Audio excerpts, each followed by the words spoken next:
Okay, good morning. We're going to start about a minute.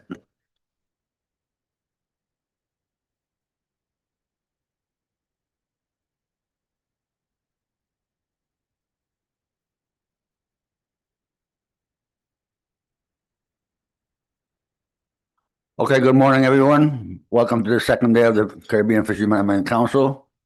We're going to start with a roll call. I'll start with Marta Prada. Good morning, Marta Prada, AIRA Coordinator. Buenos días, Cristina Olan, Council Staff.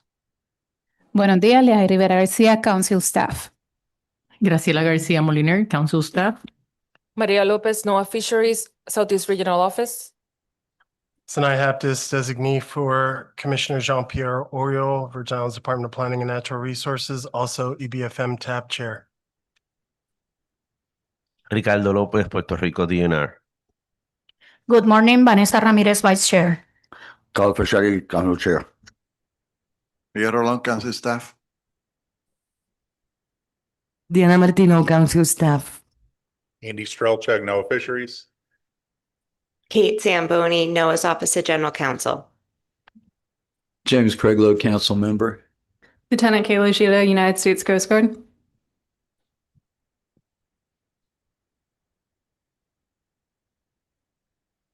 Vance Vicente, SSC Chair. Good morning. Good morning, Janet Ramos Garcia, Outreach and Education Advisory Panel Chair. Good morning, everyone. Nelson Crespo, DAP Chair. Puerto Rico. Morning, everyone. Julia McGrath, DAP Chair, St. Thomas, St. John. Good morning, all. Gerson Martinez, St. Croix, DAP Chair, the sexiest fisherman on the island.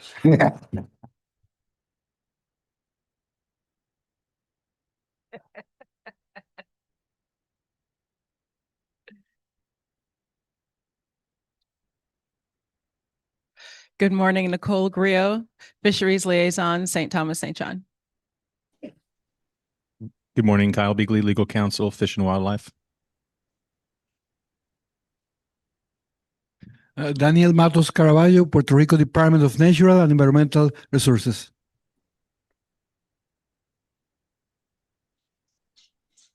Good morning, Maria Irizarry, Council Staff.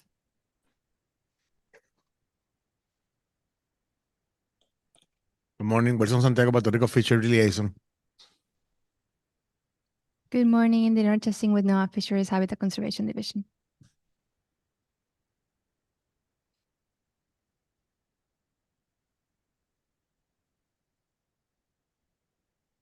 Okay, and online. Roberto Sabater, Council Member. Also, Alida Ortiz Sotomayor, Brent Stoffel, Ricardo Lugo, Miguel Borges, Eva M. Collazo, Ann Kirsten, Sarah Stephenson, Daniel Olive, Jesús Rivera Hernández. Okay. Could you please confirm online, Brent or Roberto, that you are here, Will? That you hear us? Yes, I am here. Okay, thanks. I can see you. Okay, thank you. So first up on the agenda, we have the IRA Coordinator, Marta Prada, with an IRA update.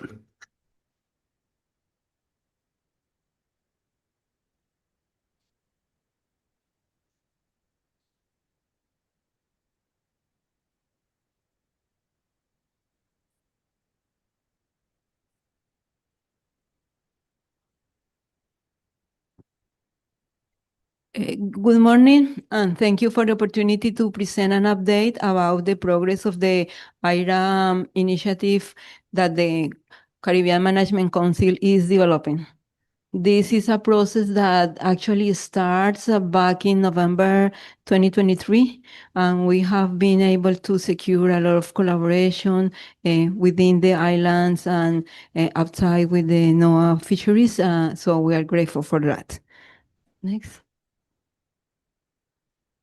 Okay. Right now, the council is developing 6 projects. those projects are highlighted here, each one with their principal investigator, but behind that principal investigator, there is actually a very broad specialist team working with them.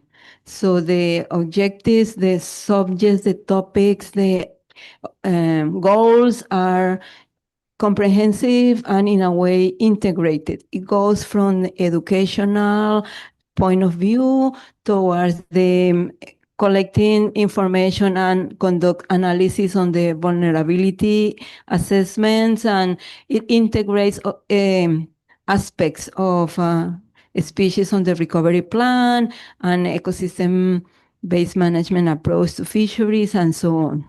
So these are the people and these are the projects, and if you see those orange squares is for a reason. Next. Okay, and on general basis, back when we started this initiative, it was under the panorama that perhaps each council throughout the nation will going to be awarded with approximately $3 million to conduct these initiatives. And basically, we are right close to that amount. So these projects are distributed, as you see in this table. The 4 squares that are highlighted in my first slide indicates those initiatives that were able to get an additional funding that NOAA make available to the councils. We submit a proposal. The proposal in focus on what of these initiatives were most needed of those additional funding. So in those proposals that have double number is the ones that were awarded. The green color amount indicates the final amount. The council already is secure direct contracts with all of them, with the exception of the local here under DPNR, which is actually in the process of being finalized. That was the last initiative that was submitted and approved by NOAA. Next. And so far, contracts actually started back in September 2024, with the exception of my role as a coordinator that started back in January that year. So it's been really like 4 months in implementation. And we have been able to advance in all of the process. And right now, on the technical aspects, we can estimate it that close to a 20% of the compared with the objectives of goal stated in the proposal, as well as the financial, the payment. So everything on those proposals are working as expected, and not everything is so easy, but those troubles we have been having in the way, we are also able to come up with a strategy to overcome those limitations. Next. So I'm going to provide a very short descriptions of what those achievements have been so far, initiating with the educational proposal. So the educational proposal goal is to get inputs from the fishing and school teaching communities about how these extreme events impact their life and what adaptation activities can be developed in response to that challenges. As right now, majority of the fishing villages have been visited preliminary to make observations on how actually their fishing infrastructure on the coastal area, but also to get preliminary perceptions of what fishers are considering those events on their daily lives. Interesting, many fishers don't directly relate their struggles with the environmental changes. So it appears to them that the pollution parameters and some economic factors are driving their challenges more than other environmental challenges. However, maybe there is a lack of integration on everything on analysis, and we are in the process of getting that information. So far, the proposal has established a strong team that is working with that, and the storybook, which is one of the main goals of this proposal, is being underway. So I can say that within different objectives, this project is moving quite good. Next.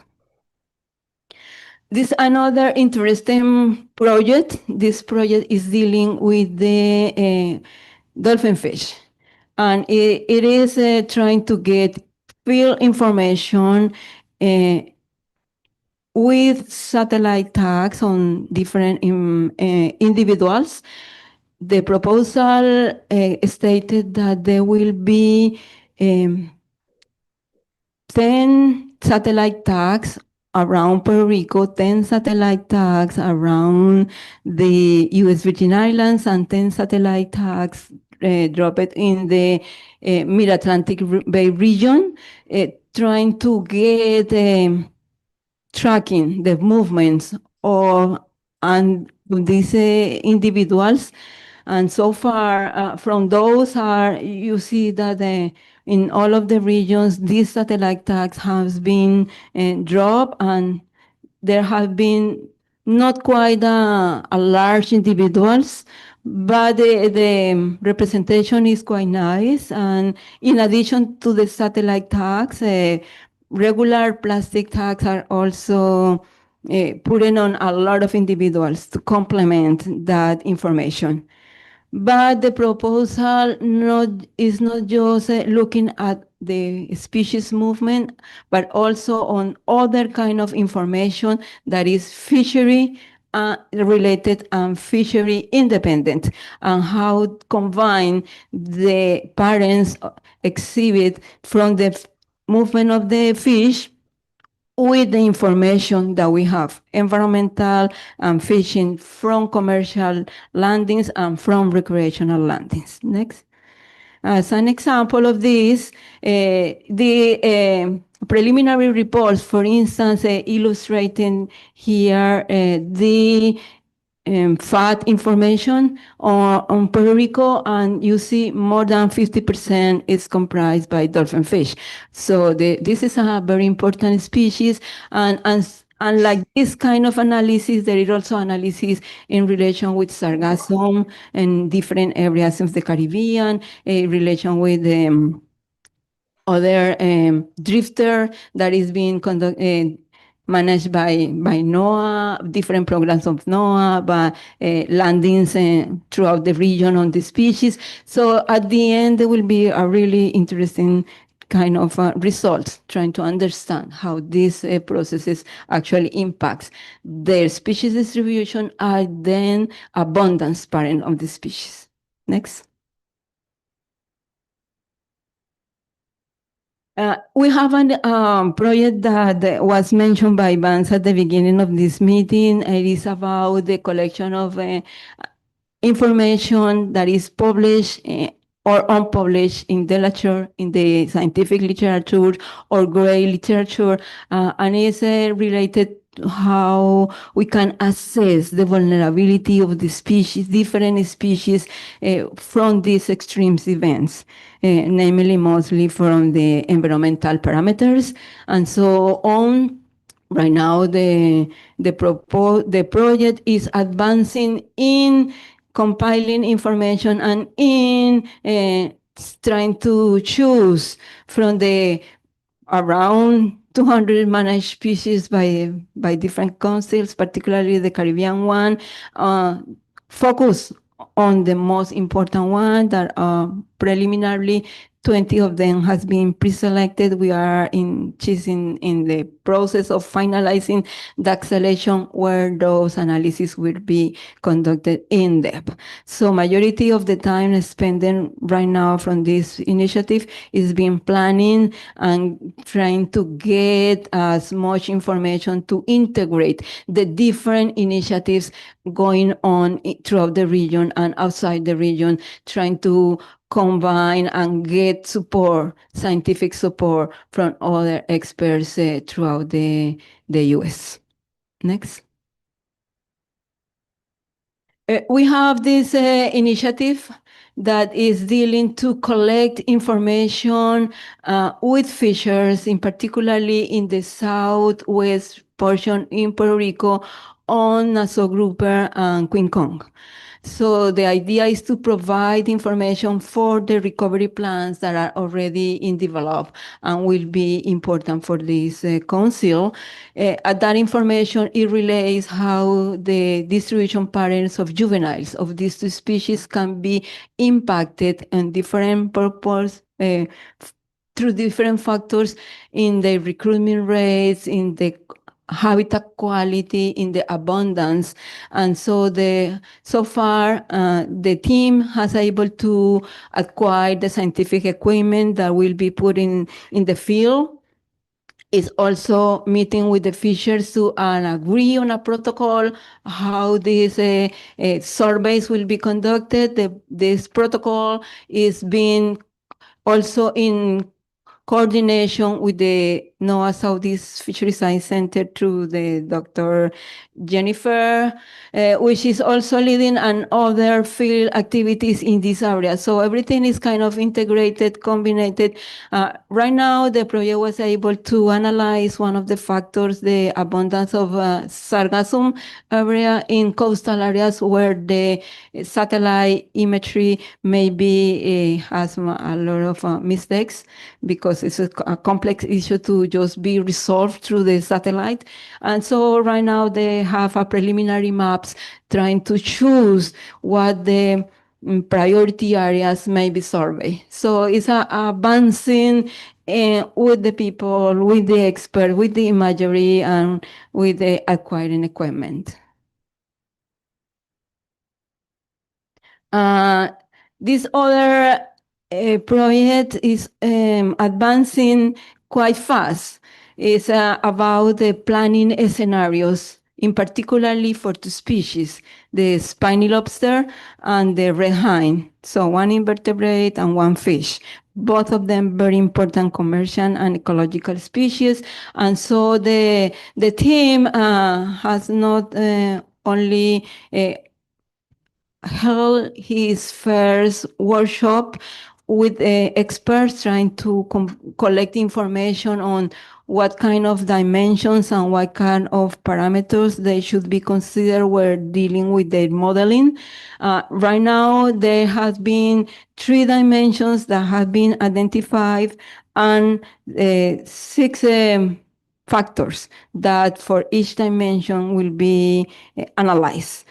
Now they are in the phasing on compiling scientific information and do the modeling with the climate change, different climate change models and different kind of environmental information, as well as collecting literature. So you have any additional information from, let's say, a spiny lobster or red hind, please let me know so I can pass to them. In this slide, for instance, this is a kind of the data. They are not just using fishing information, but also they are analyzing changes in the rain and changes in the infrastructure, in the ports and everything. So everything from terrestrial, coastal, and marine issues are being combined in this kind of modeling, trying to generate the better planning scenarios. The project contemplates 8 different steps. We are now in the 3rd one. Next. And finally, our new proposal that is now a project is the one that will be conducted locally in the U.S. Virgin Islands under the leadership. The project it has these components, preliminary, trying to finalize some activities that the EVA tab initiated like several years ago, but so through this project, it will be able to finalize the fishery ecosystem plan, which is in the trying to get the final draft and going through the formal adoption once it's concluded. But most importantly, is the development of an interactive digital platform with is expected to get information, centralized information on one side on different aspects. Those is for the management regulations that actually exist at different levels, the state level, the U.S. Caribbean level, the national level, maybe further than that. So it is very exciting to find out that this platform is soon be ready and available to all of us to facilitate our work and our analysis.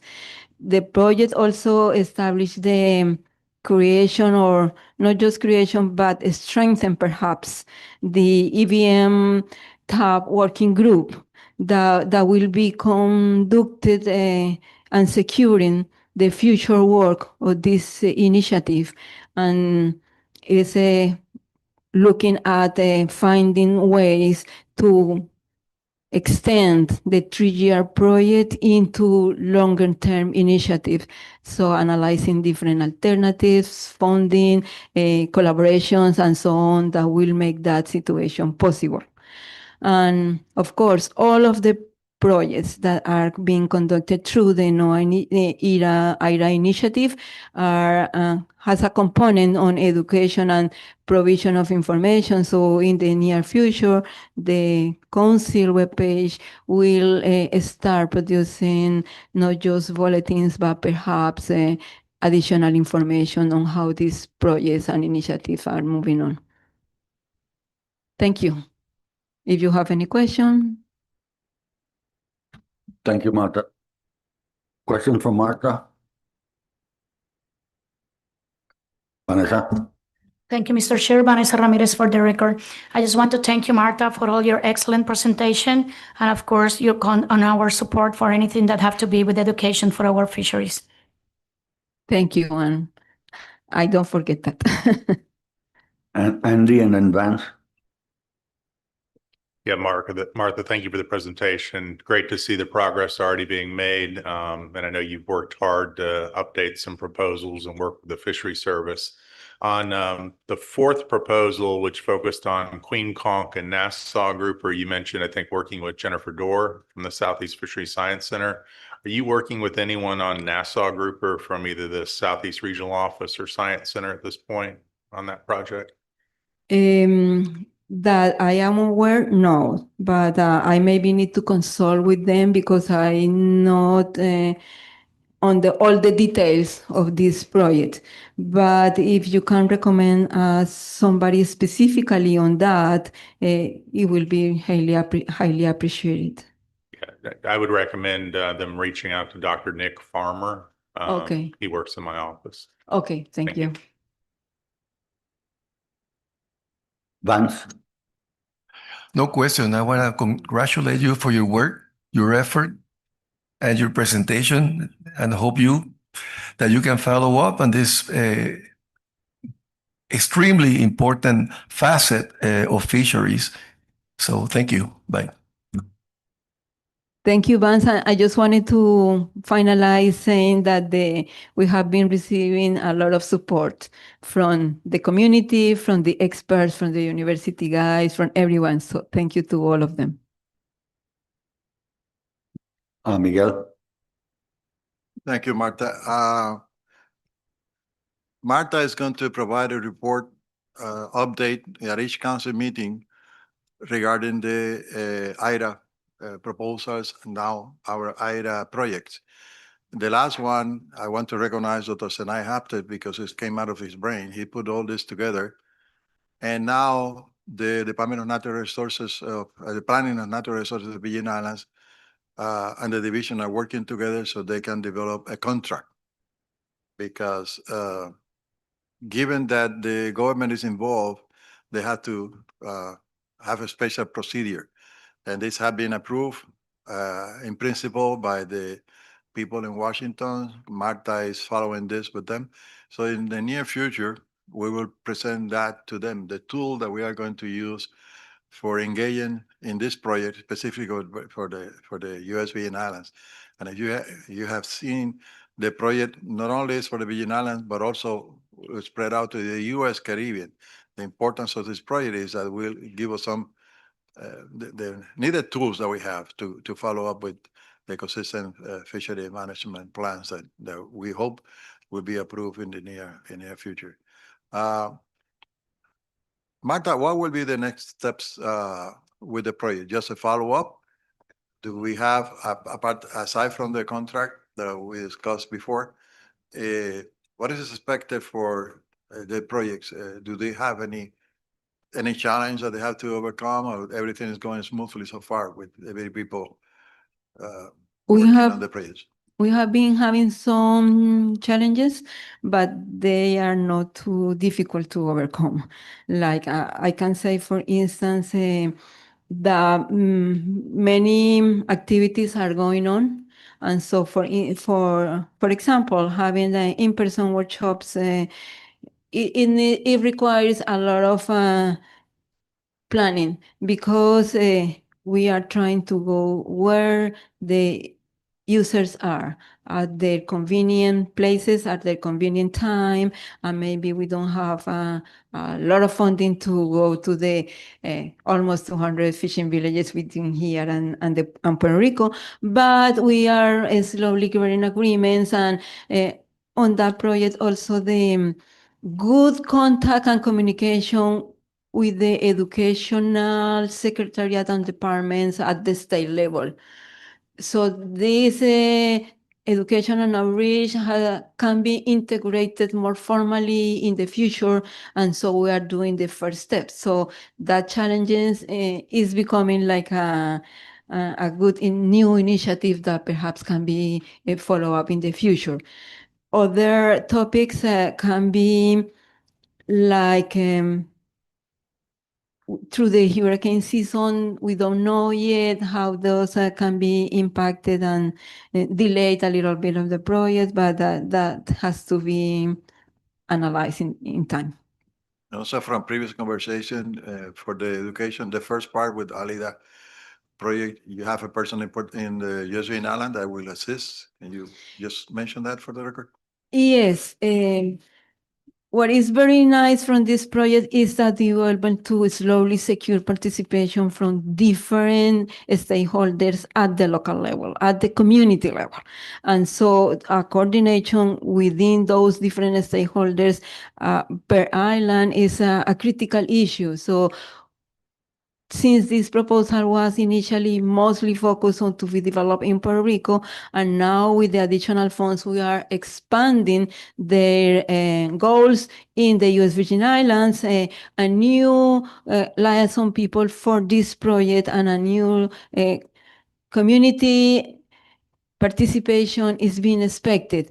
And so local knowledge and understandings and situations can be specifically addressed in those workshops. And so it remains to be seen how the challenges from those can emerge in the future. But right now, those challenges have been emerged. There has been always a strategy to follow up. Thank you. That's an excellent job that you're doing. I want to take, Mr. Chairman, a point here to recognize Kelly Dennett and the group in Washington. They have been instrumental in putting all this together. You know, the IRA funds have been challenged, and to the point that that we have a very small window to put all this together.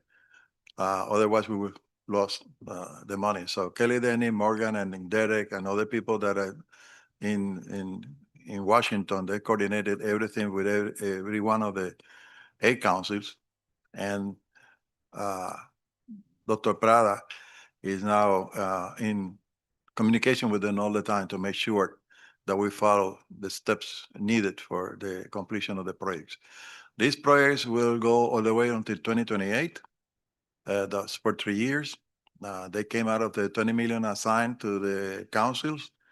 And, excuse me? 2027, yeah. But 2028 is the last year that we are going to submit the reports.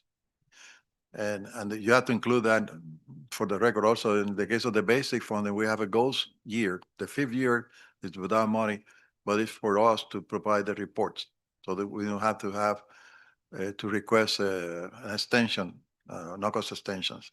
So thank you, Mr. Chairman, and thank you, Dr. Marta Prada.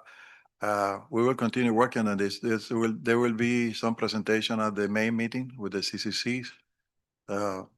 And they will touch on the IRA funds. We were allocated $3 million. We were able to secure 2.6, round number 2.7, and those $300,000 will go back to the big pot. But apparently, those monies that were not allocated will be lost at this time. So thank you again, Matt. I think that we will see you in the next meeting with another update. Vance? Just one more comment. Something that might be useful to develop is a timetable where you list the principal components of this very complex project, where are you now? And then by when you will have completed each of the proposed tasks. Something, I don't want to put more pressure on you, but that's something that I think is going to be useful. And again, thank you. I didn't present, but we actually have that. So that is a little bit complex because it will require a large of detail for each proposal or each project. But for me to be able to coordinate and plan and to see if the projects are moving or if not, where I should put some pressure. So I base on that. Okay, thank you. And just for the record, thank you, Vance. Marta didn't include this because, as she says, it's kind of complex. But there's one thing. If you don't meet the requirement, you may be able to lose it. You're in danger of losing the money. And that's what we have been told all along. So all the PIs know this. So they are right on the dot. If they don't meet a special time, they will have to have a hell of an excuse. Why not? So we can support it towards it. But so far, everybody is in the same boat, same page, and everything is going smoothly. Some of these projects may encounter activities that are beyond their control, like a hurricane. But we don't know yet whether that will be enough for us to have an extension of the project performance period. One thing, though, that all these projects are here, and we mentioned that before, none of these projects will have a continuing funding. It has to be 3 year, 2.5, or whatever. That's it. This is the product. This is what happened. However, they will have recommendations for future actions in case of the government, federal government, local governments would like to pursue it. And of course, the council, especially in outreach and education, we want to enhance the activities that we have for outreach and education. And remember, we engage the fishers all the time. So all these projects have a component that will engage the fishers. So from the ground up, we will be able then to continue this project. Thank you, Mr. Chairman.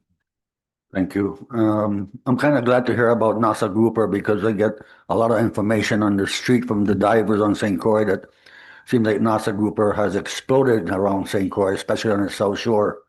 And I think I might be mistaken, but Vance mentioned yesterday about maybe considering assessment of the NASA Grouper. I think the rebuilding or recovery has proven to be working. Thanks.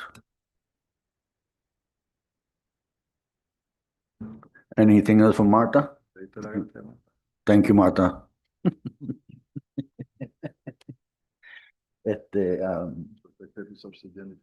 So, Jennifer Lee, Protected Resource Division.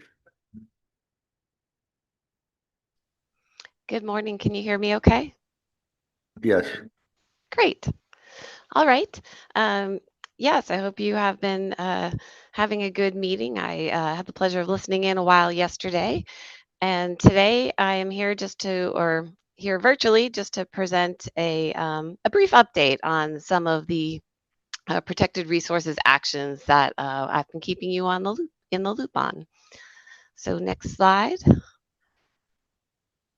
In particular, I'm just going to provide some quick status updates on some U.S. Caribbean related ESA rulemaking, Section 7 consultation actions, and species recovery actions. And next slide. So the big accomplishment, we did reclassify pillar coral from threatened to endangered under the Endangered Species Act.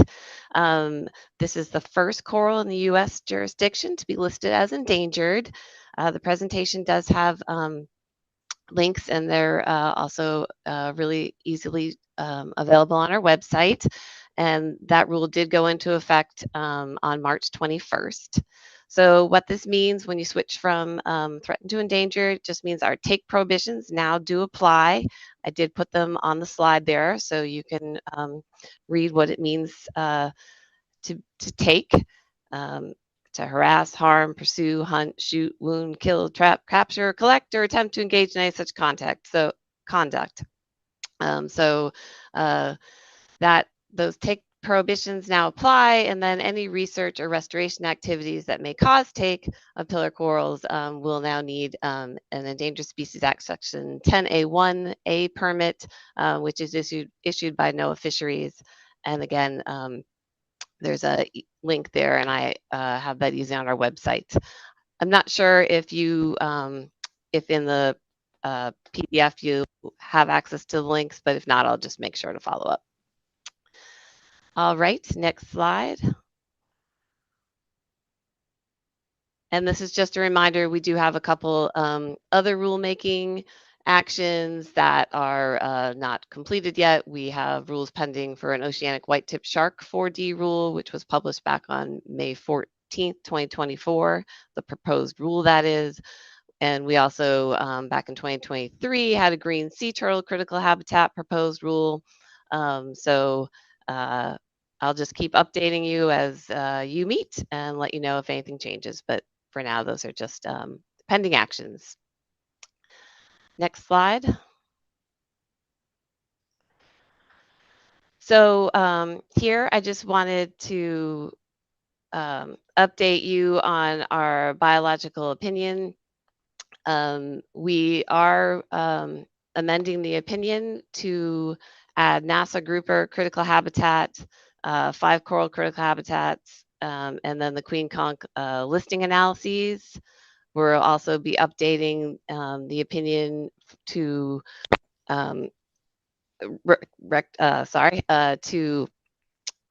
change the status over from threatened to endangered and address our incidental take statement.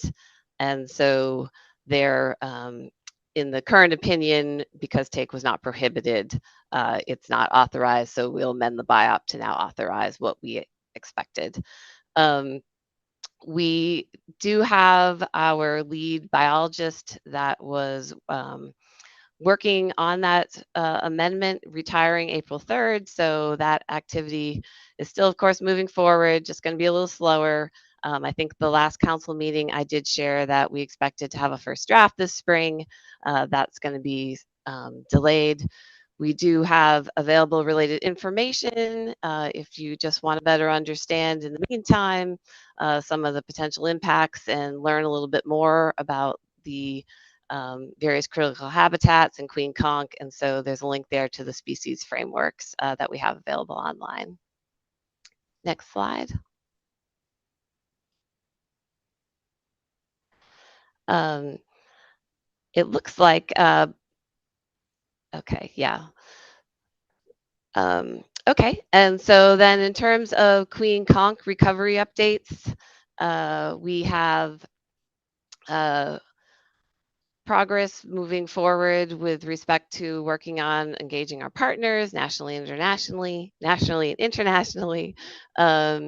We had some NIMS staff travel to BVI to learn about the Queen Conch fishery, population status and connectivity, and local trade dynamics.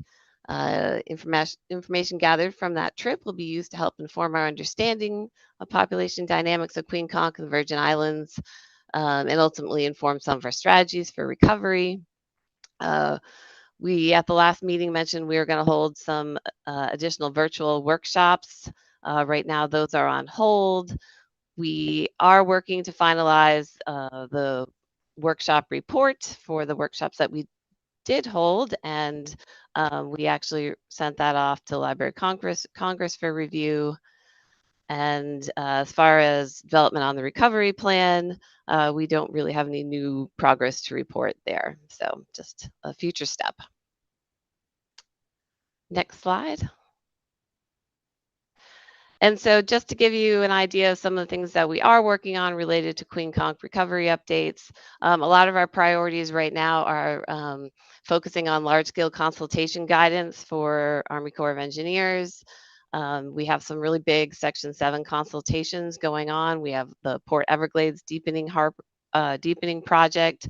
Our South Atlantic Regional Biological Opinion has been reinitiated, as well as our Jacksonville Biological Opinion has also been reinitiated. Those are big Army Corps dredging regional biological opinions. So we do have a lot going on. Right now there is a focus outside of your area for the major consultations we have working on, but I know that still interests you, so I just wanted to share that. Next slide. Okay. And then as far as recovery updates for other species, nothing really to share for Nassau grouper, although we're looking forward to working with you as you think about Germanic Bank and the IRA project. I know that my colleague Ori has been involved in an advisory capacity a little bit, and sounds like we'll have more coordination moving forward. Oceanic white-tip shark, we did just recently publish a 5-year review that was done on March 27th. No big news there, just concluded there was no change to the listing status. That is a good source of information if you're interested in oceanic white-tip sharks and want to see what we know about them. It's a good place to go. And then giant manta ray, we do have a final recovery plan that's being developed, and we did have a draft plan out back at the end of last year. So that's still moving forward, and then we're also working on a 5-year review. And again, that was an announcement that we were working on that was published last fall. And the timing of the final giant manta ray plan and review, we don't really have a good sense of how long it'll be before those documents are out. But again, I'll make sure to keep updating you. And I think that's really it. The only other thing that I would mention, circling back to the islands biological opinion that we have, sustainable fisheries and protected resources, along with the Science Center, is working to implement terms and conditions and reporting that is in that biological opinion. We are working to assemble data to report on through 2024. And then we're developing a new website that will focus on minimizing turtle and fish take and mortality through outreach and education. So just collaborating on resources for best management practices and handling and release guidelines. And I'm just sharing that with you in case you get a reach out from me or one of my colleagues. Again, we're just working to keep that biological opinion up to date. And that's really it. Just a quick update. Thank you, Jennifer. Any questions, comments for Jennifer? Yes, Commissioner. Morning, everyone. Jean-Pierre Oriol for the record. So, Jen, I was just curious, can you, just back to the Queen Conch issue, can you provide a little bit more as to what NIMS is looking at for under the 4D rule right now, or are you guys actually reviewing that right now? Right now, we are not actively working on a Queen Conch 4D rule. So we are focusing on collecting information that, down the road could be used for a 4D rule. But at this point, our real focus is one, the Section 7 consultations. Anytime a species is listed, we have to review those federal actions, making sure that they're not making things worse off for the species. So a big focus right now is helping our action agencies work through that process because it's new for them with this particular species. And so our species recovery coordinator, Ori, is working on providing guidance and guidelines. And that's why I referenced some of those big consultations that were going on that were not in your area, but still relevant to Queen Conch. So that's really the primary focus right now. And we'll continue to collect information and move towards other goals. Thanks. 'Cause the reason why I asked that question is because at least the last time I had a conversation with Ori on this, again, we were really focusing on the data that led to the listing, which was the amount of landings that are taking place in the United States being purchased, but not coming from the US Caribbean. And so the US Caribbean is wanting to see whether or not there would be some type of action that either limits or puts restrictions because most of the take is not happening under Puerto Rico or the USVI waters. So we wanted to stress that that is being taken into consideration. I guess my follow-up, or I don't know who might have the answer if anybody does, is whether or not the recent tariffs that have been imposed all over these countries, if there's been any kind of tariff that would be placed on any of the countries that are exporting all of these Queen Conch products into the States as well. I don't have an answer for that at this time. As far as your comments on the importance of working on this issue, I can just say that, yeah, nothing has changed in terms of our collection of information and all the conversations that you've had around this issue. I just don't have a next step for you at this time. Okay, thank you. How you doing? Okay. Any more questions for Vance? Yeah, thank you, Commissioner. Regarding the import of Queen Conch from other areas, I was quite impressed by going to a very public supermercado, Econo, and find hundreds of boxes of frozen conch from Nicaragua, okay? And I said, I thought there was some restrictions regarding importing conch, whether within the VEDA, within the prohibition season or not. So that's a good point that we need to address. Second, if I may, Mr. Chairman, regarding the pillar coral, Dendrogira cylindrus, being listed now as endangered and not as threatened anymore. One way to find out what's the status of this coral is using the fishermen or the fisher ladies, fishers in general, which are all over the place examining different habitats, and they can provide information what the status is. Is I and other specialists look at very specific areas. In my case, well, these are submarine cables. But the fishers are all over the place looking at habitats, and they may even find associations of different species of fish with Dendrogira, because Dendrogira is a very peculiar species. It has these very long pillars, and the fishers can very easily identify it from the Diplorias and the other 60 species of corals that we have. So that's one way to generate information as to what the status is of pillar corals in Puerto Rico and the U.S. Virgin Islands. And in addition, we know that conch is associated, all species, well, not all species, Strombus pugilis is different, but the male conch and the queen conch are strongly associated with a specific type of habitat. And that is different species of seagrass habitat, Halophila thalassia and Halodule and others.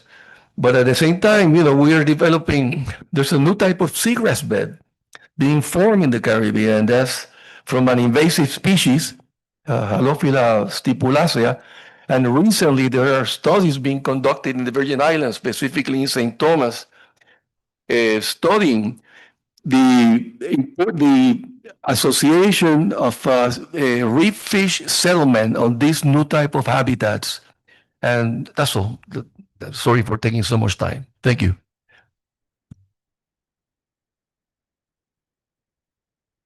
Thank you, Vance. Any more comments or questions for Jennifer? Hearing none. Thank you, Jennifer. Thank you. Next on the agenda is Brent Stoffel, recap on social sciences in the U.S. Caribbean. Good morning, everyone. And let me make sure my co-presenter, Susanna, is there and has a voice. She was having an audio issue. Susanna, do you want to try and chime in? Yes, can you guys hear me?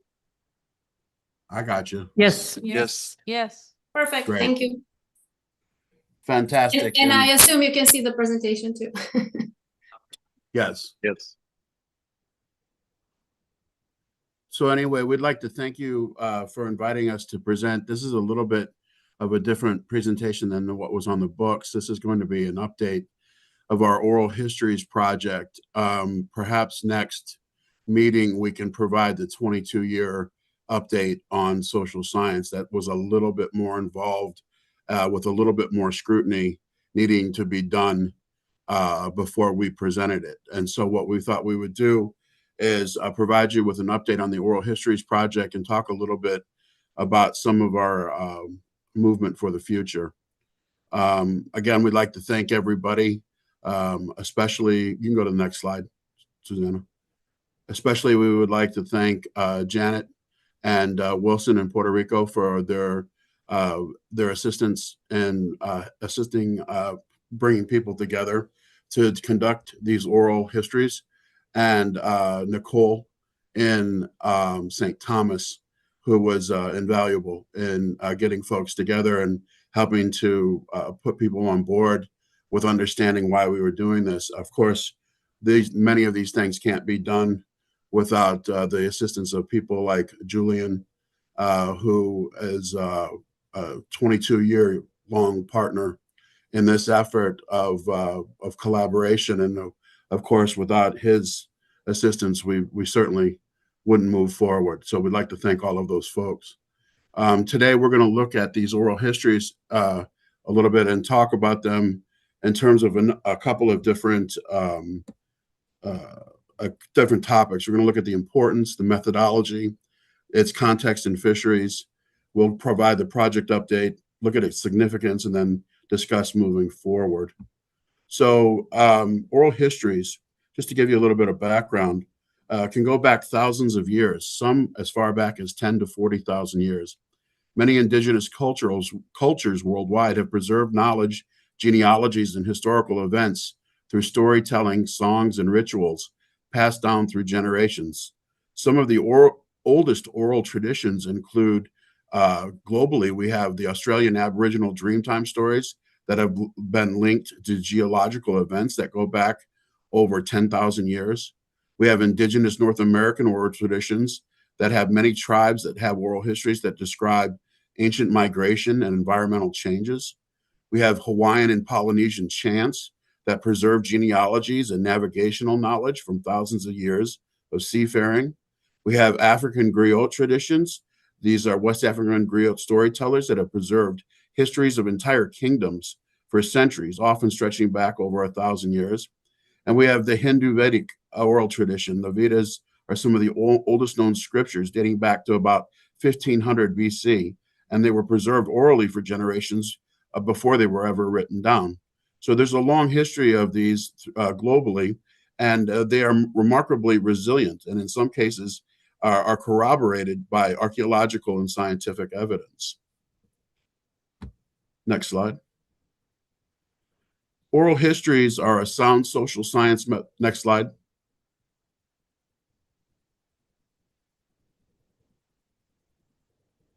There we go. Oral histories are a sound social science methodology because they provide rich firsthand accounts of lived experiences, specifically with groups and individuals that are impacted or related to the research topic. Here's a list that highlights why they are valuable in social science. Because oral histories rely on memory and personal perspective, they require careful methodological considerations, such as corroborating information, acknowledging subjectivity, and ethical considerations in preserving and sharing narratives. However, when conducted rigorously, oral histories are a powerful and valid tool for understanding human experiences. Here are 8 important rationales for oral history. I would suggest that the preservation of knowledge, collaboration with other kinds of data, and flexibility in the manner in which it is conducted, and the empowerment of participants are the key components of how and why we selected this method in our research with U.S. Caribbean residents. The flexibility of the methodology allowed us to conduct some of these interviews virtually, which is advantageous for it records audio and video in addition to making transcription easy. It also makes it easier to create a digital archive, especially useful for the NOAA Voices database. It is also advantageous from an economic perspective in that we are often faced, as we are right now, with financial and travel limitations, and being able to conduct oral histories in this manner can be a way to overcome these limitations. However, one needs to have a strong relationship with the interviewees or a credible presence. For information that they share is often guarded and special, and sometimes very personal. This is not information that is easily accessible. For this reason, in-person, face-to-face is always the best strategy. However, if the conditions are right and the use of virtual interviews can help to overcome some of our limitations due to time and financial barriers. Next slide. With a collection of over 2,600 oral histories from across the United States and its territories, NOAA Voices documents the experiences, values, and cultural perspectives of individuals and communities affected by environmental change, severe weather, and local ecological shifts. The archive includes testimonies from scientists, fishers, disaster survivors, and coastal residents. These qualitative narratives complement quantitative data by offering rich, contextualized perspectives on environmental change, human adaptation, and policy impacts. A key aspect of the archive's mission is ensuring the inclusion of all voices in the NOAA historical context. Through partnerships with universities, museums, and community organizations, NOAA Voices expands its collection to document diverse populations, particularly from individuals experiencing environmental or economic vulnerabilities. The database is an interactive tool that allows individuals to query by theme or other types of variables, such as geographic area or types of fisheries. So if you were to go into that database and say, provide me all of the oral histories from the US Caribbean, it would bring you up all of those. If you wanted to use a variable such as impact of hurricanes, you could use that as your variable, and that would bring up all of the oral histories that discuss impacts of hurricanes. And that would not just be the US Caribbean, but throughout all 2,600. So you have this as a tool that you can use based upon the variable that you'd like to study, and it will do that search for you and bring you links to those oral histories, which you'll then be able to either read or listen to. There are other oral histories that have been done in the past that are not in Voices database. We know now that Puerto Rico has a strong oral histories program there, and we would like to maybe perhaps collaborate with them to perhaps have some of those oral histories included in the Voices database, if not already included. It would perhaps be a good idea for these databases to join together, for the more that we have, the better data that we have to use, and looking at things like longitudinal analysis of change or the impact on things like disasters. Next slide. So let's put oral histories in the context of fishery management. As NOAA social scientists, we are required to provide information on a number of different topics. Some things are more general and other things are quite specific. We have a list of national standards that relates to how we manage the fisheries under the Magnuson-Stevens Act. What we see here is a list of the most relevant to social science data and analysis of socioeconomic impacts. In my experience, the standards that really stand out for us as NOAA social scientists are national standards 1, 8, and 10, but all are important. In addition to the Magnuson-Stevens Act, we have the Regulatory Flexibility Act and the National Environmental Protection Act, which also requires that we provide analysis of impacts on small businesses and more generally the human environment. These analyses can focus on micro or macro level impacts, from an impact on a type of fishery, such as commercial trap fishermen in St. Thomas, to an impact on a fishery as a whole. For example, the for-hire recreational fishery for blue marlin in the U.S. Caribbean.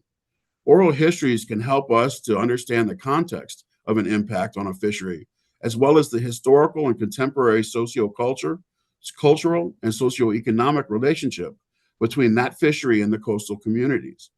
It can also help in ascertaining the magnitude of regulatory impact or the behavioral changes associated with perturbations that disrupt food security and economic stability. And now I'm going to turn it over to Susanna to talk specifically about some of the findings from our ongoing project. Thank you, Brent. And for those of you who don't know me, I am an anthropologist working with the University of Miami. And a lot of my work is in collaboration with the social science research group at the Science Center in Miami. This is a new project in the sense that this is the first time I have been involved with the U.S. Caribbean data collection processes. It's a very exciting project, and I've enjoyed working on this so far. So I am going to talk a little bit about what we've done so far and some of the preliminary findings. And I'm going to stress these are preliminary because the data analysis is not complete at this point. So, so for those of you who don't know, this oral history initiative was started last year in 2024. We were aiming to understand a little bit better what are the socioeconomic aspects of fishing in the U.S. Caribbean region. Part of this effort, we've collected at this point 40 interviews. This includes 9 interviews in St. Thomas and 31 on the west coast of Puerto Rico, as well as in Vieques and Culebra. We have plans underway for additional interviews in St. Croix and the east coast of Puerto Rico. However, they're not finalized, I would say.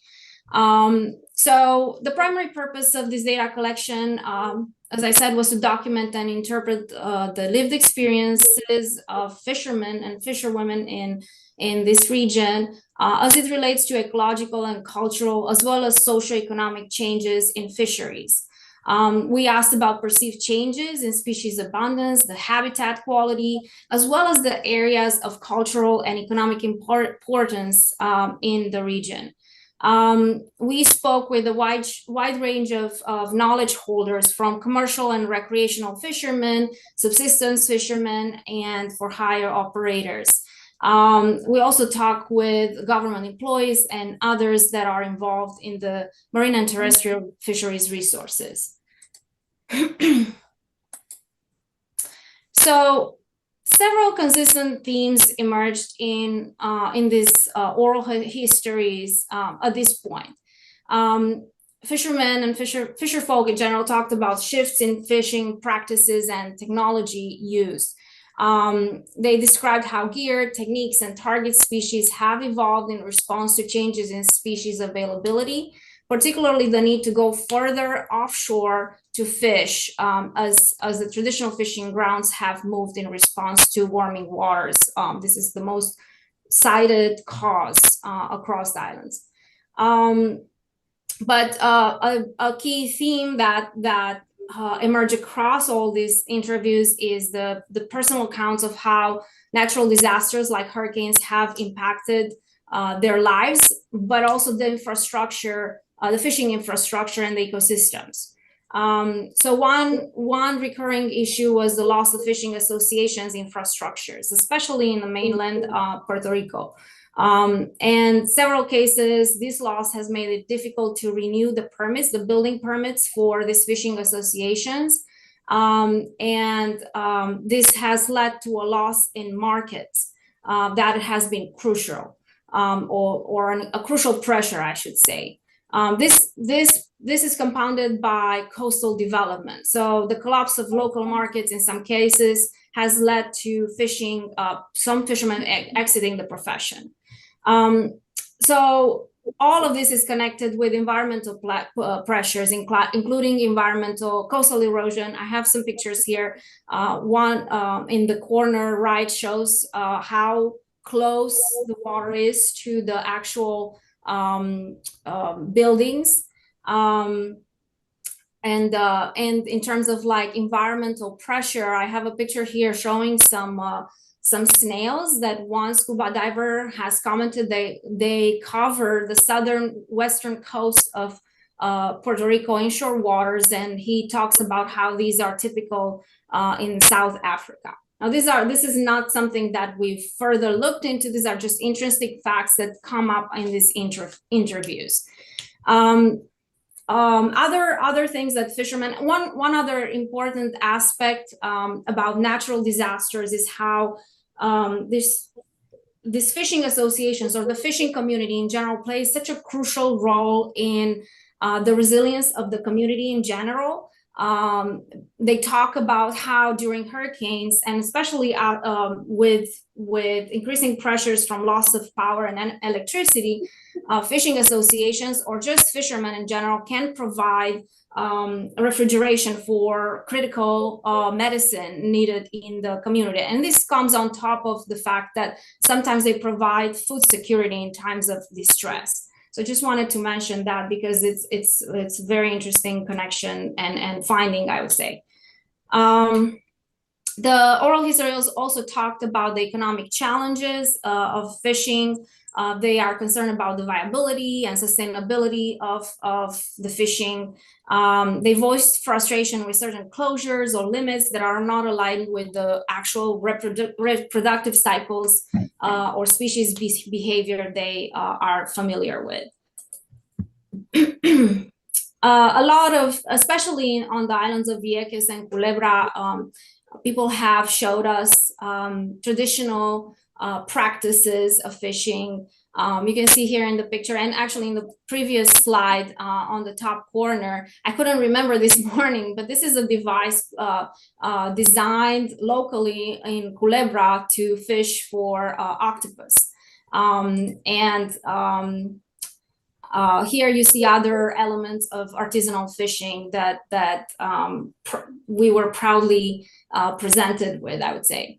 But there's concern that due to pressures, a lot of these traditions are lost. The new generation will opt, because of the difficulty of fishing, they will opt for more advanced fishing practices or advanced technologies, or they would opt for targeting certain species using scuba diving. And that in turn leads to concern about the sustainability of fishing in general.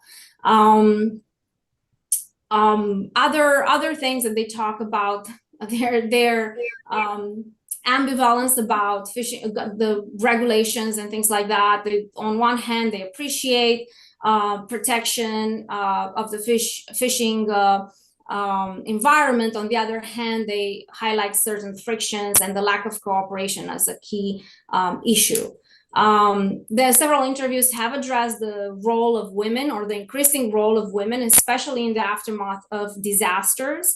But in general, as innovators and as key points of transmitting traditional knowledge in communities.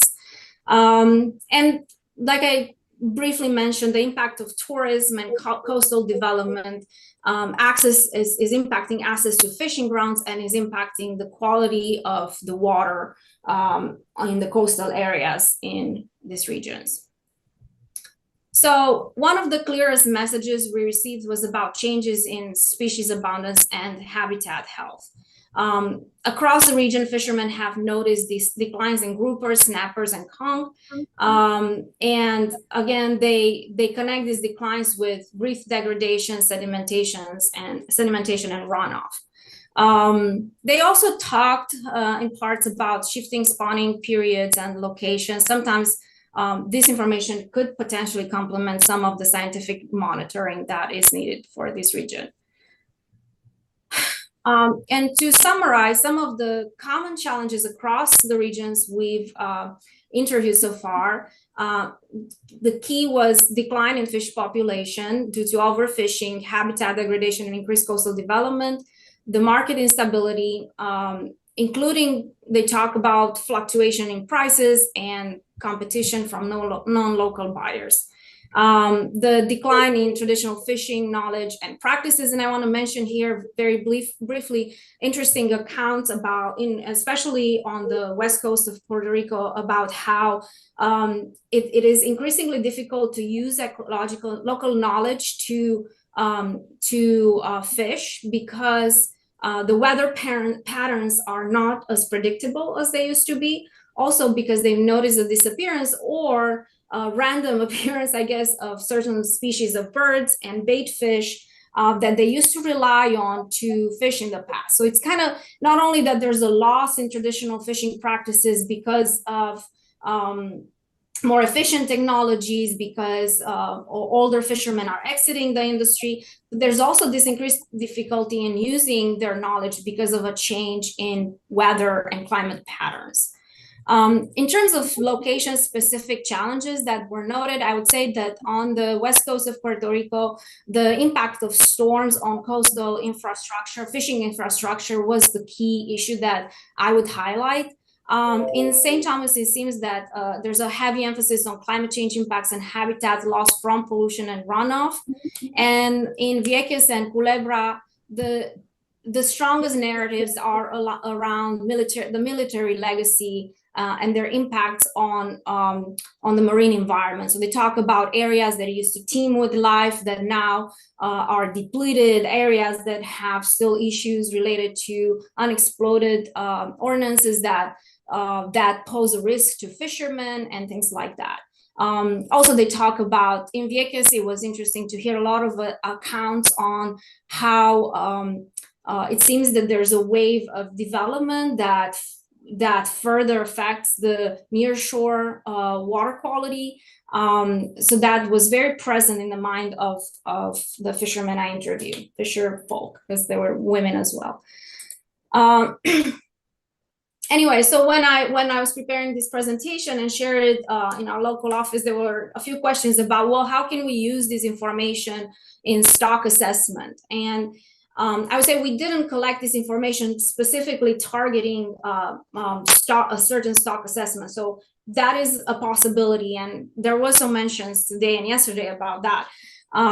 But this kind of information, the way it is now and the way we collect it now, could still inform more multi-species and ecosystem type of approaches to understanding the marine environment, with an emphasis on how fishing communities experience transitions and changes, and just in general, the quality of fishing. And one note here that is not fully explored yet, because I still need to do data analysis, but there seems to be a disconnect. Sometimes, yes, they talk about a decrease in fish abundance, but they also talk about the fact that the fish is there, but we cannot fish for it. And that makes me think about other barriers that fishing community and fisher folk have that need to be explored and understood in order to allow this industry to continue to thrive, to say so. And now I will leave it at that. I'm happy to explore possibilities of thinking about how this information could inform some of the current efforts, including understanding a historical baseline for stock decline, or the spatial distribution of habitat use, or effort trends and gear shifts and things like that. So I will pass it back to Brent, who is going to talk about how oral histories in general build relationships. Thank you.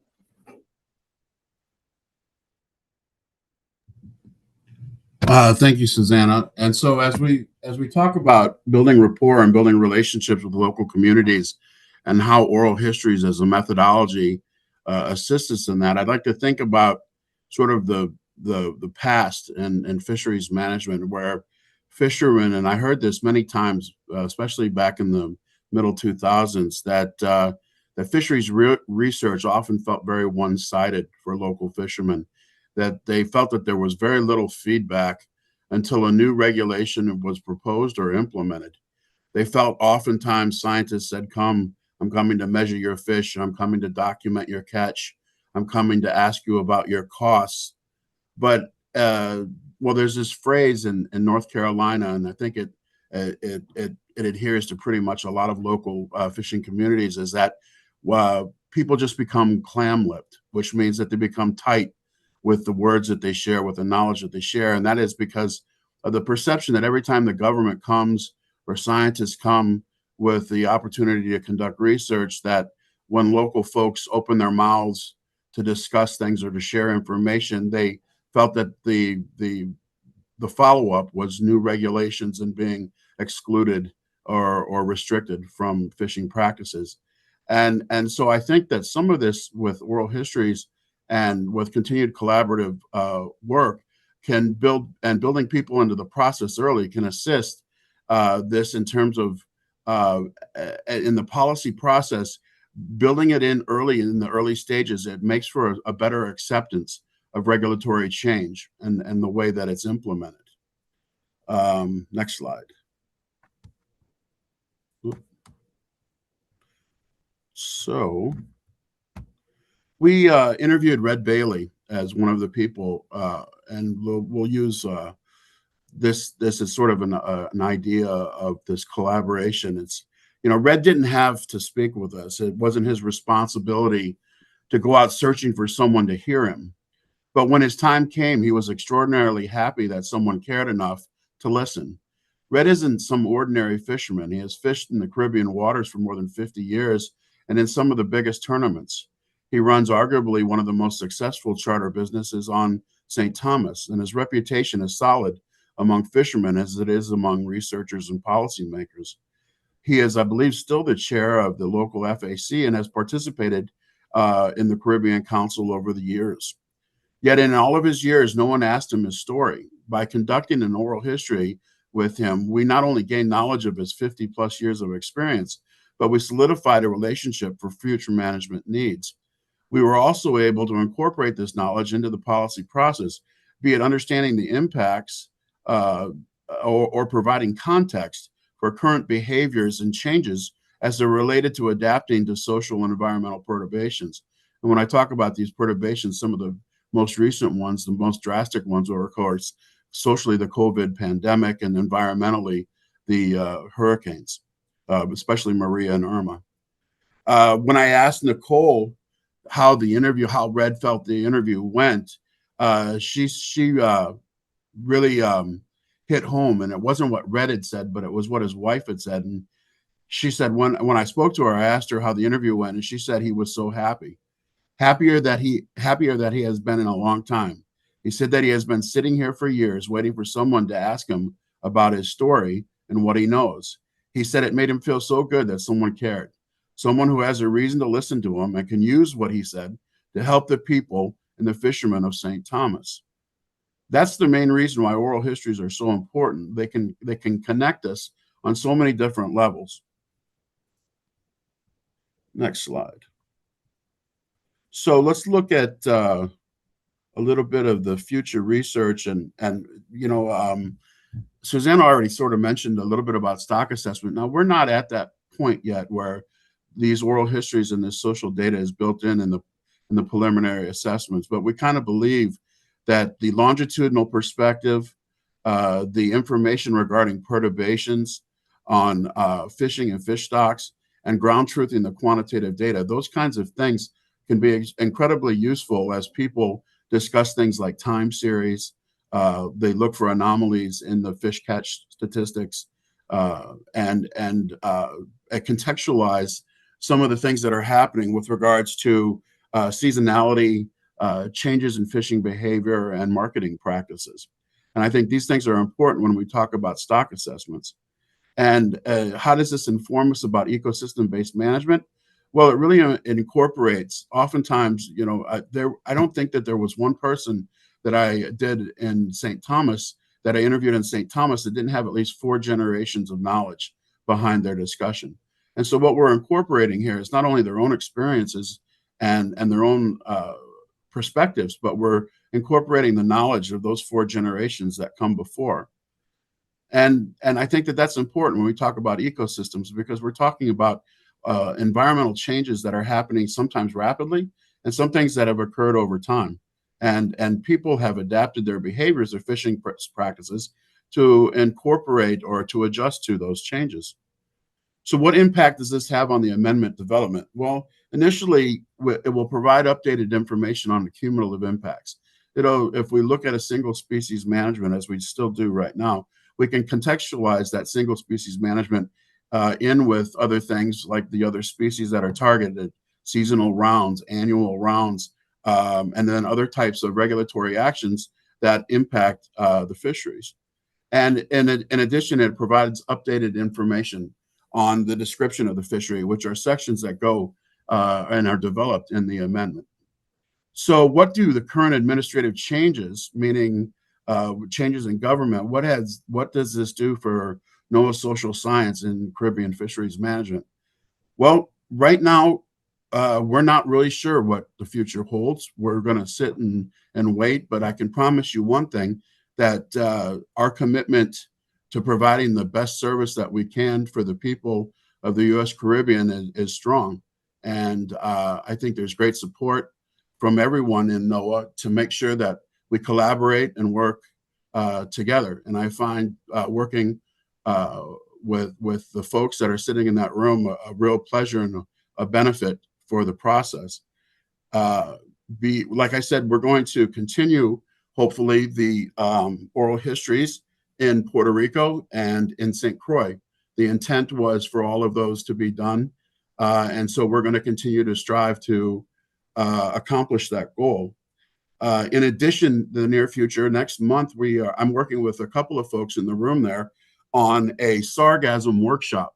And we'll be looking, our obligation is that this is looking at sargassum from all different levels, from legal, political, jurisdictional, health, economic impact, fisheries related. And what we're looking at is the human dimensions of sargassum. So if any of you there would like to be involved in that, please get in contact with me. We're going to be having a virtual workshop May 19th through the 21st.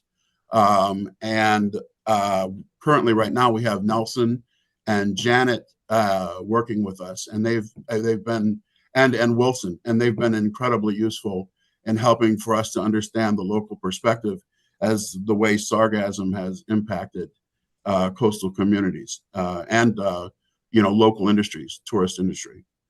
So I don't want to take up too much more of your time, leave time for questions if there are any, but to say that the work continues, and we will promise to continue to strive to do our very best under the conditions that we're faced with to make sure that we collaborate and work with the people of the U.S. Caribbean. Thank you. Thank you, Brent. Vance? Hey, Brent and Susan, thanks a lot for such a great presentation. And I only have one question. I'm looking back in history, the older I get, and I recall that the U.S. Fishhawk, which was the first research vessel of the U.S. Commission, they gathered marine information, including fisheries, between 1880 and 1922. And I happen to have one of their encyclopedic report called the U.S. Fish Hawk Expedition of 1898, in which they provide the species that were being fished in Puerto Rico with the most excellent color plates that have ever been produced of reef fish. And in addition to that, I went back a little bit further back. In 1864, there was Placide Duchesne de Fauvesan and Michelotti, which they made the first collection of Vieques and St. Thomas. And they have also fisheries information, and I wonder whether you know about that, or did you include it, or is it outside the scope of your work? But again, thanks for your presentation. No, thank you for that. And thank you for the update on that information. That is certainly something that would be incredibly interesting to look at. It wasn't a part of our, I would say, our focus of the oral histories, because that's already historically documented. But I would gather that 4 generations of fishing probably go back to some of those timeframes. And so that's the kind of thing that we can kind of tap on, where we're getting the story about 4 generations of fishing and things that used to be targeted or continually targeted or have faded out, the techniques and the strategies. So that's the kind of thing where we can take these different forms of data and collaborate them and bring some use to understanding past and present methodologies for fishing. Thank you. Thank you very much. Thank you. Any more questions for Brent? Mr. Chair, you have a hand raised from Kevin McCarthy. Kevin? Thank you. Susanna, Brent, really nice job. So one of the things that comes to mind when you talk about having, multiple generations of oral history and a thing that's come up as problematic in some of the recent work that we've done is, when do fisheries start, right? So when is species X, when does that become a targeted species? Or when does that, or even incidentally, but especially targeting, so one of the things we hear about is, if you go back far enough, lobsters weren't caught for human consumption. They were used as animal feed, for example, or they were used as bait or something like that. But so when do things start and how did it ramp up? So that's, if you're doing the kinds of stock assessments that we have been doing, or even if we come up with some alternative, it's really nice to know the history of exploitation, right? So if somebody can say, you know what, my great-grandfather didn't fish for these things, but my grandfather did. Or it all started after World War II, or some other change where, we talk about a thing called catchability, meaning how does some factor other than your own skill and the abundance of fish in the water, how does that impact your ability to catch fish? So one thing might be, engines and boats became cheaper after World War II with all the surplus stuff. Things like that are really nice to have when we're looking at sort of the timeline of a fishery. But anyway, thanks for the presentation. Really good stuff. Thanks, Kevin. And I think that's a great point. In fact, I kind of laugh when you said, about lobster. And I can remember the very first time I flew to St. Croix, I was sitting next to a lovely lady. And, one of the ways you always get to know people is you talk about food, right? And we were sitting there talking, and I was asking her about what's good to eat on the island and this and that, because it was my first visit. And we got to talking about the lobster there. And she said, I can remember when I was a girl and my grandfather fished, that you didn't sell lobster, you just gave it away. Like the kids got it because it wasn't a marketable thing. Fish was what was important, but, lobster was like, here, take it, And she told me about the stories of sucking the legs and eating the antennas as like the most fun thing for a kid to do. So you're right. You can put it into a time series where you can actually trace that back. Well, how old was her grandparents when this was happening? How young was she? And you can get access to some of that kind of data. And I'm sure there's quite a few people sitting in that room right now that remember sucking lobster legs as a kid. So.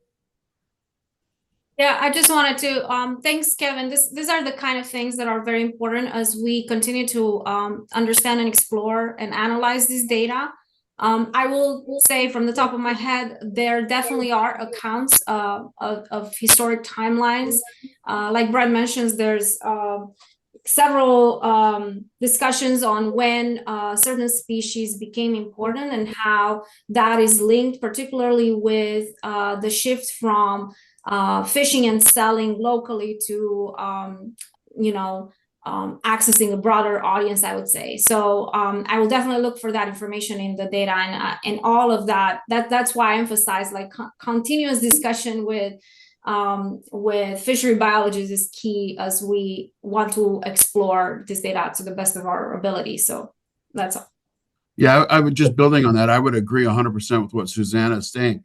When you have those kinds of questions, and that's for anybody in the room, when we come down to do that kind of thing, if there are certain issues that you want some longitudinal exposure to, that's the kind of stuff where we talk about the scientific collaboration, not just a collaboration with the locals. If we work across disciplines, this is a great way for us to assist in answering maybe some of the questions that you might have. And so, it's great to not only work internally with each other, but externally with the local folks. I have a hand raised. Kevin McCarthy.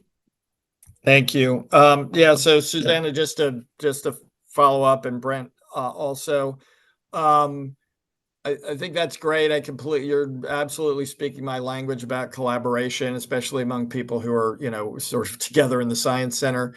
So why don't we, in the not too distant future, have a chat, get some of the assessment biologists on my team in that conversation. Well, the whole group, really. I don't need to be exclusive to the folks who do assessments, but we'll get everybody together and talk about the kinds of information that would be really beneficial. There's going to be a couple of really top items, and so maybe a handful of questions added to what you normally are asking people might really make a big difference. So that'd be great.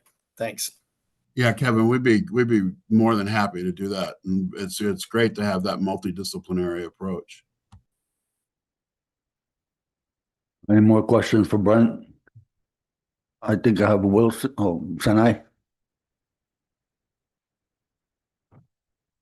Hey, morning, Brent. Good to see you again, and thank you so much for all the work in this effort. I think collecting this oral history information from the fishers is hugely important and can really aid in both, scientific management of the species, but also a broader cultural understanding of the importance of fisheries to the U.S. Caribbean. So I applaud you on your efforts. I'd also like to ask, have you looked at, maybe expanding the coordination with some of the groups in the USVI and Puerto Rico that do sociological research to provide training opportunities, say for students or other researchers that may be doing this kind of work but have not worked in the fisheries, right? So like at UVI, there's the Eastern Caribbean Center. They've done sociological work to try and work with farmers, but have never really integrated well with the fisheries community.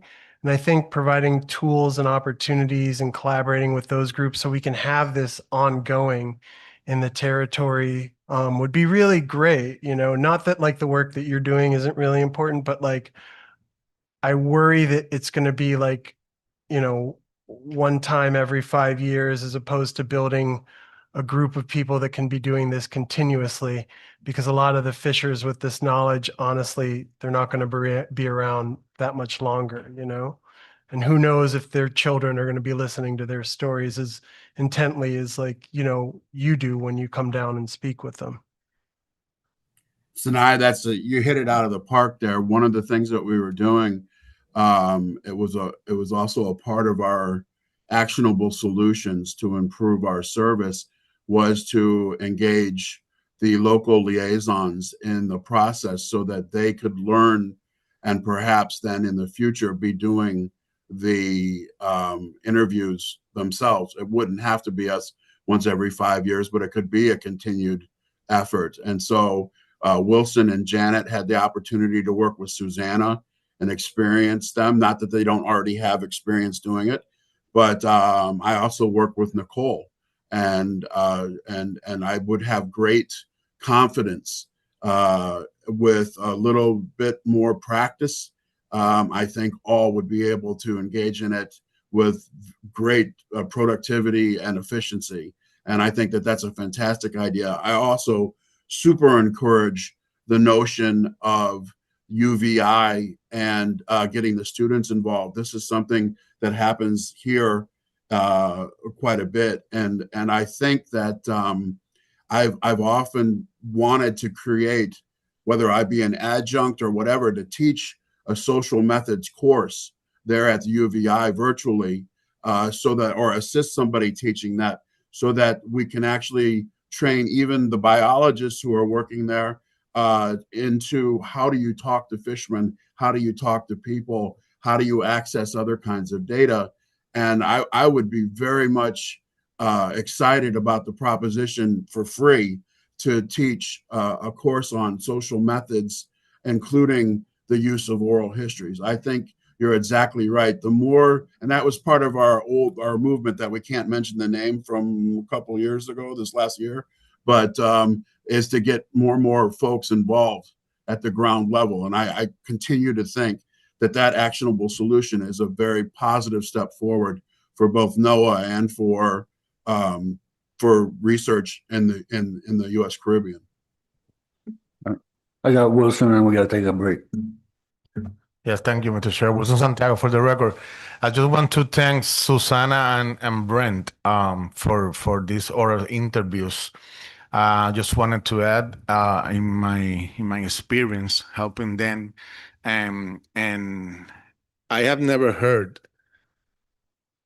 oral history of a fisher from 2-3 generations back, and I did it in Vieques and Culebra, and hearing them all their story of fight and the positive that they have right now regarding all the things that have happened to all the generations back. It was very grateful. And another thing is that these two people, Brenda and Susana, they come very prepared. They're professionals in what they do. And one of the best things that happens here in Puerto Rico, that Susana talk very good Spanish, and she connect very good with the features. So thank you, and I hope this continues to all other part of the island, and that would be all. Thank you. Thanks, Wilson. Just a note on that. I would not have been able to do any of my work without Wilson and Jeanette. That's just the truth, and that just emphasizes the fact that we need them and people like them to do this work and continue this work. But yeah, thanks, Wilson. It was a pleasure, and I hope I can go back.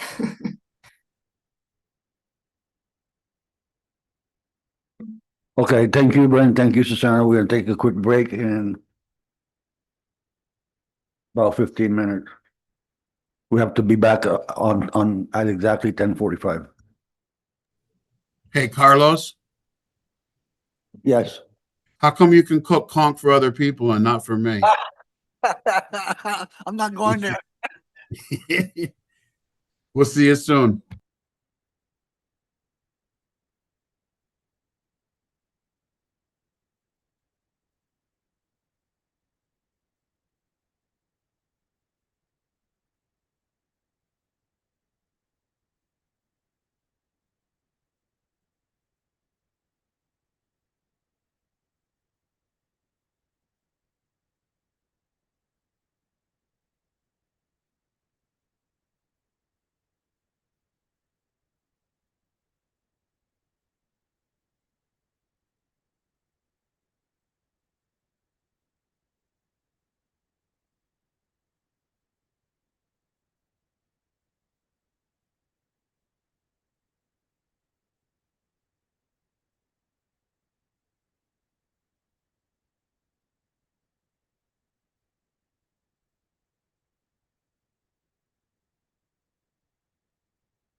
Yeah.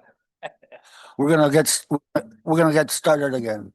I'm not, I didn't get no feedback here. Hello. No hay nada.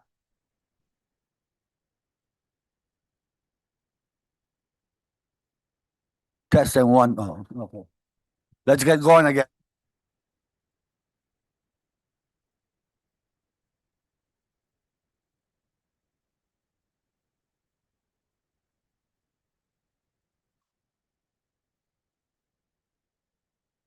So next on the agenda is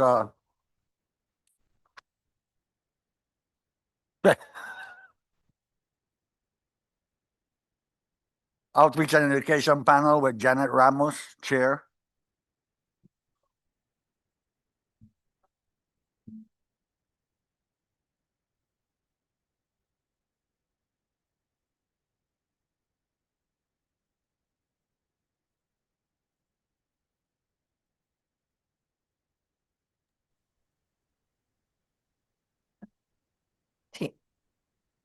Alida, do you hear us?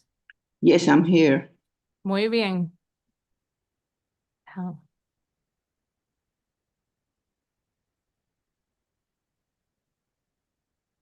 Okay. We are ready. It's me first or Janet first? No, you first, Alida. And also, the people is around, they are not. Ya comenzamos. We started. Sí. Gracias. Okay. Good morning, everyone. I'm very happy to be here. I am still taking care of many of the health conditions that I'm going through, but I'm still alive. I'm working. So it's great to see you all.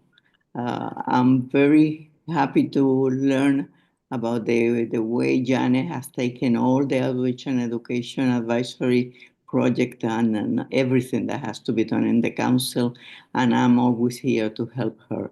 So Janet, I'm glad to hear you. I'm also glad to hear you and to see you again. It's a pleasure, believe me. And it's very difficult to fill your shoes, Alida, but I'm trying. Well, good morning, everyone. I'm here today to share the recent efforts of the Outreach and Education Advisory Panel since from late 2025 through 2024 to 2025. So much is happening right now around us. We have storms, politics, and big changes. But through it all, our purpose stays strong to stand with our coastal communities, support sustainable fishing, and protect the ocean that gives us life. So, Cristina, next slide. Back in December, I have the privilege of taking part in an agroecological fair hosted by Visit Rico, where I joined 6 commercial fishers from our region. Visit Rico has been making great strides in highlighting lesser known species and educating the public about their value as part of a healthy, sustainable food system. And I'm working along with them.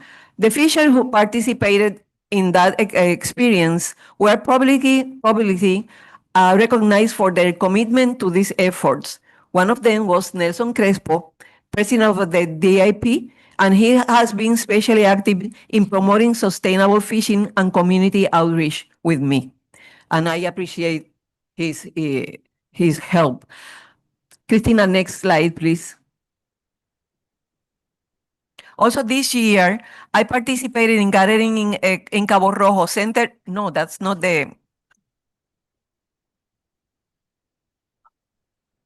that's the third one. That's the gathering with Visit Rico. That's the second one. And no, something happened. Well, this is the next one. Earlier this year, I participated in a gathering in Cabo Rojo centered on community engagement in climate research.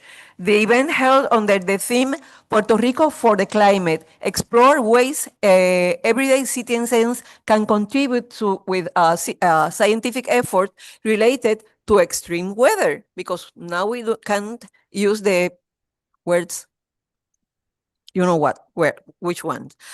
It was a space for exchanging ideas, and several concrete proposals were shared to help bridge the gap between researchers and the people directly experiencing climate impacts in our coastal and rural communities.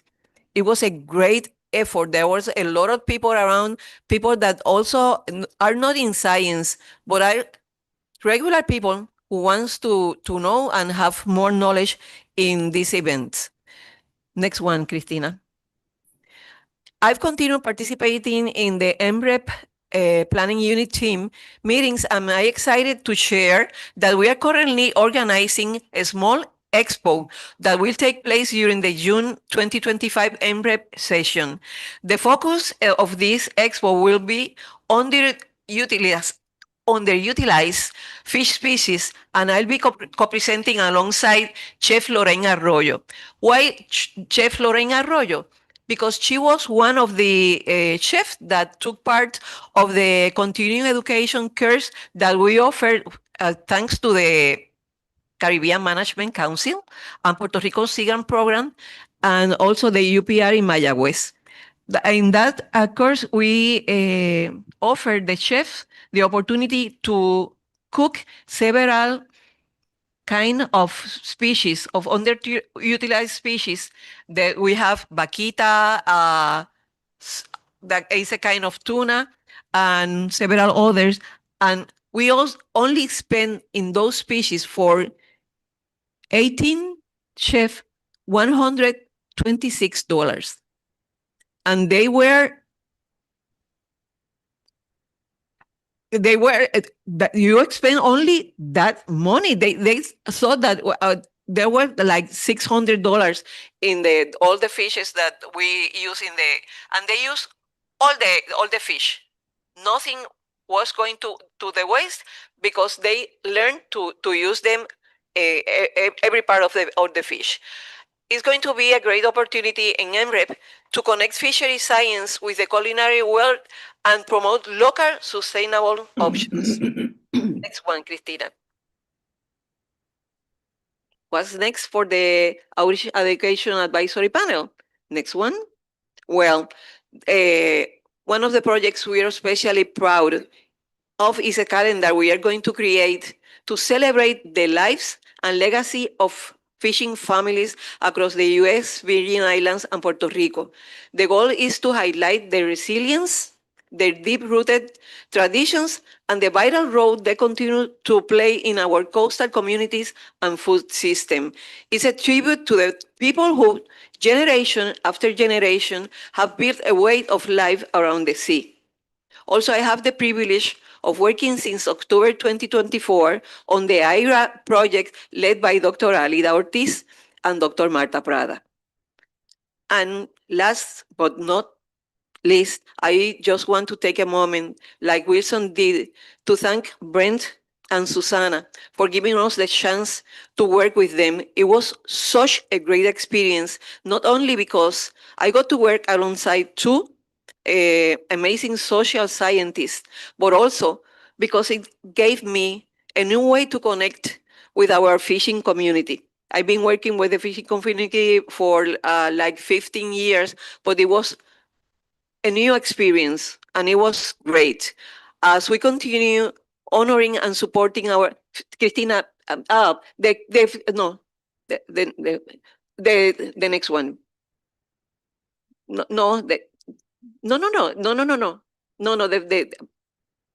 one, that one, the other one, no. Mira. That one. Okay, the calendar will highlight 4 families from St. Croix. We already have them, 4 families from St. Thomas, and in St. Croix, Harrison is helping me. In St. Thomas, we have Nicole Greer, which I already talked to, and she's helping, and also 4 families from around Puerto Rico. I want to highlight different zones from the island, not only from the west or no, for all the coast of Puerto Rico. Now, Cristina, the other one. Thank you. Questions? Well, Vanessa. Vanessa Ramirez for the record. I just want to make a comment to thank Alida and Janet and all the outreach group, because I know the hard work that you have been done with our commercial fisheries, especially in the west side where I am. And we know that it's not easy to work with us, but really we enjoy to be able and collaborate with all the things that you do, the activities and all your support, especially when we run away or call at last minute with that we need materials and all that, and the importance that all our new generations of fishermen get the compromise to continue collaborating with the council and all the areas. Thanks. thanks. And thanks. I could say the same for you. Well, that's all. Graciela. Two questions. Who's in the picture? Oh, that's Jimmy Kraitov. He is a fisherman from Boquerón, Cabo Rojo, Puerto Rico. And the second question is, do we have any plans of letting the recreational fishers know that the regulations that we have in place, like the seasonal closures, the seasonally closed areas, etc., actually apply to them also? Yes, we have a meeting in Rincon about 2 or 3 months ago, and we began that work. And I'm also talking to Yamitza and Grisel and with Wilson, and I hope to follow that project. And also, if I may, Mr. Chairman, Elena Antuna is also working on that. Yes, And I they talked will, to her also. but they will do their own thing and cover the workshops, and they will be coordinated with them. How about Chat and then Wilson? Refik Orun, thank you for the presentation. Do you have a list of these secondary species that people consume? I'm sorry? The question is, do you have a list of these secondary species that people consume? Yes, I have a list. Yeah, but now that you know that they have the list, how can the public will be able to read that list? I don't have it in here. No. What is the mechanism to use it? Use the I web page. You can use the web page, but you can write to me, and I will send it if someone need it. I guess. I can send it to Cristina, and she can. Yeah, Cristina, you can later talk it over and see if you can put it in the web page. Yes. The other thing that Diana is saying is that this is one of those things that we would like to have a bulletin that we can send to the people. That's what the second thing I was going to ask if Cristina maybe can Yeah, make both it. of you work on a bulletin, and Okay. remember, many of the fishers tells me the bulletin, the digital bulletin is okay, but I would like to have a paper so I can stick in the wall of the association. And let me tell you, And- now we have the Seagrant Press is working at last. The Seagrant is gonna disappear next year, so don't talk about Seagrant. But we have the press right now. We can use it. Yeah, I know, but the thing is that those two requests by the fishers, the OAIP can be responsive to them. So we will have the bulletin, and we will have a place in the web page that we can include that information. So I think Cedric also mentioned to me several years ago, but he's still on the same idea, that there are many species that he uses in his restaurant that are underutilized. And he also wanted to see if there would be a possibility to include, recipes, things like he uses, like we have done before under your different projects. And he suggested to put it in the webpage too. So just for the record, that's I one have of the recommendations recipes that he the recipes that the chefs did in the continuing education course, and we can use them. Yeah. I'll Okay. put it in. Okay. And thank you, Janet, for taking Thank these you. big shoes after Alida. Wilson? Wilson? Wilson? Yeah, thank you, Mr. Chair. Just to add, for the answer for Graciela, yes, Elena and me, and we are working with the recreational area, and we are. In my report, I'm going to talk more about this, but we are reforming what is the educational program for recreational fishers. So yes, we are attending that sector. And in my case, as a liaison, I always give them educational materials. They have participated in my workshops, in the Sending Device workshop. They always have questions. And via the WhatsApp broadcast list too, they always asking me questions. And very, very interesting is that recreational fishers from Puerto Rico and the states that are living right now in Puerto Rico, we are attending that area. So, and for Janet and Rafik, the list of the subotelaz species. If you want, you can talk with Daniel Matos, or we can work together and I can make you a list, or we can make you a list of the reported, Thank you. like the segunda, second, third category of species. Thank you, Mr. Chair. And I also want to thank you, Wilson. I appreciate your support. And also, I have to tell that Chef Lorraine, his father is a fisherman, and her grandmother have a book of recipes that she how do you yes, thank you.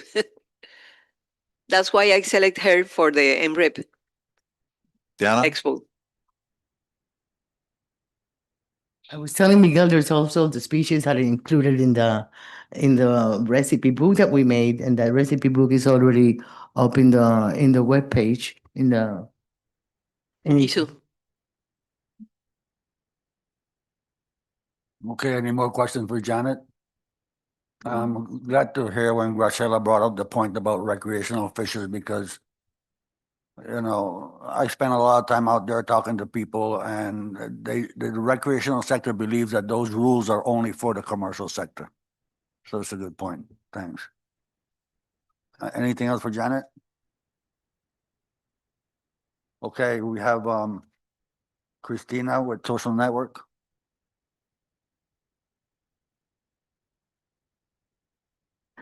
Buenos días, good morning, and thank you for letting me present something about what we have been doing with social media on the webpage. My name is Cristina Olan. I'm the social media network coordinator for the CFMC. I will give you some updates and some highlights, but feel free at the end to ask any questions regarding the social media webpage or another thing that we have been doing in coordination with our liaisons and people that are collaborating with the council also. As always, I present the numbers just to let you know how many followers we have in each of our platforms. In Facebook, we have over 7,000. In Instagram, over 2,000. We have X, LinkedIn, Threads, and YouTube also. Now, as for example, we are live on YouTube too. We have a new platform in Blue Sky. We just opened it this year, so feel free also to follow us in Blue Sky.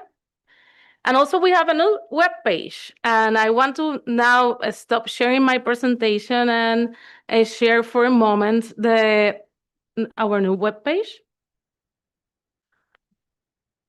Estoy aquí. Gracias.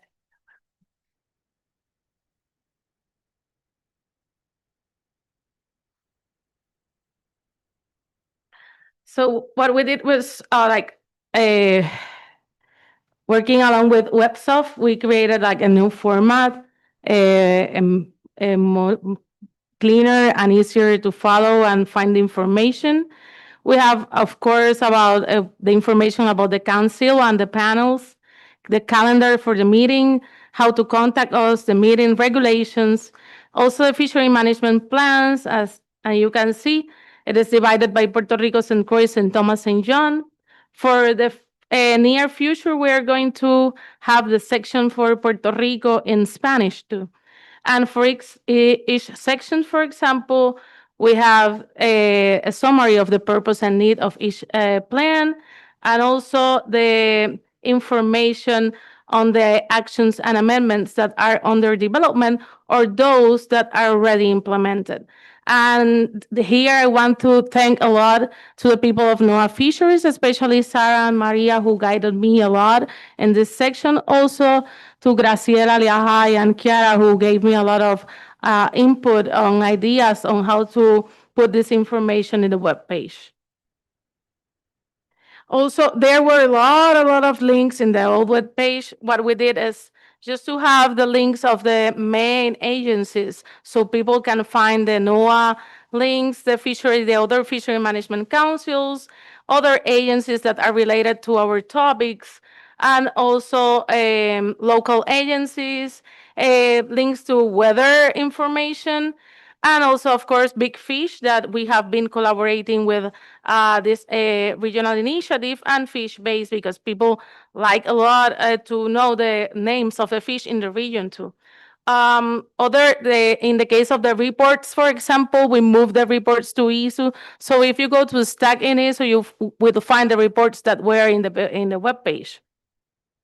We continue to have the CFMC RGIS online, and we reduce the amount of information of enforcement contact just to the main one, the NOAA OLE, el Cuerpo de Vigilantes de RNA de Puerto Rico, and the DPNR. And of course, we have all the information about our social media platforms, including the link tree.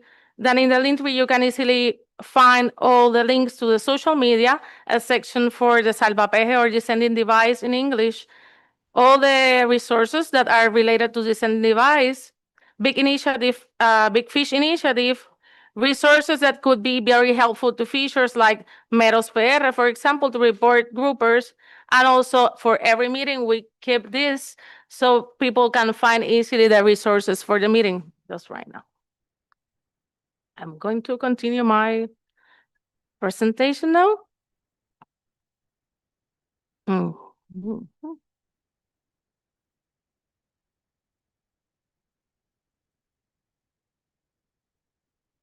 As always, we include in our social media seasonal closures, local and federal, meetings and workshops, outreach and educational activities, marine species, content that we share from other agencies and collaborators, collaborative content, also followers requests. Sometimes people write to us on the DM or the email or something, or just on WhatsApp, for example, and we do content in response to what people request. Funding opportunities from different federal agencies, our bulletins, and also the Big Fish initiative. We continue receiving requests of information, questions through the inbox and the DM on Facebook and Instagram. As we mentioned, we have ISU, that is a platform that allow us to provide documents and books and different information that people can easily read, share, and download there. It has multiple uses and purposes.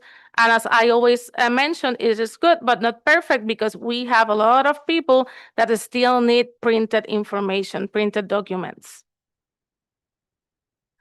Now I'm sharing some of the images of the CFMC monthly bulletin, and I want to share those two, the February and January issues. The one of February, I want to thank a lot to Michelle Sharer. We focus on the topic of groupers, and the one that was published in January is about the descending device and Salvapeje. And I want to thank a whole team that helped me to put together all this information: Maria, Sara, Janet, Wilson, Nicole, Miguel, Diana. And as always, we publish the CFMC updates and noticias del CFMC en inglés y en español, in English and Spanish. So thank you very much for all the support in this process. This one, the January issue, we also printed it, and it has been used in the workshops that Wilson is coordinating, the Salvapeje, and also in Meros PR too. So again, when we have been doing the PEPCO and the Salvapeje workshop, we have noticed a lot the need of printed information, printed documents for our audiences. Those are some of other that I kept because I wasn't able to present in the other meeting. I kept some of the slides, so I'm showing some of the bulletins, the newsletters that were published last year, and I want to share those too because we have been strongly collaborating also with MREP. Salvapeje. Those are some of the examples of the announcements that we publish in our social media of our workshops. PEPCO, PEPPER, that is for recreational features. And always, we share also the requests for comments from NOAA Fisheries. As I mentioned, we have Linktree. Also, we have been using a lot of WhatsApp. Wilson has a broadcast list through which he sends the information from the council that I share with him. Weekly, I prepare information in English and Spanish, and he sends the information through WhatsApp. Also, Gerson made me an administrator also in his chat, and I'm sharing the information through the St. Croix Fisherman chat in WhatsApp. Also, Nicole is sending also information. Email, we have increased the amount of contacts that we have in email. Chiara Matias, she has been working on the master list of contacts in the council, and every time that we have a workshop, for example, PEPCO or Salvapeje, what we are doing now is that we are not doing only it on paper, but we do it electronically. So every time that we have a workshop, we have this information and we send it to Chiara, and now we are adding more contacts to the email. So every time that we have an announcement to do, we have more people that can receive the information through their emails. Big Fish Initiative, we continue sharing content that Big Fish is producing. This is a hub from the initiative. And also, I want to mention that I have been collaborating with MREP in the USBI now. It is new to me, and I'm very thankful for being part of the MREP planning team in the USBI, Puerto Rico Steering Committee, and also in the PUT, that is a presentation unit team. Also in PEPCO with Wilson, Salvapeje, Wilson and Nelson, Meros PR, always in festivals and workshops. And with Puerto Rico Sea Grant, we formalized a collaboration that now we were like sharing content in a very spontaneous way. Now we have clear that anytime that we have things that are common to our topics, we can share and do collaborative content. We are in social media. Again, this is a QR code to our Linktree. And thank you for giving me the time to present. I didn't include a lot of pictures or many other things, but please feel free to ask me any questions if you want to. Gracias. Y si hay alguien en español en el Zoom, también por favor puede hacer la pregunta en español y la respondo en español. Thank you, Christina. Question for Christina? Miguel? Not a question, but just for the record, the Salvapeje or the one for the defending devices, although we don't have the regulation in place and maybe we don't have the regulation in place. We agreed to continue the outreach and education for this one. There are many fishers already interested in using it on a voluntary basis. And Janet and Christina have been working together with fishers, both in the USV and in Puerto Rico. The liaison officers also, we have some of the descending devices equipment that was sent to us, actually was provided by Russell Dunn through an addition to our grant. And the interest is there. So without regulations or with regulations, it seems that the fishers are more interested in protecting the fish, throw them back in a way that they will survive. The chances of survival are higher. So just for the record, that's something that is positive to mention. So thank you a lot, Cristina, for all your work. Maria. Thank you. This is Maria Lopez, NOAA Fisheries Zero. I want to say that one of the things that came out from the December 2024 meeting was for staff to work with the OAP to summarize new actions and amendments, contribute plain language summary for flyers, meet with the liaisons to ensure that the sending devices questions were addressed or that we could discuss and ensure that the information that they have was good information, coming from the amendments, et cetera, what we were doing, so that information can be provided to the fishers that they were already assisting. And I want to thank the liaisons because we were able to meet, and it was a really super productive discussion. It also helped me a lot to understand which fishers in terms of sectors have some more questions about the descending devices and how can we better assist the different sectors. So thank you to Nicole and thank you to Wilson. And for the other things, we work with the panel and we work with Christina and to work to go through the actions that we were doing and revising, reviewing, and preparing materials, assisting Christina to prepare the materials because she had already everything pretty much done. So it had been a pleasure. And thank you for giving No Fishers the opportunity to work with you and for your availability. We have been I know that we can call you anytime that we have any questions, and you know that you can call us at any time as well. So excellent work. We are super happy with the council page. I think it looks amazing, and I think you guys are going to be very happy that it's very accessible, it's very easy to use.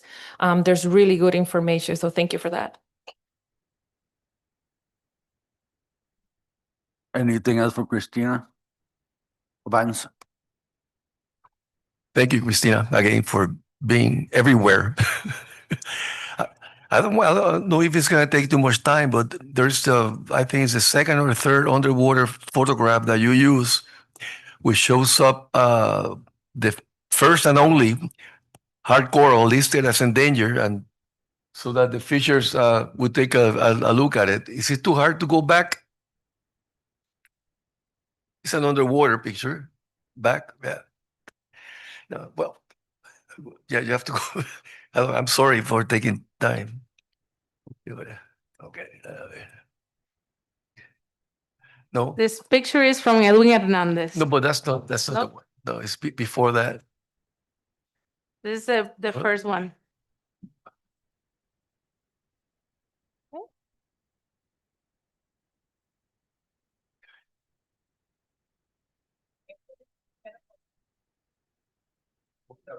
No aparece. Mira, don't worry. I'll show the features in Okay. a picture separate. Don't worry. Bueno. Okay. Lo chequeamos. Senai. Okay. All right. Moving on to the liaison officer's report, Nicole Grill.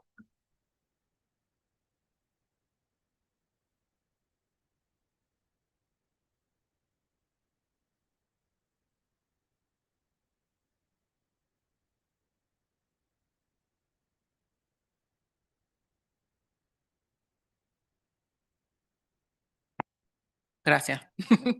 Good morning, everyone. I am Nicole Grillo, the Fisheries Liaison for St. Thomas and St. Croix. Sorry, St. Thomas and St. John.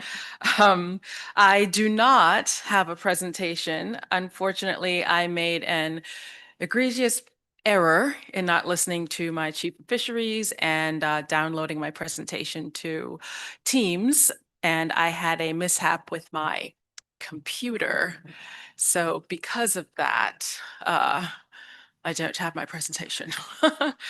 So over the past few months, we have been working on the educational outreach for the descending devices, focusing on that mostly. I have had a chance to do 2 educational outreach projects at the Afternoon on the Green in March, and then a dolphin and wahoo fishing tournament last month. These allowed me the opportunity to speak with not only recreational fishers, but also some commercial charter fishers as well. And instead of calling it Salve Peje or Save the Fish, we are calling it Assist the Fish.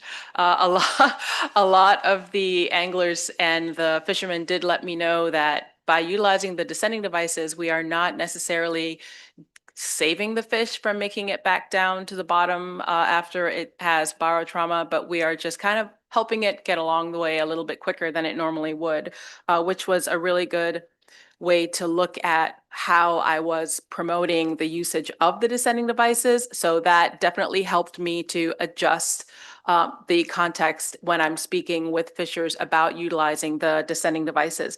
We received a video from Christina that I have done a voiceover with in English, simply because I realized that a lot of the fishermen that I was showing the video to were having difficulties even after I turned the volume down with listening in Spanish, but then looking at the subtitles in English. For some reason, it was difficult for them to look at the video and listen to Marcos in Spanish, but then being able to see the words in English. So even after I asked them to take the volume off while they're watching the video, that still seemed to pose a problem. At our fishing tournament, we had a guest fisherman that was there from Puerto Rico, Antonio, I think his name is. He was featured in the video. Cristina? Anthony Eliso. Yeah, so Antonio Aliso was in attendance at the one fishing tournament that we had, and he helped me to explain the descending devices to some of the fishers that were there participating in the fishing tournament. So I kind of had a chance to do a mini workshop then and there, and I'm really happy that he was able to attend. So another thing that we've been doing as the outreach and education is also letting fishers, the new line fishers, know that they do have to comply with the federal regulations, and telling them and getting them interested in reading about the island-based fishery management plan. Several of the new fishers were not aware of the island-based fishery management plan. So in May, the 19th, I believe, we are going to be holding a workshop not only on the descending devices, but also letting fishers become more familiar with the IBFMPs, and that is going to be publicized within the next week so that we can have a pretty good attendance of not only our new line fishers, but hopefully some of our commercial fishers will be in attendance as well to answer questions on a peer basis. As I said earlier, I don't have a presentation, but I did have some pretty amazing photos of the the people that attended. We unfortunately are losing one of our largest fishing tournaments in the St. Thomas, St. John district this year, the Northside Sports Fishing Tournament, which takes place in July and is an amazing opportunity for us to speak to fishers from all different sectors, is not being held this year. So I'm losing one of my outreach things to get information available across the board to fishers of all different categories, and I'm pretty sad about that. Hopefully we will have a chance to have the Northside Sports Fishing Tournament next year, or maybe one of our other associations like the Committee for the Betterment of Carnage or the St. Thomas Fishers Association will be able to pull off and hold a fishing tournament of that magnitude. And I do want to say thank you very much to Christina and also to Janet for keeping me included in what the Outreach and Education Program and panel is doing. Wilson has been an invaluable resource whenever I'm having issues or trouble with how to get the message across. So I do want to say thank you very much to my Puerto Rico counterpart, and thank you to the council for allowing me the opportunity to bring forth the federal regulations to our fishers in St. Thomas and St. John. That's all. Thank you. Thank you, Nicole. Craig Lowe. Yeah. I mean, Nicole, you don't need all the audiovisual aids and all that. You always give a great presentation no matter what. I have a question about the 19th of May workshop. Where's that being held? Okay. And then depending on what we get for an audience there. Oh, that is going to be held at the Game Fish Club. And then depending on what we do there, we're going to look for moving it closer to someplace in town. I do have a chance to do a workshop or get space at the UVI in the business classes down there. So that's another area, but that's going to take place later on, maybe in July. Any further Vance? Yeah, Nicole, thank you for your presentation. Despite having no slides, it was excellent. And thanks for your work. One question, what were the factors that contributed to the cancellation of the fish tournament? So we're thinking that it's probably due to monetary constraints and then also some in-house personal issues with the sports fishing tournament. Yeah, thank you. Okay. Thank you, Nicole. Now I have Wilson Santiago, Puerto Rico.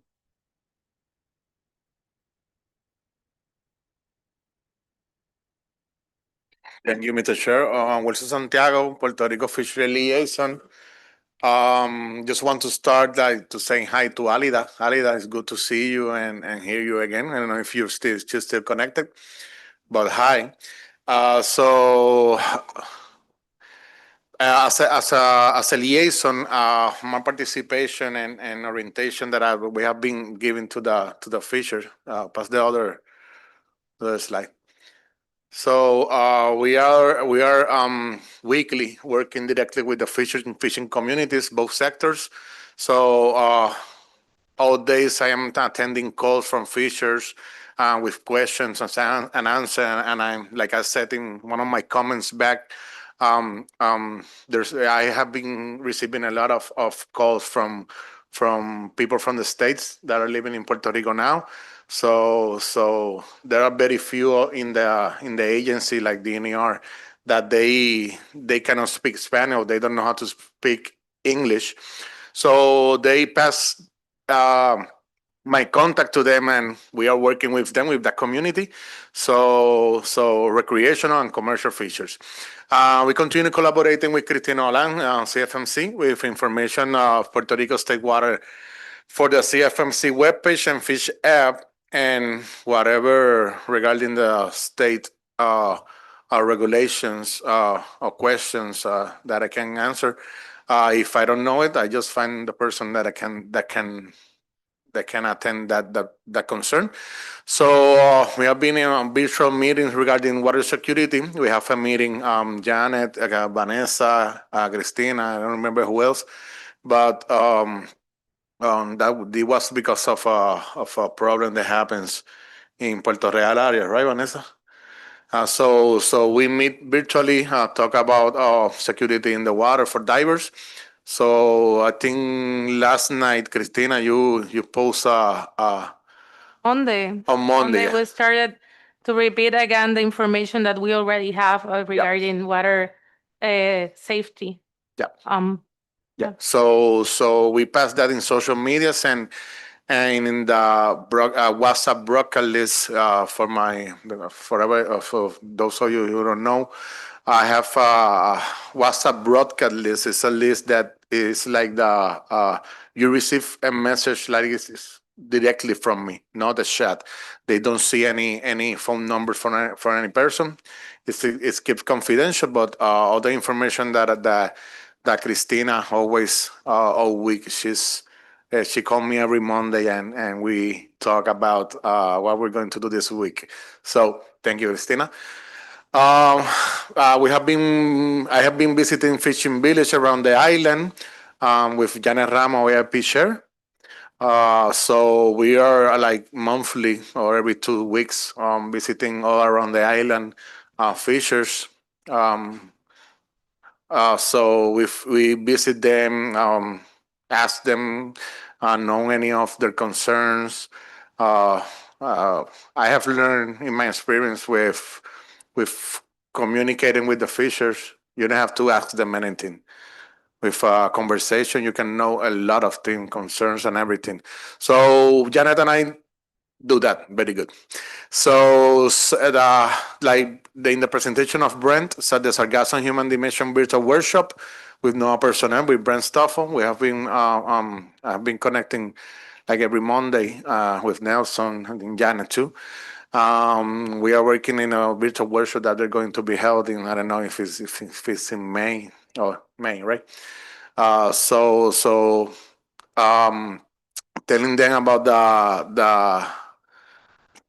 the concerns and everything that the fishing communities have about the sargassum. So we're working in that. Next slide, Christina. So outreach and education participation. I have been working in the Descended Devices workshop. Education, I'm going to talk in the next slide more about the Descended Device workshops. Educational workshop for commercial fishers, that's the PEPCO. We held one in Luquillo this year, and we have another coordinated in the end of May in Cataño, that's the north.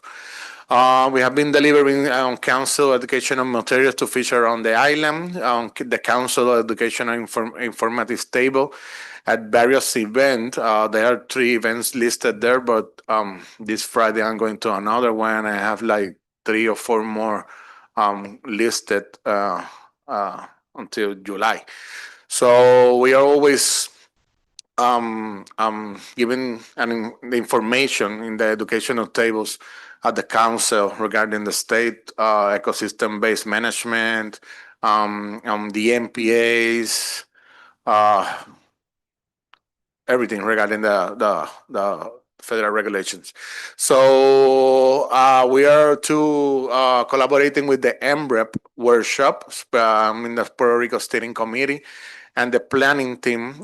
This year MREP workshop is going to be held in the northwest in Aguadilla from the 11th to the 14th of June. So we are in the planning team choosing all the participants, 30, 32, maybe 35 participants from both sectors are going to participate this year. And like I said in my first slide, a weekly blog post, the Waka broadcast list. Again, thank Cristina for everything. So I'm always sharing information too when the DNR partners from the Coral Reef area and all the information that anybody have to take to the fishing communities. I always telling them send it to me so I can send. Right now, in that list has grown since the Descending Device workshop. Maybe right now I have not the exact number, but maybe 700 fishers, something. We have over 700 Yeah, fishers. like a number like that. Yeah, I have like four broadcast lists. You can only have like 250 person in one. So we are continuing adding more. Next page. So for the Descending Device workshop, yes, the council, like Miguel said, the council provide us liaisons with the Descending Device system. So this year we started in Mayagüez in the west side, next in the south with 2 Villa Pesquera of commercial fishers. So future locations, they are already coordinated on May 2, May 13, and May 5 in Guayama in both Club Náutico from recreationals and Villa Pesquera in Pozuelo, commercial, and in the 5 in Villa Pesquera and Aguabo. And those other locations are still pending for coordination, but it will happen. They are very interested. The fishers are very interested. They're calling me when they see the promo of the other workshop. They just call me. I'm making a list of them soliciting me to bring the workshop to their area. So we have a very good feedback, and Maria, we have very good feedback about both sector, recreational and commercial. And I want to thank you for the meeting that we have and the presentation too. So regarding the descending device workshop, Cristina Olan, the council staff, she helped me a lot, and I want to special thank to Nelson Crespo, the AP chair, because you're going to see in the photos that Cristina is going to upload now. Nelson Crespo do the presentation for the descending device and how they can make it. I don't know if you are going to talk about this, Nelson, but okay, and if they make, if you've seen the photos, in the photo in the middle in the left side, there are a couple of descending device that Nelson with only 1-2 bucks made in his house, even with a hanger. He made a descending device. So fishers are very happy when they hear him. You know, with anything that they have in their house, it can be done. So that was from Mayagüez, from Ponce. Look at the smile. Very happy fisher receiving the descending device, the salvapeje. It was the group from Mayagüez. And there are commercial and recreational. It was the group of Ponce. In total of participants in both workshops, maybe 60 or 70, right? 60 something. 60 something, yeah. So we are continuing giving those workshops, as I said, and also the educational program for commercial fishers. And like I said, Estamos activos, yeah. So, like I said in the comments back to Graciela, we are reforming to the educational program for recreational fishers. So probably this next month we're going to be because Elena Anton held a meeting with other partners from DNR on their other recreational personal interests, so we can all work together. You know, the wheel is already invented, so why not make it all work it like a manager community or educational communities. So next slide. This is the end. My contact over there. So thank you. Thank you, Wilson. Crespo. Thank you, Mr. Chair. I have to say thank you, Wilson, and this council for the invitation to participate in those workshops. And it's a rewarding experience that encouraged me to use the creativity to build the descending device at a low cost. And the beauty of this is when we interact with the fishers, we share more ideas to how to build it. And it, we pass a good time. We are learning from each other. And the thing is that everyone is interested to using it in the field. And that is, that is good, for the fisher and for the resource. Thank you, Wilson, for the invitation. Thank you, Nelson. And to add something in that, yes, we have heard from different sectors, commercial, recreational, divers, that, the divers don't have to use it, but sometimes we are multi-species, multi-year fisheries. So the divers, the cala, the hand line, hook and line, the traps fishers too. They have been very interested in the device. So thank you, Nelson. Thank you. Julian? Yeah, Joey McGrath for the record. Okay, so from speaking with Nelson and Wilson over the last couple of days, I heard about their presentations and the great reception that they got from everyone that attended the workshops. I also heard that Nelson was able to teach the fishers how they could make their own descendant devices from stuff that they heard or have around their house that can cost them as little as $2. And he has a presentation on that. So what I'm requesting for the VI, if possible, at some point, if the both of you can come over and do that same presentation to the fishers in collaboration with Nicole Griot, to do that presentation to all the fishers, both recreational, commercial, or new guys, everyone. So see what wheels you guys can spin, and if that would be possible to come over and do that for our guys. Thank you. I'll second that. Okay, thank you. Thank you, Wilson. We don't have St. Croix. We don't have anything for St. Croix, right, tonight? Okay. So next we have Julio Morel Lorraine. and Lorraine Martel for Caricus. Once I got some season update. Hello. Okay, let me share my screen.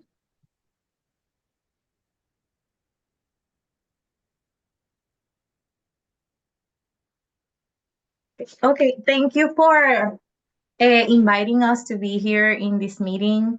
I'm glad to see familiar faces and names. My name is Lorraine Martel. I am a research associate in Caricus, and I am going to be presenting on our efforts on monitoring and forecasting sargassum inundation events and what to expect for the following months. So our sargassum monitoring program includes a series of data-intensive analysis designed to leverage existing technologies towards improvements in sargassum inundation forecasting and the characterization of associated sargassum impacts. So we have 3 objectives, which include weekly monitoring of sargassum biomass influx in terms of the magnitude and the spatiotemporal variability in terms of the La Parguera Marine Reserve Basin and at the key scales within La Parguera. Our second objective is to look at the biogeochemical impacts of these sargassum events. And with the data that we collect, along with other available tools we have developed and validated sargassum coastal inundation forecasting products to support coastal managers and marine activities. So here I am presenting a map of Puerto Rico, where on the left side is the map of La Parguera Marine Reserve, which is located in the southwest region of Puerto Rico. On the blue pins represent the sargassum traps that we have. We have 12 traps within the basin. And for 6 of those stations, we also collect biogeochemical data. So we collect discrete seawater samples for pH, total alkalinity, dissolved inorganic carbon, and dissolved oxygen, as well as salinity and temperature measurements. So right now I am showing you our time series of the estimated sargassum wet biomass per meter of coast as an average of those 12 traps that are within the basin. So right now we are starting our 5th year of this time series. And this data shows that we have a seasonality and variability throughout the years, where in 2024, we saw the lowest sargassum biomass. So this year we have documented arrival of sargassum in February, starting in February, with a significant influx observed just 2 weeks ago, which is that last spike on the block. So we expect to see more sargassum arrivals according to the sargassum watch system. So this data that we collect on biomass and biogeochemical parameters are used for the development of the forecast model and the biogeochemical impact model. And it's an ongoing effort to collect this data to continue validating those models. And so on the right corner, there's a picture of the sargassum traps that we have here in La Parguera. And so the evolution of the sargassum forecasting products. So we started with a version 1, which was or is a tracking tool. Is a visual model for particle tracking using AMSIS. And this is a qualitative approach to track sargassum patches. However, this tool has a limitation because it does not reach to shore and it doesn't provide information on the amount of biomass to be expected at landfall. Version 2 is driven by surface current of AMSIS forecast as well, and uses the maximum chlorophyll index to better track the sargassum patches by representing the distribution of sargassum mass and its density. So I want you to really see the movies that I have on the presentation. So the different colors represent the sargassum patch density, right? And this is version 2. So for this version, we have validated the model. On the left side at the bottom, it's a map of La Parguera with the sargassum traps. And so for this, since this forecast project uses AMSIS and the limitation is that it doesn't reach to shore, we use the outer traps of La Parguera. So the outer reef traps to validate this model. And so on the top of the map, we see the plot for that validation where the red bars are the modeled sargassum and the stars are the recorded biomass here in La Parguera. And so it gave us a reasonable validation for this model. And so this forecast product is available at caricus.org. This is a regional sargassum coastal inundation forecast in terms of biomass in kilograms per meters of shoreline per week. And it is based on the AMSIS model. And this tool is support coastal managers and marine related activities. The version 3, which is currently operational, it uses FBCOM currents model from Caricus and provides a 3.5-day forecast. So this one is also initialized with MCI. It's not restricted by the resolution like the one before because it represents well the coastline and the bathymetry. And so in these movies, you can see how the particles get into the coast, unlike the other one that I show you. So it can forecast the landfall at a specific coastal sites. And it is a tool for rapid response to extreme beaching events. This, like I mentioned, this is currently operational. It operates daily. And it runs after the FBCOM hydrodynamic model. And we expect to have this product available on our webpage by next month. So version 4, we are working on it. Currently, Dr. Haibo is collaborating for the development of this version 4. It's also based on FBCom, and it will allow the inclusion of very high resolution domains for La Parguera and San Croix. In La Parguera, we will use this forecast model to for the development of the biogeochemical impact forecast, because it has improvement in the nearshore currents and the particle capacity to be accumulated in the emergent heats and the coast. And for San Croix, it will help with the management of the Water and Power Authority seawater intake desalination plant. And sargassum traps were installed near the WAPA station for a validation of this model in San Croix. And so this version will help predicting the landfall of sargassum on sensitive marine ecosystem and nearshore critical infrastructure. This should be operational in the upcoming weeks, and we expect to have it available by the end of May.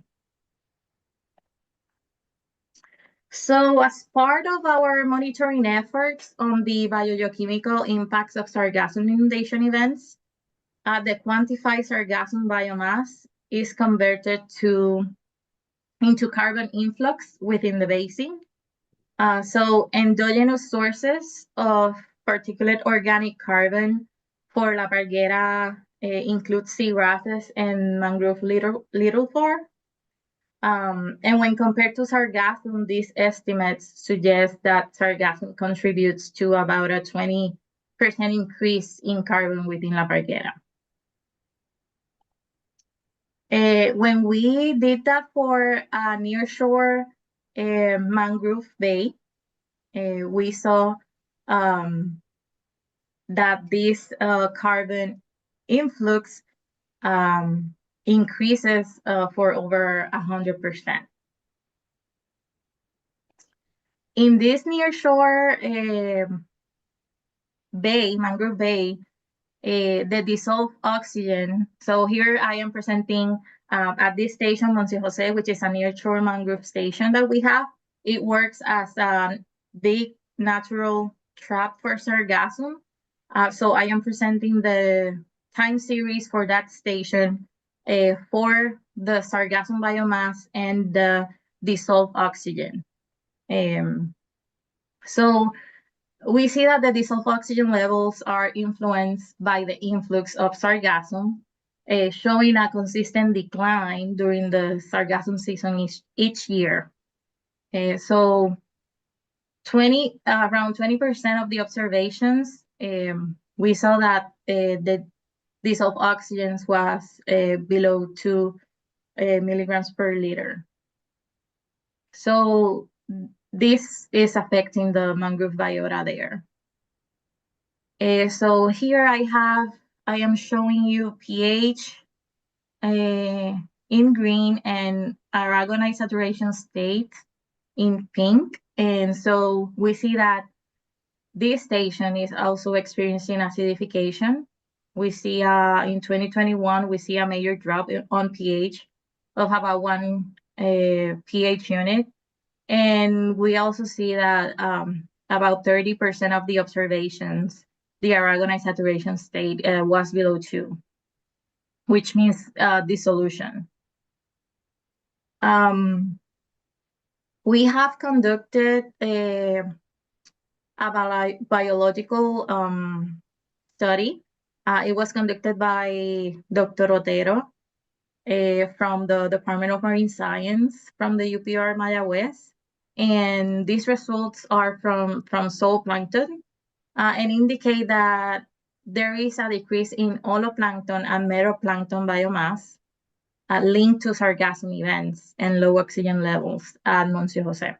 So there, I am showing you two stations. MJ1 is the one that I showed the oxygen and pH and aragonite levels.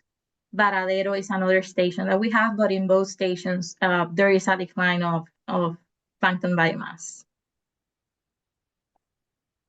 As part of the biogeochemical model efforts, we are gathering high temporal resolution data from Phobos data loggers for better assessments of hypoxia events at 3 stations. These stations are from the outer keys, middle key, and the nearshore station that we have. And we are exploring physical drivers that modulate dissolved oxygen, and we have found that for these two stations, which are Media Luna is the outer key, Enrique is the mid-shelf key, two drivers that modulate the dissolved oxygen variability there are wind speed, and tides. However, tides and wind speed do not fully modulate dissolved oxygen at Monsieur Jose, where the bottom sediments are highly organic, unlike the other stations which have coral rubble and low sargassum entrapment. So we need to account for carbon inputs and the carbon inputs from the mangrove at this station and from the sargassum that arrives there. So the remineralization rate may be the most important driver of hypoxia there. On the right graph here, so we collect core sediments weekly as well to measure the carbon on the sediments. And so we see, for example, the sargassum season between 2021 and 2022, we see that about 8 months, we continue to have sargassum at the bottom, decomposing. So maybe that's that's an important parameter for our biogeochemical forecasting model. So we are working on improving that model, and we expect to have it by the end of summer. And this model can be applied to other locations that are being impacted by sargassum inundations. And that's all I have. Thank you, Lorraine. Any questions for Lorraine on sargassum? Vance? Yeah, thanks again for your presentation. Very hard work that Carico's people have been doing. I hope that you don't get a budget cut or not a significant one, but it's We gonna hope not. it's gonna hurt anyhow. Back to your presentations. One thing that can you hear me? Okay. Yeah. Yeah, this is Vance Vicente. Uh-huh. Something that would be very useful is in the graphs that you presented, especially with the water quality parameters. It will be nice to have a bar that shows which are the water quality standards for SB waters. For example, dissolved oxygen shall not contain less than 5 milligrams. It would be nice to see how the oxygen concentration varies. If it varies significantly, below water quality standard for dissolved oxygen, the same thing with the pH. Uh-huh.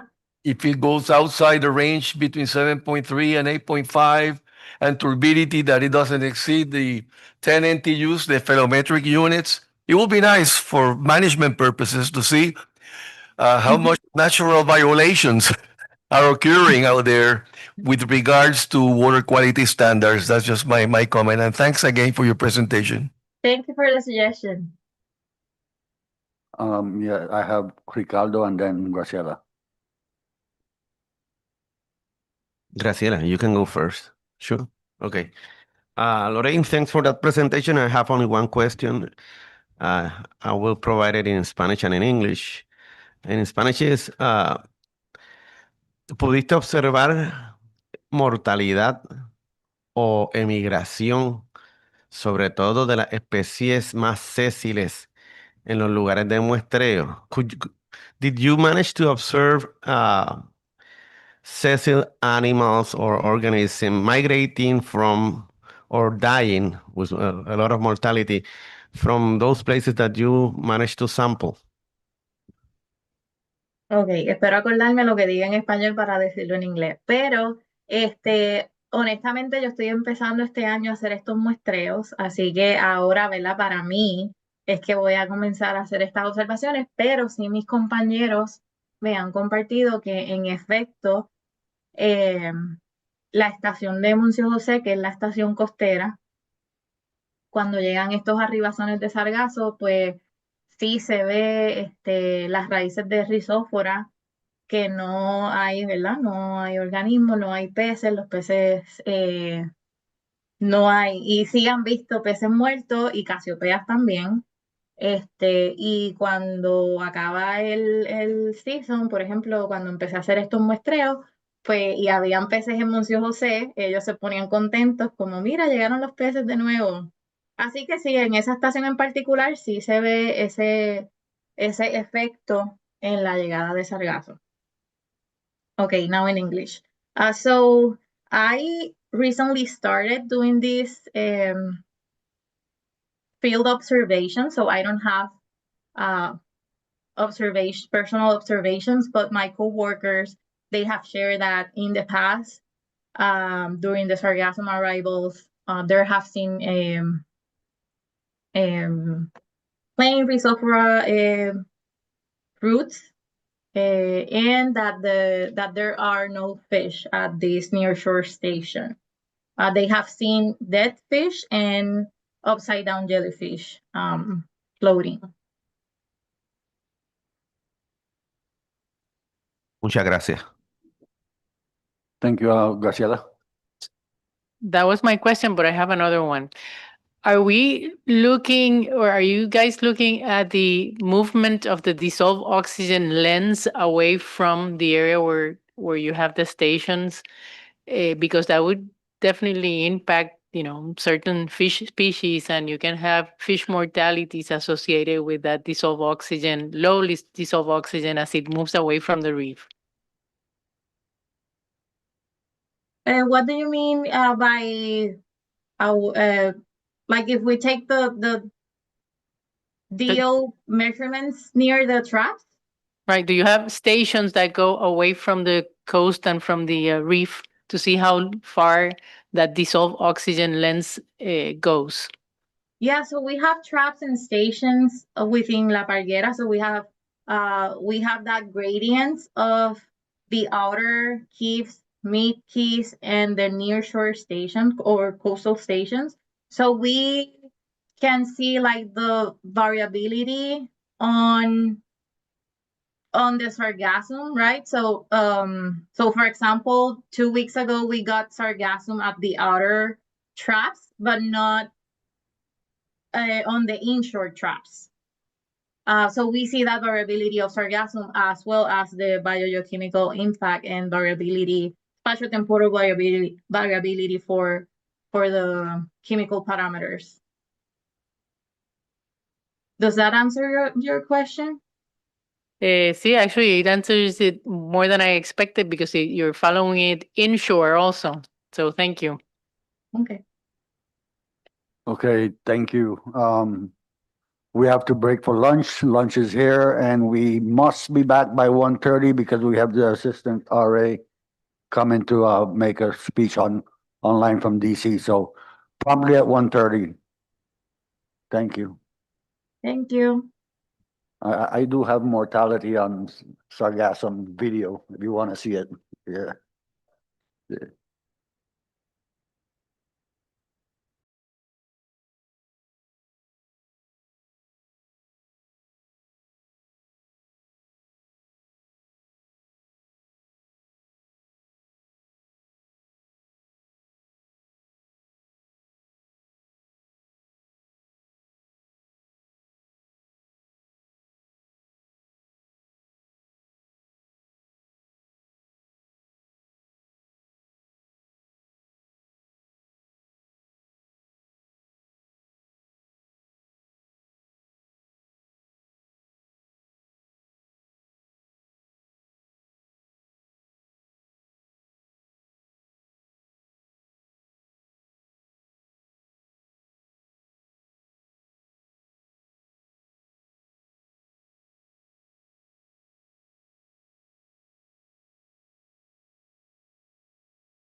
Espérate.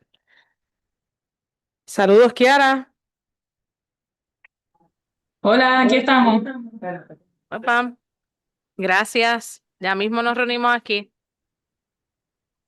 Mira, Jan. Mira, que ya mismo nos reunimos aquí porque faltamos nosotros. Mira, ya ahí apareció. Ahí está Luz. Aquí está Kiara también. Te veo, Luz. Hueva. Ay, mira, está Vivi. Vivi. Vivi, hola. Aisha. Tomamos la foto. Hola. Aisha, Ya no te veo. Ok. Vamos a ver cuál va a ser la. Angie te estaba llamando. Me das un. ¿Y Marta dónde está? Mira, falta Marta. Eso es lo que quiero, es que la cuestión es esa. Yo creía que se iban a reunir en un mismo. Sí, vamos a necesitar que todas vayan a un mismo salón, porque yo puedo darle spotlight a una sola, pero no tres. ¿Y por qué no vamos al conference? Mismo salón u oficina. Vamos al conference, Vivi, con la laptop de Kiara. Yo creo que ella está más cómoda ahí. Tranquilízate.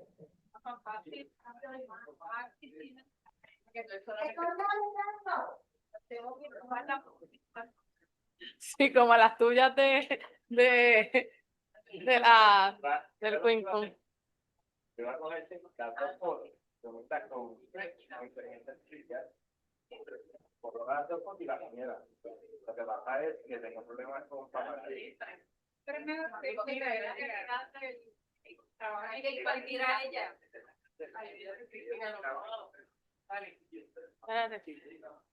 Ahí están.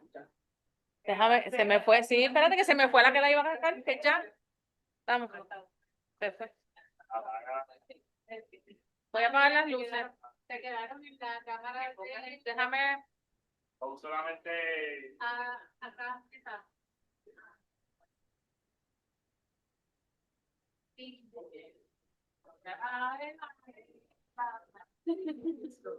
Ahora sí, déjame apago. Apago acá. Apagarla.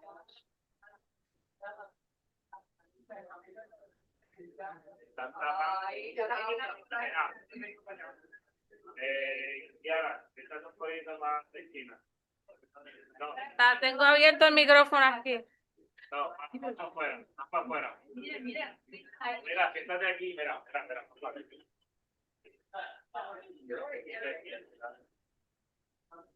¿Cómo estamos ahí? Cristina, te daba en la cara. Dígame dónde. No está. Estoy bien aquí. Hola, ¿cómo estamos? Y tres. Hola, 2 y 3.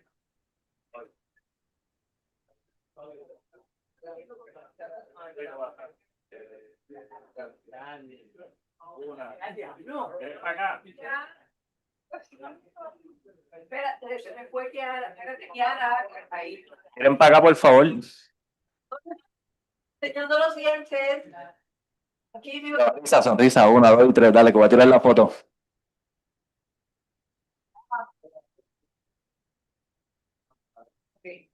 Una, 2 y 3. Ya está. Gracias.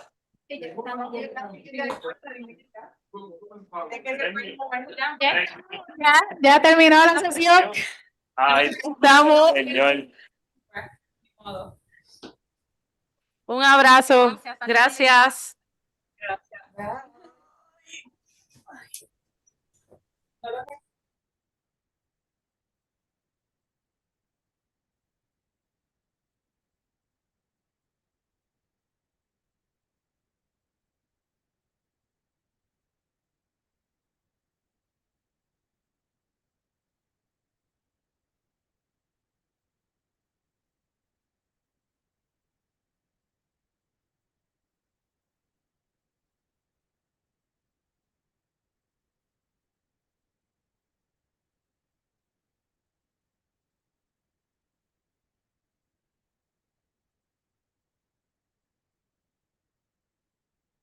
Las que tienen una lista de islas que utilizan para agregar contenido.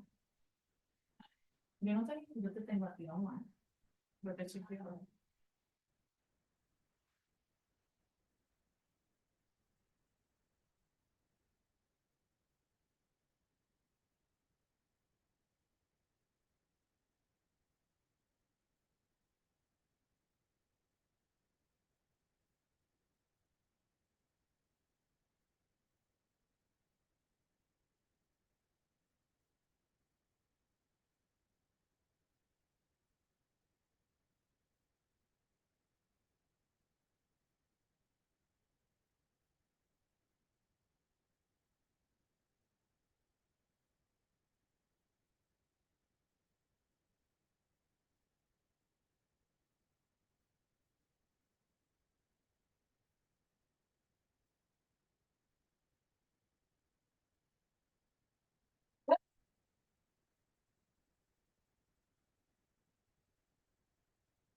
pues nada, hacemos lo que podamos, lo que encontremos.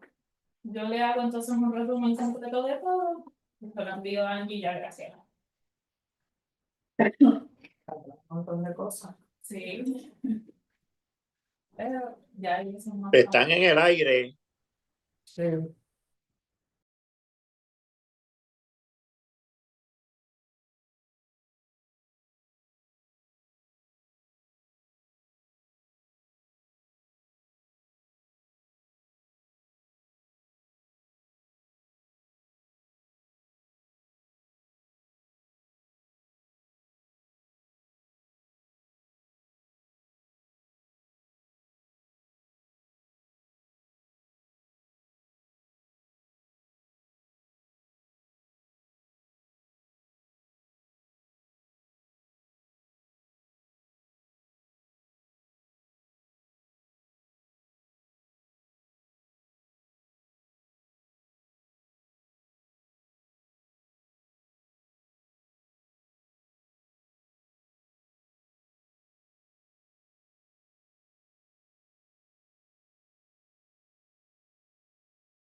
I don't know. Estamos, okay. All right, good afternoon, everybody. We're back from lunch. And we have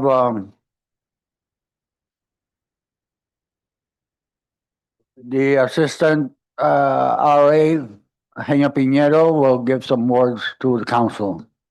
Good afternoon, Mr. Piñero. Welcome. Floor is yours.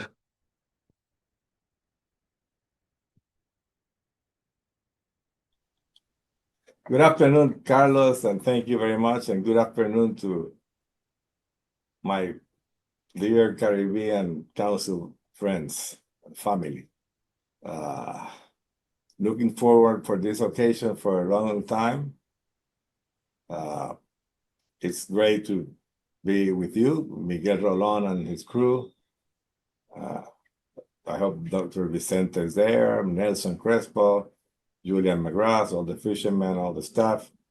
You can see I started 30 years ago with Miguel Rolon in his office and his staff, and here I am, the assistant administrator for NOAA. I'm also the acting secretary for NOAA, NIMS, and I'm very proud that my origins came from you, with you guys. So I'm looking forward to be with you for a little while here and watch your deliberations.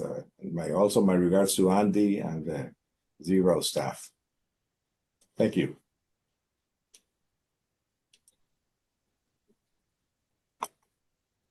Okay, anybody has any questions for Senor Genio Soler? Piñero. Nelson. Thank you, Mr. Chair. I'm deeply pleased that a Puerto Rican and even more a person that I can call a great friend reached so high position.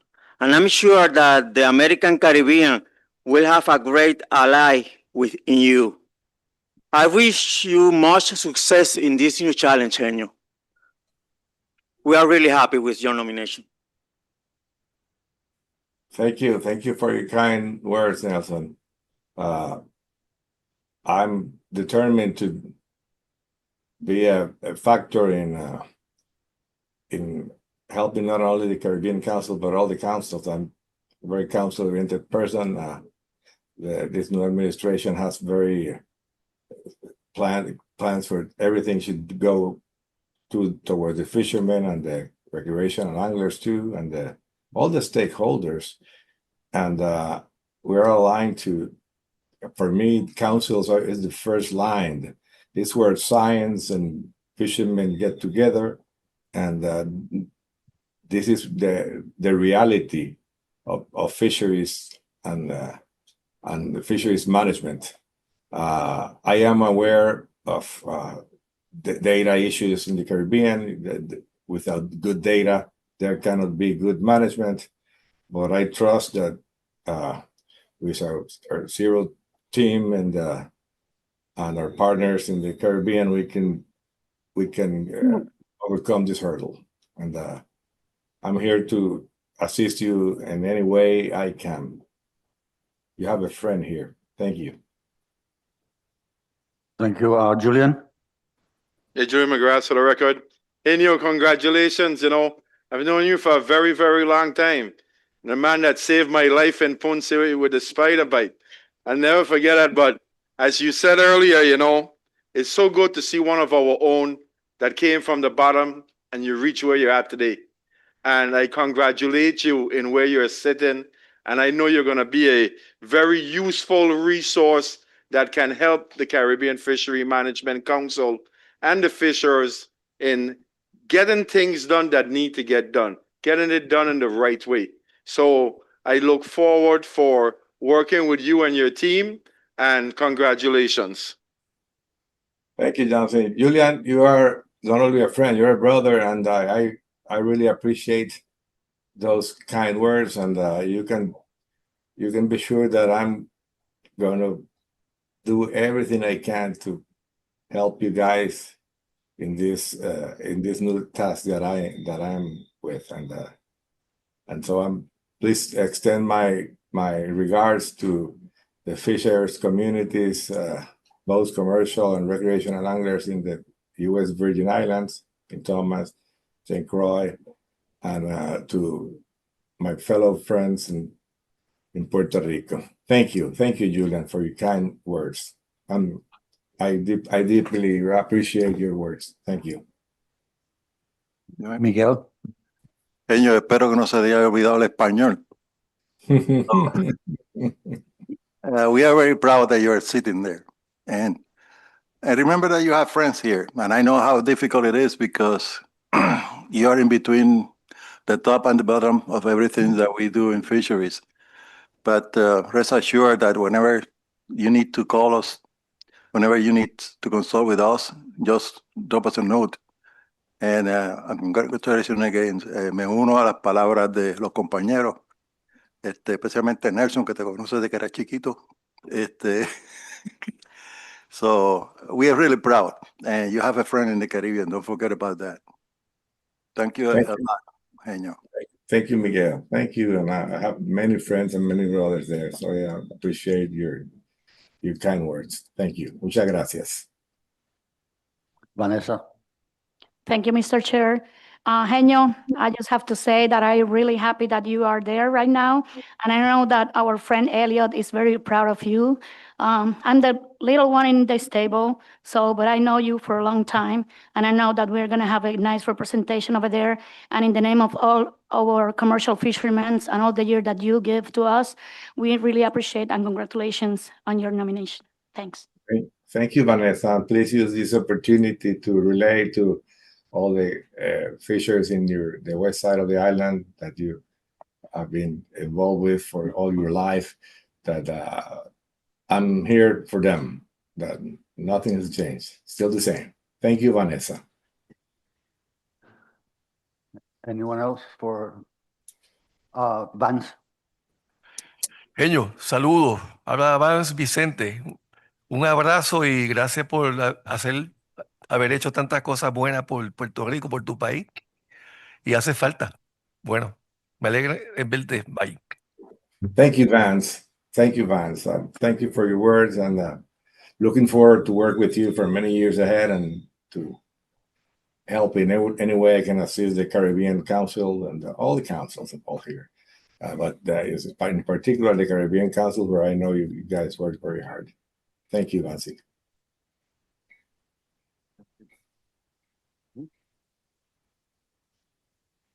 Okay. Anyone else? Okay. Genio, congratulations. Looking forward to working with you. Thank you, Carlitos. Good luck. Good luck in your meeting, guys. Take care now.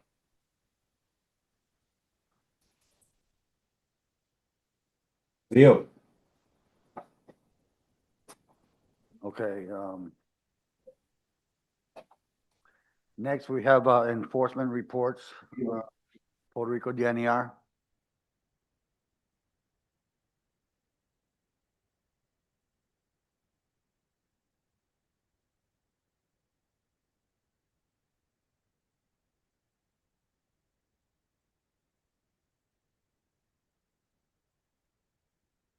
Wait. Sorry about that. District advisory panels. Yeah. So we got Julian for DAP. Julia McGrath for the record, DAP Chair, St. Thomas, St. John. I don't have a report because there was really not a whole lot going on over the last year, but I was able to attend the MREP workshop in the Southeast in January of this year. And I was invited. I also am a member of the National Steering Committee meeting for MREP. So I am able to attend any of the workshops, and I went to the Southeast workshop to experience how it is done there. And I must say, it was a great experience. A great experience, and similar to what we had done in St. Croix last year in May. You know, you watch these fishers and other agencies come in to learn the process of what's actually taking place in the fisheries. And the team that was put together to present to these fishers was amazing. And, you know, I want to highlight a couple individuals who really spent a lot of time working that whole week with the fishers. And two of them are Andy Chelsek and Clay Porch. They did a lot of presentations. And on the last day, you know, they spent over 2 hours sitting down in the front of the room on a chair. They had a panel, but the two of them took each one of those fishers' questions and answered them thoroughly and made the fishers feel comfortable. At the end, the fishers were asked, well, would you be involved? At the beginning, they said no. At the end, we had fishers who had already signed up to advisory committees, already signed up to attend meetings, asking for all the information on when the next meeting in their specific area was. It was amazing. And that's why MREP is so important. And I'm really hoping with the voice of all the different fishers that are involved in MREP throughout the US, that they can get the message across to the people that need to know we need to keep this program alive. I think it's the key to fisheries. I think it's the key to the managers working with the fishers. It's the most amazing thing that I'm a part of, and I love. You know, I'm so happy to be a part of it, and to see the time and energy that people put out. You know, they don't exclude anybody's questions or comments. They listen and they work with it. So that's my report for today.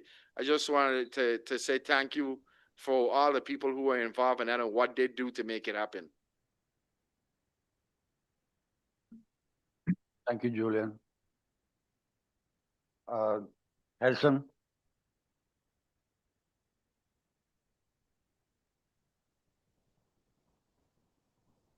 Joseph Martinez for the record. At this time, I don't have any report, but I want to add that since all the decision makers and our personnel, government personnel are here, I have a couple issues that I want to bring up to the director, or Commissioner Oriol and our Dr. Sinai concerning issues with sharks coming around our shorelines. We have been seeing sharks up to 6 inches of water in the shoreline, a hammerhead to be specific. And just last week, Easter Monday, we had another encounter where a fisherman saved the life of 2 tourists that came over in a sailboat, and they were swimming to the sailboat, and the fisherman saw a tiger surrounded, going in circles around them, and literally went and took them out of the water. We asked our leaders here that signs be put up, just warning the public that it's not safe for them to be in the water unless they are probably knee deep. And I don't want to make the public be uncomfortable, but I rather to know that there's danger in the shoreline, because my grandchild can be in the water and a shark can come up to the shoreline and go with him, than being naive about something and losing a family member. So I ask that something be done towards that. That will be all I have to say this afternoon. We didn't have any meetings, but I thank you all for having us here today, and I thank all my fellow companions for bringing, especially Julian. I admire him. He is I think he can run for governor and we will vote for him, because this guy always has so much input. I don't sit down and wonder, where does this guy get so much information? Because sometimes I see myself so little around him, but I admire him, and he gives me the courage to continue coming to this meeting and speaking in behalf of our fishermen. And I thank you for this. Thank you, Gerson. Nelson? Thank you, Mr. Chair. I don't have any official report, but on February 11, I had the opportunity to attend a meeting with fishers and charter boats operators in Rincon. The meeting was successful despite the fact that most of the fishermen who attend were commercial and only 2 charters operators be there. I think it should have been held the meeting after 6 p.m. because in that moment we're in the high peak season of tourists in Rincon, and most of the charter operators are booked. Among the most important points of the meeting, in my opinion, are the following. There is a great confusion among the charter community and the DNER about the requirements permit for a charter boat operation, and it's unclear whether they need a permit or a certification from the Department of Tourism to operate. At one point, it was stated that they only need to comply with the DNR requirements, but in some cases, DNR rangers try to find them if they don't comply with the tourist requirements. It's evident that there's not a clear communication within agencies involved in this matter, and this needs to be addressed promptly. There are a large number of charter boats operators without the required permits, and even more, they are unaware of the requirements and law in place. I think it is necessary to develop an intense education campaign, perhaps to create a special section detailed on PEPCO or PEPPER, or create a special education program for the charter boats operators and also the DNR rangers regarding this matter.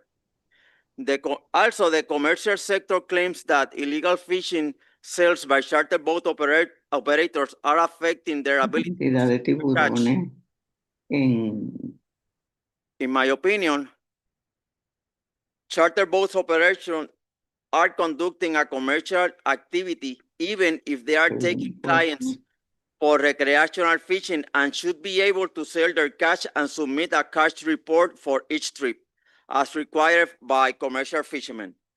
Also, this is a contradiction because most commercial fishermen buy the bait for the commercial fishing charters. I know a few commercial fishermen that buy their catch to resell it. This is an activity that has always occurred, and I don't think it's a real problem at the moment. The issue was raised that it's necessary for the DNR enforcement to be equal for all sectors. Unfortunately, they only focus on commercial fishermen and almost never intervene with charter boat operation. And I think there is only a language barrier that maybe is present because the rangers don't know how to speak, fluid English, and they prefer to, to let go of the charters because most of them are American people that only English speaker, and they don't want, to have that intervention. That's my opinion. Another topic that coming up is the high increase in deep water fishermen for Unit 2 since fishing was opened to all commercial fishermen. What also brought up the issue, this issue has already had been raised at the council meeting the first time this decision was presented by the DNR. Fishermen fear that this fishery will fall in danger in some moment, and I know at this moment this fishery is really healthy, but we have to maintain the eye on that because the pressure that is given right now, especially for snapper unit 2, and I am especially a snapper unit 2 fisherman, and I know what I'm talking about, is huge, and that sometimes scares me. So I recommend this council to maintain the eye on that and see the numbers that's coming up when the new the reports come. That's all what I got. Thank you. Thank you, Nelson. Miguel. Just to take the opportunity that the 3 chairs are here. I discussed it with Gerson, and I believe that they mentioned to Julian. We are going to have a virtual meeting of all the 3 DAPs. So it will be chaired by Julian, and yeah, you didn't know that. They elected you unanimously. But in order to make the meeting effective, it's a virtual meeting, I will be joining efforts with the three chairs so we can put together an agenda and a schedule of events, because there are certain things that we discuss here. Now that the permit will be postpone further discussion until further notice, we can then address issues related to the executive orders once we have the guidance from National Marine Fishery Service and other issues that are important that have been mentioned here. So, Mr. Chairman, the three chairs and I will discuss this in the near future. Once we have the agenda prepared, we share it with you and the other council members, so we will know that this is going to happen. And then the Gulf of Mexico Fishery Management Council sent us a note for the record, and I want Diana to mention it. It's a minor thing, but it's not at the same time. Yeah, I received a call from Emily Milstein, and we talked a little while, and she told me that the Gulf Council already has a new name. It's the Gulf Council. So she encouraged everybody to enter the page because they changed their logo, and also, I mean, they have nice things for you guys to see. Thank you, Diana. It's funny, but it's not at the same time. This is a happy medium between two laws and one executive order. So we welcome the new name. And for the record, that's what they want us to convey to you today. Thank you, Mr. Chairman. Okay, thank you.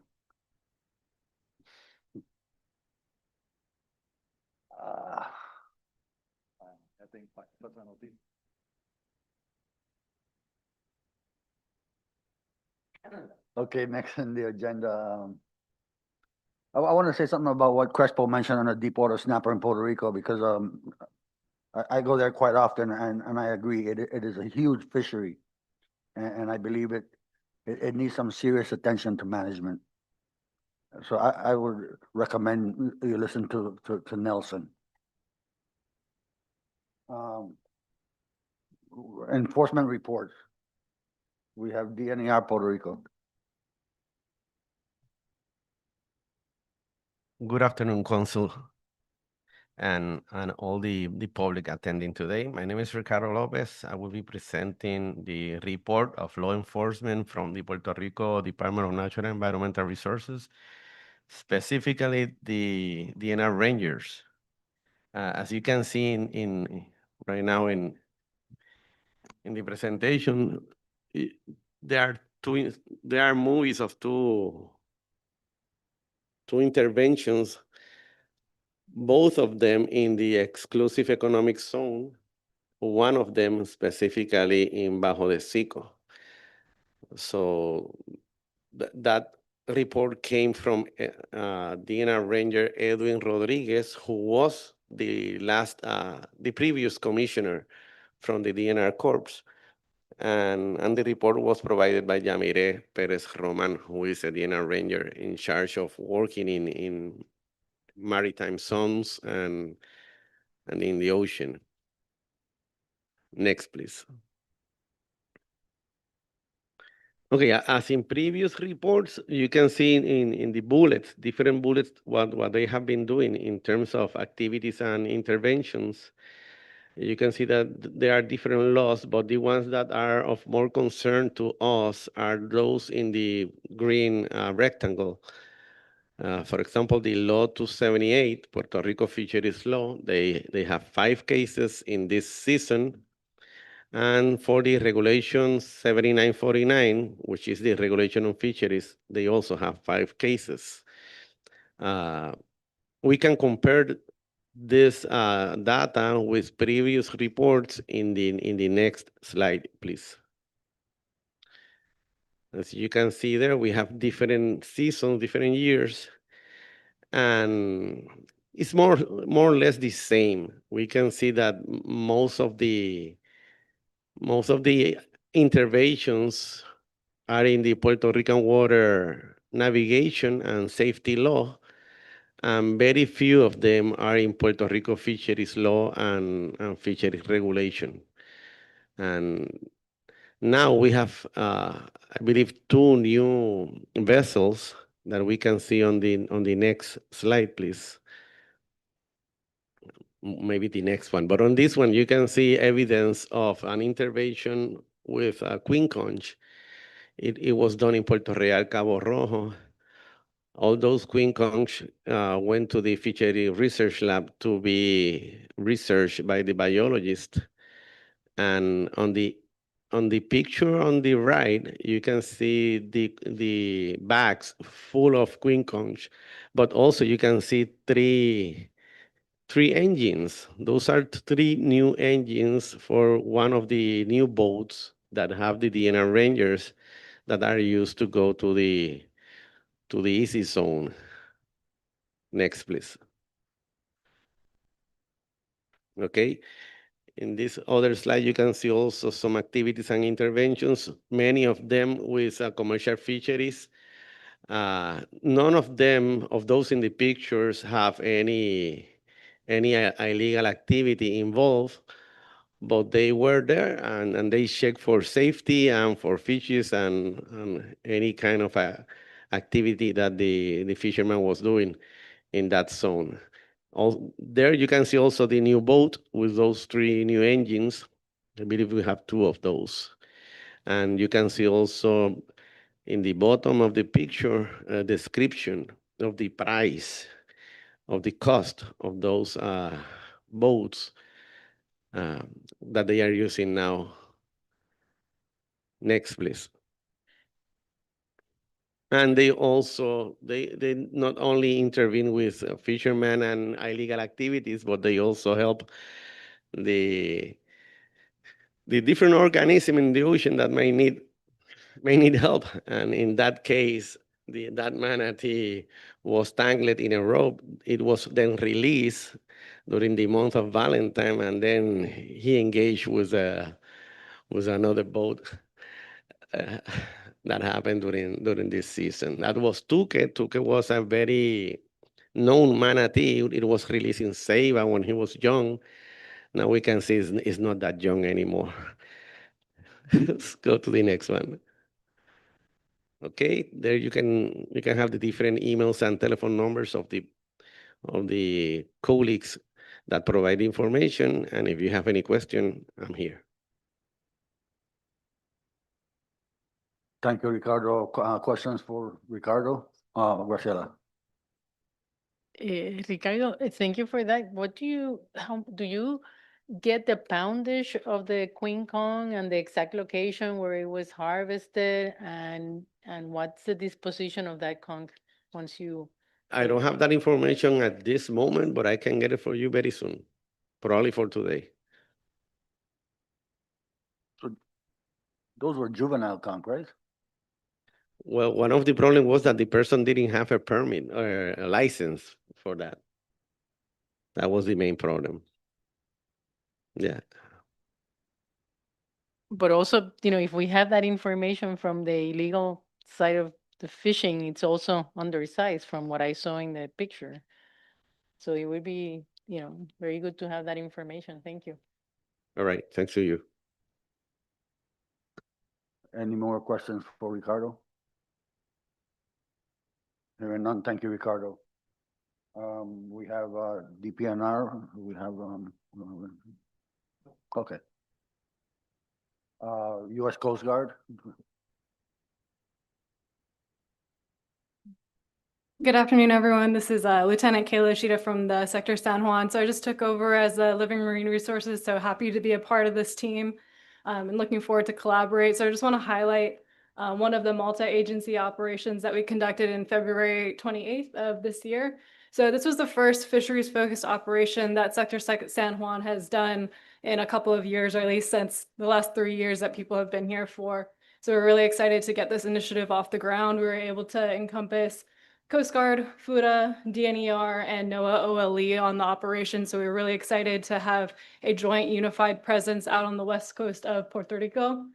So the focus was to ensure compliance and the closures of the 3 closed areas on the west side of Puerto Rico. From that, we use a Coast Guard 33-foot vessel, which you can see on the top left or bottom left picture of the slide. We also had the DNER vessel that was deployed with the NOAA OLE agent, and then a FUTA boat as well with a Coast Guard boarding officer on board. From the operation, we were able to board 8 vessels, and we found 2 significant violations. The first was the fishing within a closed area, and there was 10 spiny lobsters on board. The second was a commercial fishing vessel, which had 27 spiny lobsters on board, and 1 hogfish, which was fishing in the closed area. In addition to the surface assets, we also had air assets. So we had a Coast Guard helicopter and then also a DNER Cessna to provide overflights and provide targeting so that we were able to optimize the amount of time that we had on scene with the assets.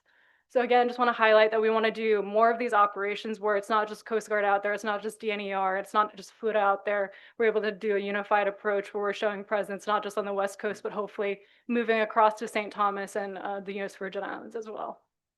And then on the right, we have a boarding done by the Coast Guard cutter Joseph Napier. So that's our fast response cutters. That's our 154-foot vessels.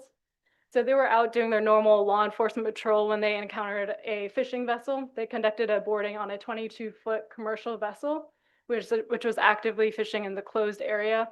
They had 25 silk snapper on board, and this case has also been assumed by NOAA. So I just want to highlight again that on the left, you have an example of something that we're specifically targeting fisheries operations, and on the right is a coincidental fisheries boarding that we're doing. Again, we're not just doing fisheries, we're doing law enforcement, we're doing alien interdiction operations as well. But the idea is that we can be multifaceted so that when we have an asset out, whether it's on the west side of Puerto Rico or in the Virgin Islands, that we're able to pivot on both sides.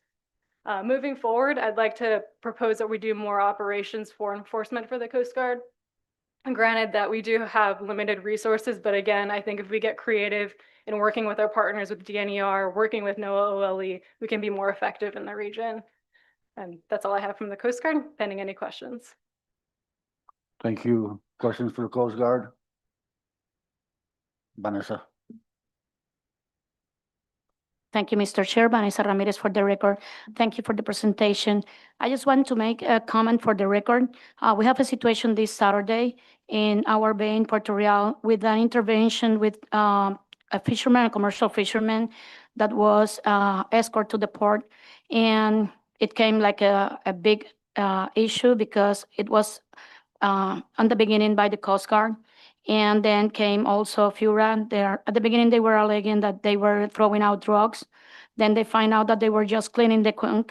And once they were in the port, and came also K9 and around 15 agents with also a lot of excessive boats, the helicopter, everyone up in that port. They just find out that they only have the quink count, they have their license, they have everything on legal, but the Coast Guard doesn't know that in Puerto Rico, they land without the shell. So they were arguing that they were supposed to be with the shell. So that's a point of conflict have been for a long time.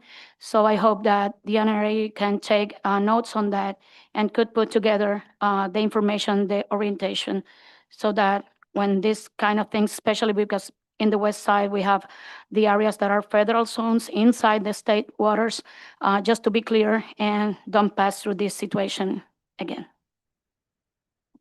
Yes, thank you. So we're actually doing some more training this upcoming week. And I think that's one thing that we need to improve upon is that the understanding between the federal regulations and then the local state regulations.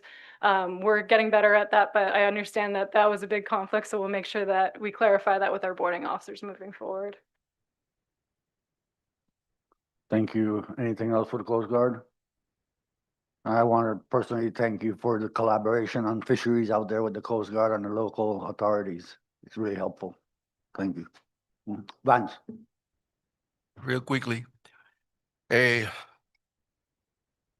use fishers to do my research. Okay.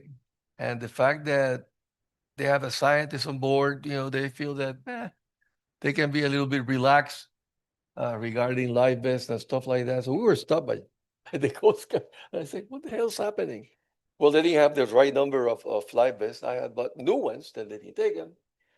So it's important that the fishers are aware that they have to have all the licenses in place and live vests, okay? I was, it was embarrassing. Anyhow, that's it. Okay, thank you, Coast Guard. I have fisheries OLE. Are they online? I am. Can you hear me? Yes. I appreciate it, Mr. Chair. I'm Matt Walia with NOAA OLE, the compliance liaison. I'm going to give our brief here. And I also want to note, if questions come up, our agent in Puerto Rico, Miguel Borges, is also online as well. So both of us are available if there's any comments or questions. But if you go on the next slide, I want to just give you an overview pretty much since January of some of the activities we've had in the region. And I think this is great. This should look very familiar. You just saw this in Coast Guard and a picture in Puerto Rico's report as well. There shouldn't, you can go back, shouldn't be doing that on the slides. Hopefully it'll stay there. But yeah, what I wanted to highlight, if it can Excuse get me, back. could you send us the PowerPoint? Or you I can did. share your screen? Yeah, give me one moment. I'll quick pull it up here. I can share it if that's easier.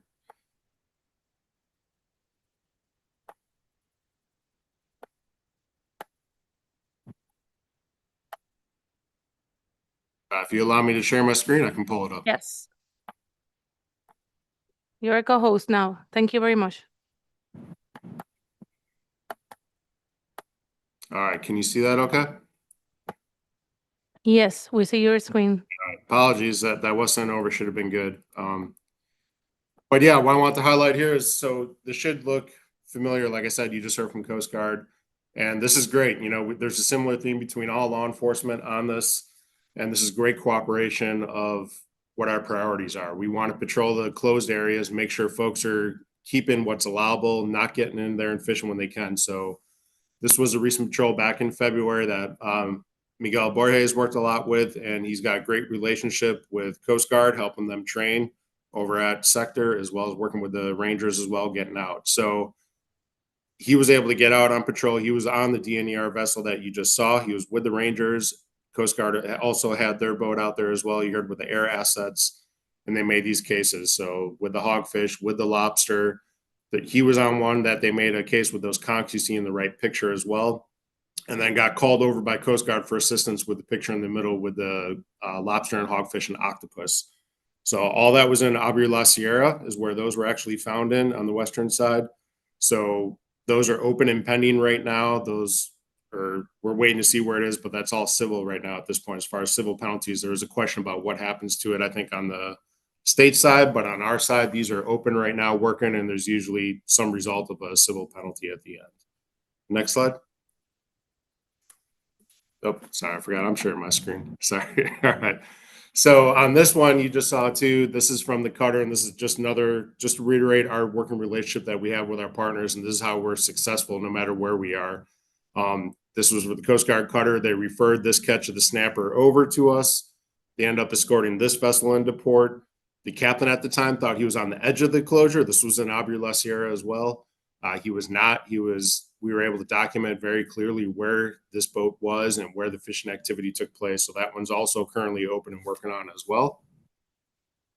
And over to your side here, we are in USVI. So as many of you are aware, we did lose our agent, transferred over. Alex Torrero did leave a little while ago. We have not been able to backfill. When we can is up in the air, just like a lot of other positions right now. So I can't give any timeline of when and if we can get another officer stationed in USVI. But we do try to get over as resources allow to make a presence. I will note that top one I have there, Alex still gets a lot of calls from his local contacts. So he is getting calls of, hey, can I bring in conch from BVI over? Can I do this? Can I do that? He's still fielding those calls and giving a lot of compliance assistance to local fishers in the area, which is great. A lot of the activity we see comes over on the ferries, and he's getting that calls as well to make sure that people are bringing in their personal consumption. If they need CITES permits, they can get their CITES permits and work with Fish and Wildlife as well on that. And the other activity I want to note that Special Agent Borges was able to go is we had a joint patrol near the border at BVI and USVI, and you see that was with Coast Guard and with CBP that we worked with. We've had reports in the past of folks trying to bring over the personal consumption of conch, illegal conch, and even sea turtle meat. So that's why we were out there. And what we do on these joint patrols is we're all out there working together.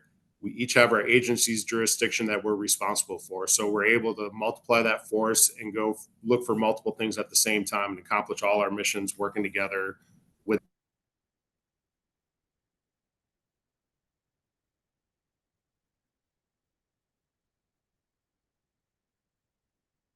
I think you got frozen.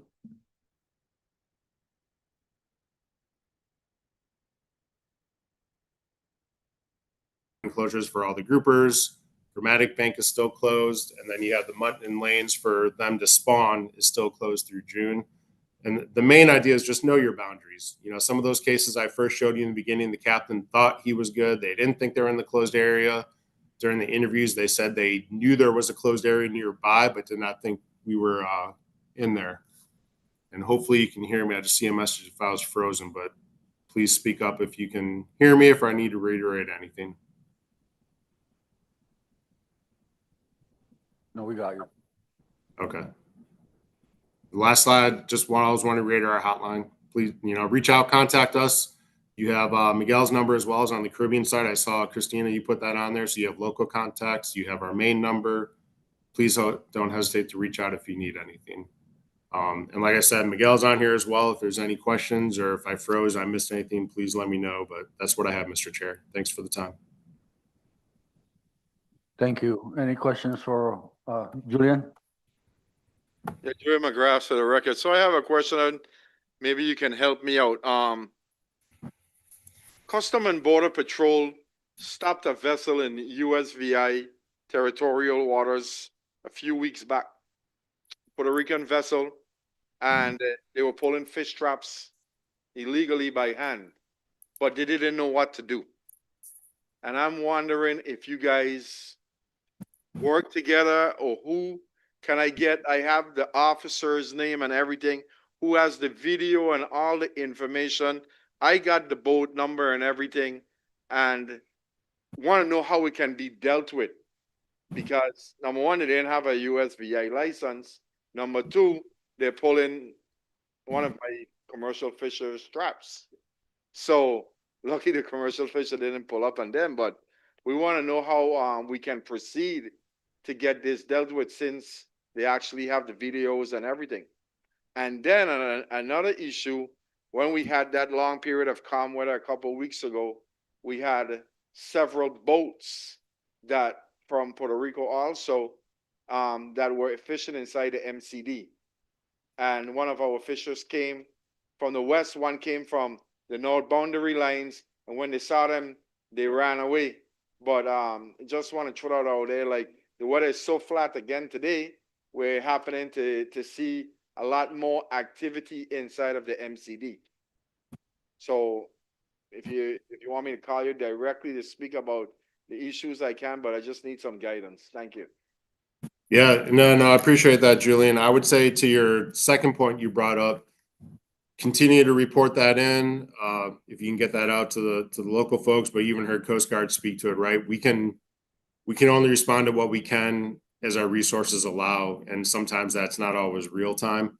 But if it's actionable intelligence we can work on, maybe there's a pattern, we know something's there, we can do that, plan for something in the future, or like you said, if the weather's laying down, we can get something going ahead of time to address that. As far as your specifics with other agencies, unfortunately, that does happen. Just that's not some folks' wheelhouse, that they're aware of what those regulations are. That just comes down to us having better open lines of communication and training. I'd say a perfect example of that is a lot of work that we do at NOAA Office of Law Enforcement involves seafood imports at the ports. So we're looking to make sure folks are bringing in import and exports properly to protect domestic seafood security. But CBP folks may not know that. They're looking for contraband and other stuff. They could, they're not aware of restrictions when it comes to seafood. We've developed those working relationships at a lot of ports in our area that they now know to call us. They're giving us a heads up. That would be a similar scenario that you just brought up. So please, let's connect offline afterwards, and I can always get with Miguel as well, and we can get that with you once you're free after the meeting.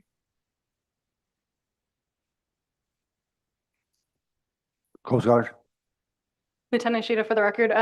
For the MCD area, I think like what he was mentioning, if there's a pattern or behavior that they're going out there and they're fishing within the MCD. We have the boat forces unit in St. Thomas that we would be able to deploy to the area and do some enforcement presence. So I think the more that we communicate and more we establish those trends, the more we can provide some targeted enforcement operations in the area. So who would I call if I'm seeing that, like today I'm seeing it, who would I call? So Just I go can- onto the VHF and call it in?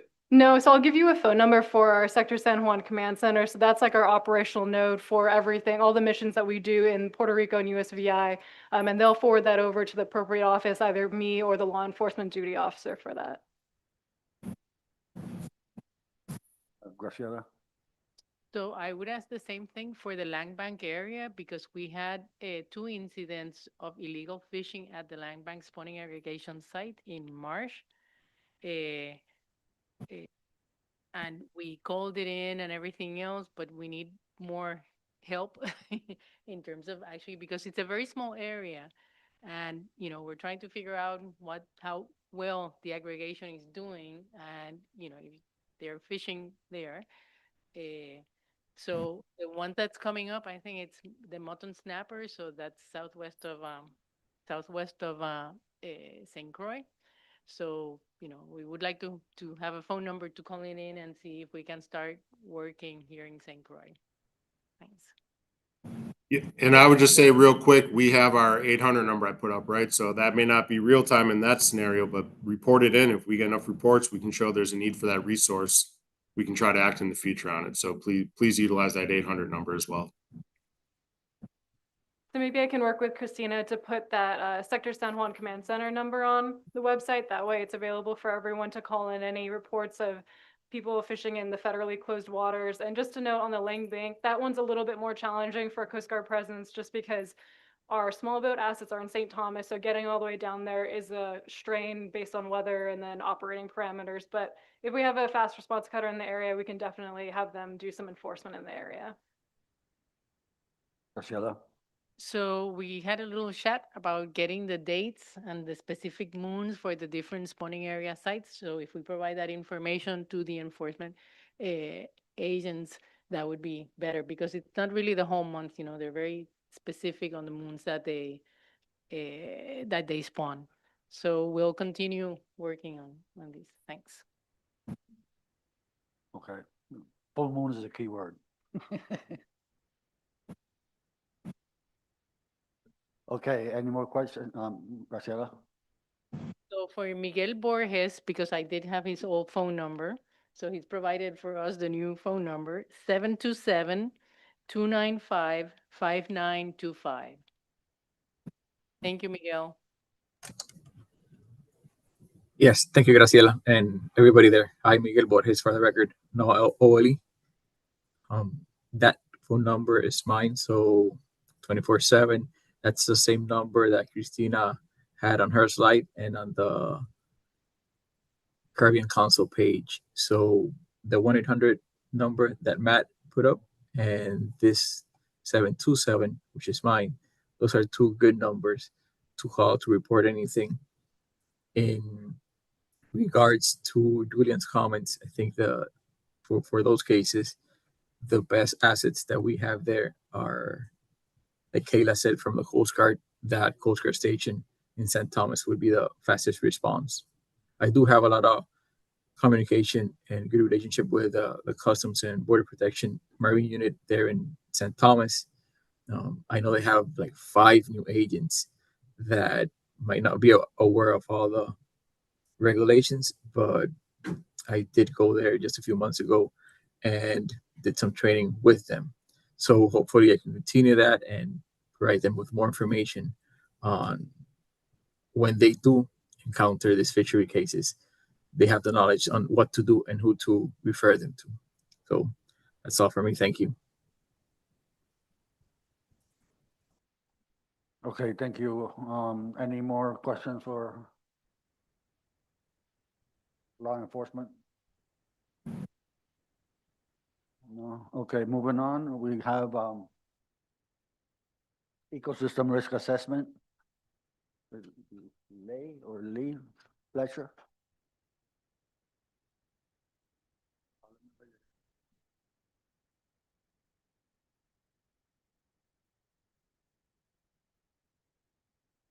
How do I pronounce your first name? Lee, okay.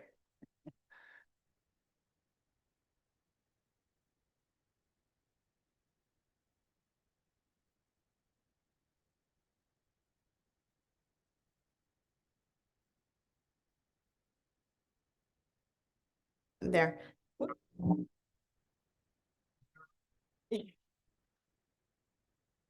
Okay.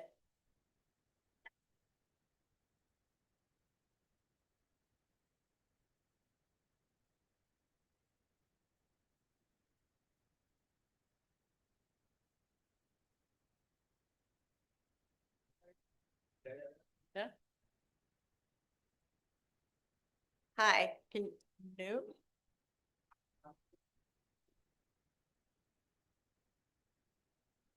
All right, we're gonna do it this way. Hi, my name is Lee Fletcher and I work with BioImpact. We provide environmental consulting to public agencies and private companies in the USVI in Puerto Rico.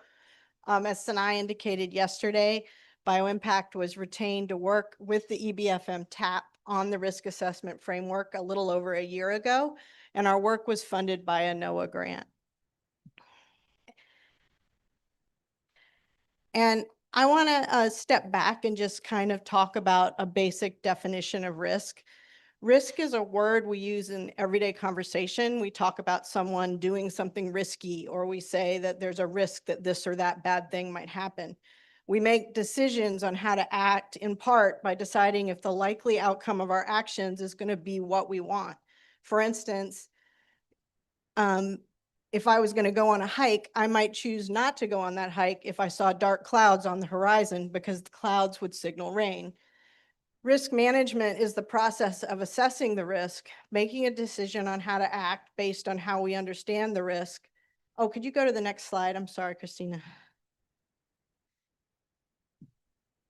Oh, hold on.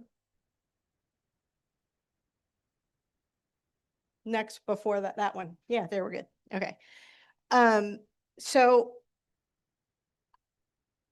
you know, if we would decide how to act based on the risk that we think how it would affect our ability to reach our goal, and then we would take steps, if we could, to mitigate the risks so we can just achieve our goal, even if there is risk. So going back to my example, clouds are a signal of risk of bad weather. I use that signal and I have a decision to make. Will I take a long hike and just hope it doesn't rain? Will I cancel my hike because I really don't want to get wet and get caught in a storm? Or will I take a step to mitigate my risk and either take a shorter hike based on the weather report that says that the rain's going to come later in the day? Or will I delay my hike and take it tomorrow because the weather report says the weather will be better tomorrow? In that example, my example is simple. It's one decision, one risk. But risk management gets infinitely more complicated when there are multiple risks and multiple goals you're trying to achieve. In the National Marine Fisheries EBFM policy, risk is defined, as is up on the screen, as the probability and potential impact of events or actions that could negatively affect the health, productivity, and resilience of marine ecosystems, their associated fisheries, and the communities that rely on fishing for their livelihoods and sustenance. That sentence summarizes numerous risks, the events or actions, that affect diverse goals of fisheries management. For the council, the risk we're talking about when we talk about risk assessment is the risk that events, actions, or conditions exist which would prevent the council from successfully meeting the 22 strategic objectives that are contained in your strategic plan. In my graphic behind the blue box, which I made playing with AI, I've previewed some of the ecological risks are: coral reef decline due to bleaching events, natural disasters, sargassum inundation, changes in fish populations. We'll talk more about what risks the framework considers a little bit later. Could you go to the next slide? So why a risk assessment framework? The risk assessment framework has been designed to be part of the fishery ecosystem plan under development by the EBFM TAP. Generally, the development of the fishery ecosystem plan is following the FEP loop developed by Linfest. So the risk assessment framework has been developed as part of step 2, and its purpose is to analyze risks to meeting strategic objectives. It also integrates parts of step 3, which relate to identifying and selecting management strategies. The risk assessment framework is a tool that council can utilize to assess how likely it is that recent changes in socioeconomic or ecological conditions will have an impact on the outcome or effectiveness of council management decisions. The higher the risk score, the more likely that ecosystem, biological, and/or fisher community response to management actions will deviate from historical responses to similar policies or will otherwise be influenced by changing conditions. Considering the level of risk enables the council to consider whether management action needs to be adjusted to account for this uncertainty. Could you go to the next slide? So this is a busy slide with a flow chart. Some people love them, some people hate them. So how does it do it? Basically, the risk assessment framework takes the work the council has already been done in defining its strategic objectives, identifying ecosystem threats, and organizes that information in a way so that existing relevant data sets can be used to evaluate whether the threats identified are going to derail the council's efforts at meeting its strategic objectives. This flow chart describes kind of how that was developed. And then my next slides following this will go into a little more detail about each step. But if you start with the box on the far left at the top, to develop the framework, we started with the strategic objectives the council had identified. And if you look now into the next box below it, it says we looked at the stakeholder conceptual model to see what threats were identified in that conceptual model and what ecosystem drivers they affected. Those threats were also confirmed in peer-reviewed literature. And just to remind everyone, the conceptual model that I'm talking about is the model that Tarsila Sierra and JJ Cruzmata and Stacy Williams worked on under the LensFest grant, where you had 29 stakeholder groups come together to identify ecosystem threats and drivers. If you continue down the blue arrows, the third box describes the next step, which is to classify those risks and identify what data indicators were available to monitor the impact of those threats. Risks were assigned into 4 categories, and for each identified risk, a data-driven indicator was selected to measure change in risk over time.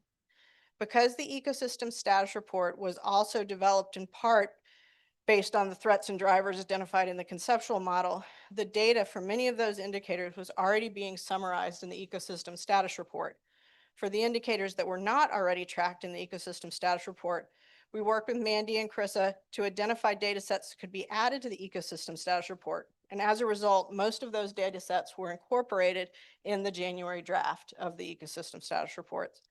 By using the same data sets as are included in the ecosystem status report, it means that the risk scores can be updated as data sets are updated as in the ESR. That means that that's why there's a double-ended arrow in silver right there, because it's going to be an iterative process. The indicators are informed by the data sets, and the data sets inform the indicators.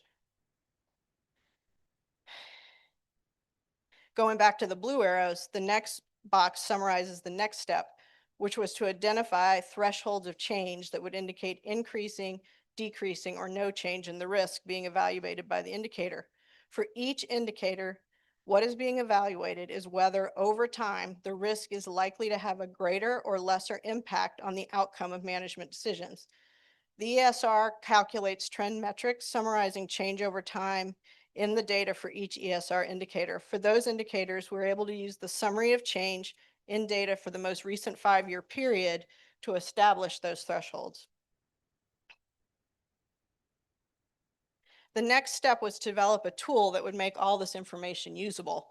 To do that, a 1-page scorecard was designed. It organizes indicators by categories and allows each risk to be scored based on the thresholds. Each line of the scorecard relates to a separate risk organized by category, and each line also contains a quick statement of how to score it. There are lines to calculate risk category scores and an aggregate risk score. The scorecard gives you 4 risk scores by category and 1 overall risk score. The overall risk score is based on the categorical risk adjusted for risk associated with data gaps and data sets used to score the indicators. Next, in the development, we tested the scorecard by completing a pilot scorecard based on the January draft of the ESR. So that was our test, was to see if we filled it out, would it seem like it gave us reasonable results, and luckily it did. So now we're at the last part of the flow chart, which shows alternative pathways for utilizing these risk scores in management decision-making.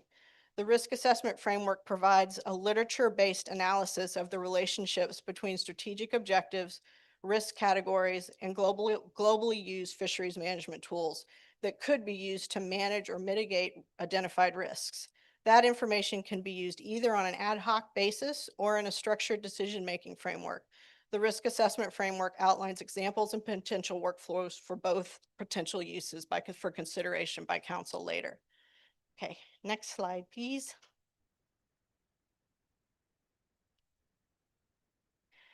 As I described in the flow chart, the risk assessment framework is really a cumulative tool that is built on the prior work of the council, the SSC, and the EBFM TAP. To identify strategic objectives, the information in the island-based fishery management plans and the 2022 to 2026 strategic plan was used. In the risk assessment framework, the analysis is organized around the 22 strategic objectives in the strategic plan. The primary source to identify threats, risks to achieving those objectives, I used the 29 stakeholder group conceptual models and the consensus stakeholder model of the ecosystem developed as part of the grant from LensFest. And I want to say right now, I'm very appreciative of the time that Sierra and JJ Cruz-Mata spent in helping me understand how that model was created and what the implications of that model were. Because I was able to then incorporate the threats and drivers that the majority of stakeholder groups identified as primary threats and drivers into the risk framework. Using the stakeholder consensus model to identify them, it incorporates the local expertise of all the stakeholders who participated in the conceptual modeling process. I then screened those threats and drivers against ecosystem threats and drivers identified in literature. All of the threats in the conceptual model were validated in the wider literature about ecosystem risk, confirming that the stakeholders are very aware of the threats and drivers to the ecosystem. The literature also identified additional connections between the identified threats and ecosystem drivers, which was helpful in defining risk relationships for purposes of categorizing the risk. As many of you are aware, the council has been considering different alternatives for risk assessment for quite a while. As part of the development process, I reviewed the records related to the prior framework that was considered by EBFM TAP and the SSC and tried to avoid the concerns raised by that framework, which primarily was that it was overly reliant on expert opinion to score risk. Most, if not all, risk assessment frameworks developed for data-limited systems do rely on expert opinions.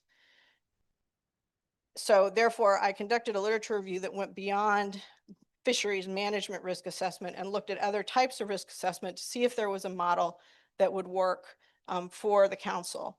I looked at business and financial risk management, environmental contamination risk management using EPA models, and all of those models used expert opinion in the absence of clear quantitative data. In February, I was at the World Fisheries Congress, and I listened to a presentation on the development of something called the Ecosystem Threat Index, which used a systems-based, data-driven approach to evaluate risk. I thought the categories of risk used in that index aligned well with the threats we had identified in the conceptual model. The ETAI, however, was based on indicators that use information from a trophic ecosystem model, which is something we don't have here in the US Caribbean. So the index itself wasn't a workable framework for us. However, the structure of that framework informed the categories I used on the scorecard and how the indicators were sorted into categories. As I said earlier, the ESR has been in parallel development with the fishery ecosystem plan, and the indicators being tracked in the ESR were chosen based in part on information of the threats and drivers in the conceptual model, plus expert opinion. So to ground the risk assessment framework in data, when possible, I utilized the data sets that were tracked in the ESR so that there would be alignment.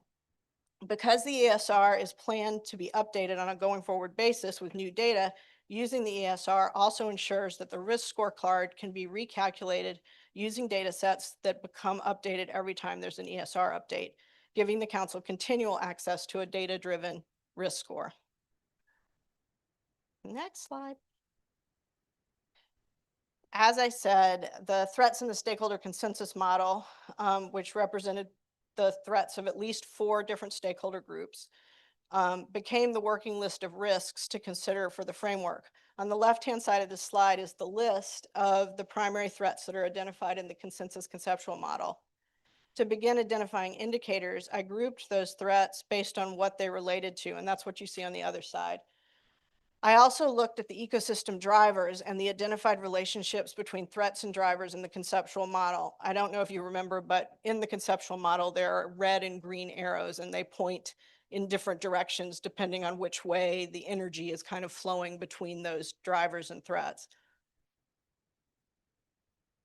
In the conceptual model, these are considered important just drivers and or receivers in the US fishery ecosystem: biological function, commercial fishing, recreational fishing, coral reefs, runoff, tourism, education and outreach, marine diseases, disturbances, coastal development, local cultural and religious traditions, water quality, marine habitat, mangroves, and seagrass.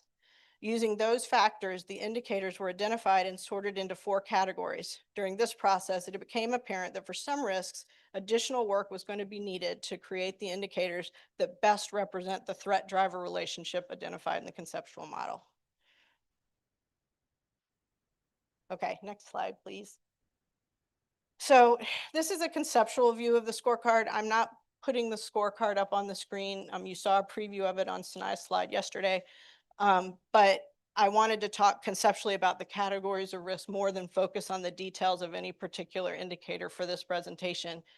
There are 4 categories of risk displayed in the scorecard: ecosystem level function, distortive pressure sensitivity, socioeconomic sensitivity, and coral reef habitat sensitivity. The first category, ecosystem level function, measures risks associated with change in biological function in the overall ecosystem. The category distortive pressure sensitivity measures risks associated with human-induced changes to the marine ecosystem, ranging from direct human impacts like tourism to indirect impacts associated with anthropocentrically induced climate change. The third category, socioeconomic sensitivity, measures risks from changes in human population and economy that affect the fisher community. And the fourth category measures risk associated with changes in the condition of coral reef habitat. Each category of risk affects the ability of the council to achieve its goals and objectives for different reasons. Changes in biological function and coral reef habitat impact goals and objectives related to the management of fishery resources, stock assessments, and sustainable fishing. Socioeconomic and distortive pressure risks impact the goals and objectives related to maintaining a viable fishing industry, promoting participation and communication with stakeholders, and ensuring well-being of the fisher community. The indicators used in each category are described in Chapter 2 of the framework document. Each indicator description explains what data is being used, how to score the indicator, and why the indicator was selected to measure the risk for a particular threat or driver relationship. 19 indicators are usable based on existing available data. There are 4 additional indicators described in the framework and listed in the scorecard as future indicators. These indicators would add dimension to the framework and more comprehensively capture the threats and drivers associated with the risk categories.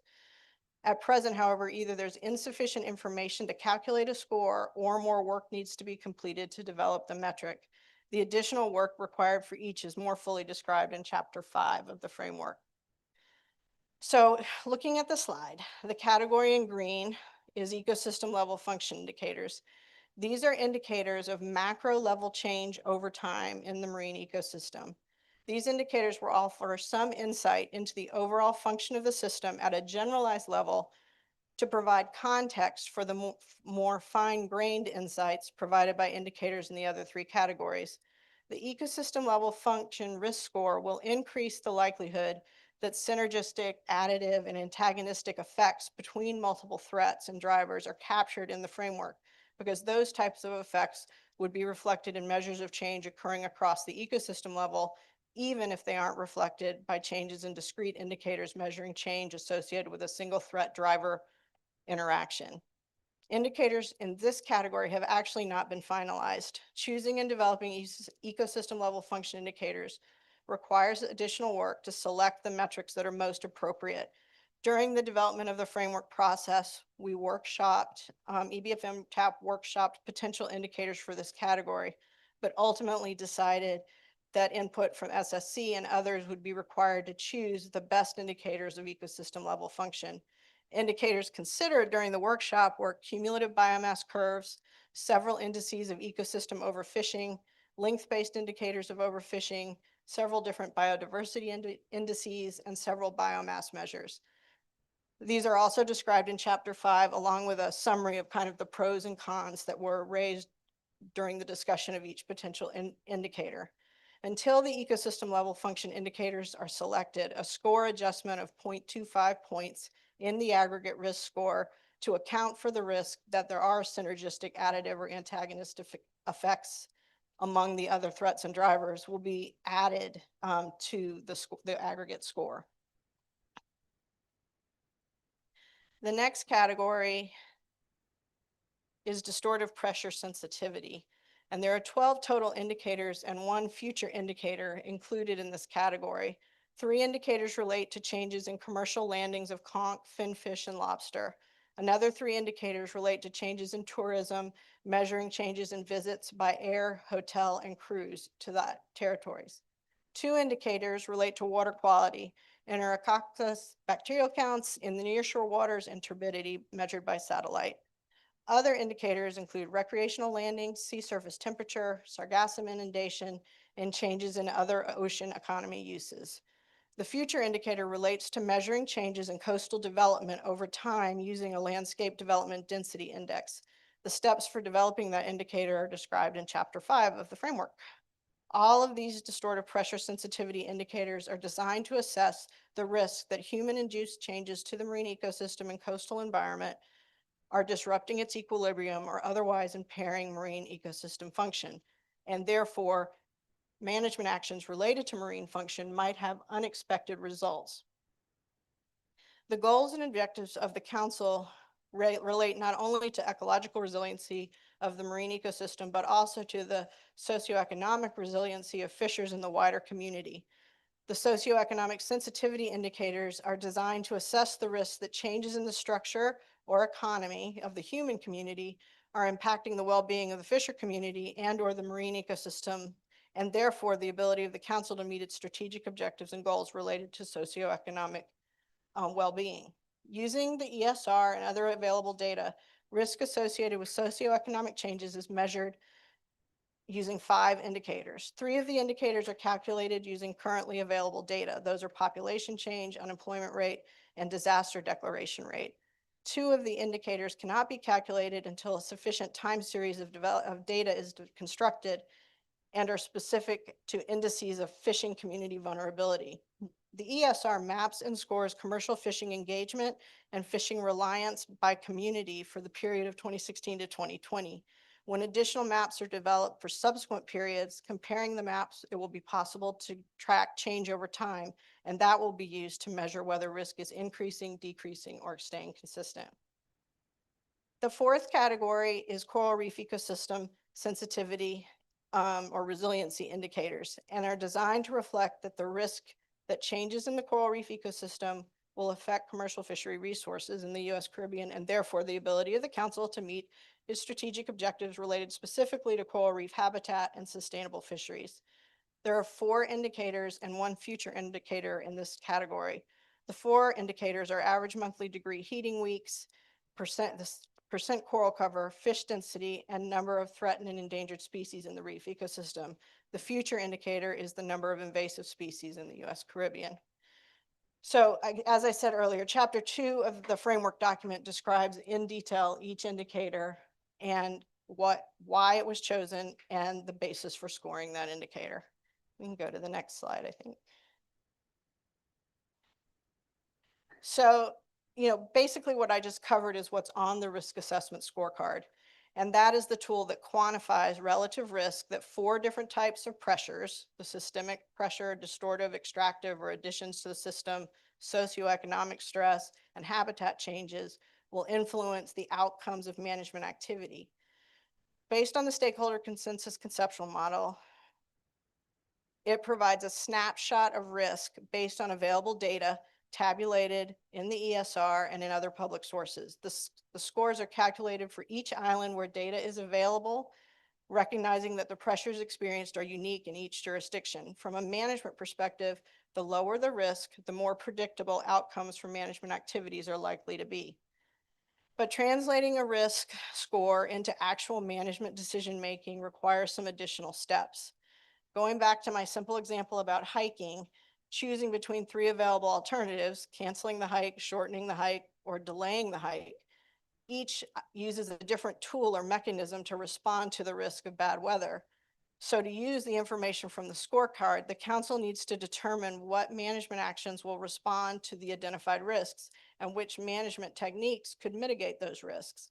In the risk assessment framework, the tools to assist the council in this step are in Chapter 3 of the document. Chapter 3 contains tables that analyze the relationships between the risk categories and the council's strategic objectives, identifying which categories of risk are most likely to influence the outcome of management actions related to each objective.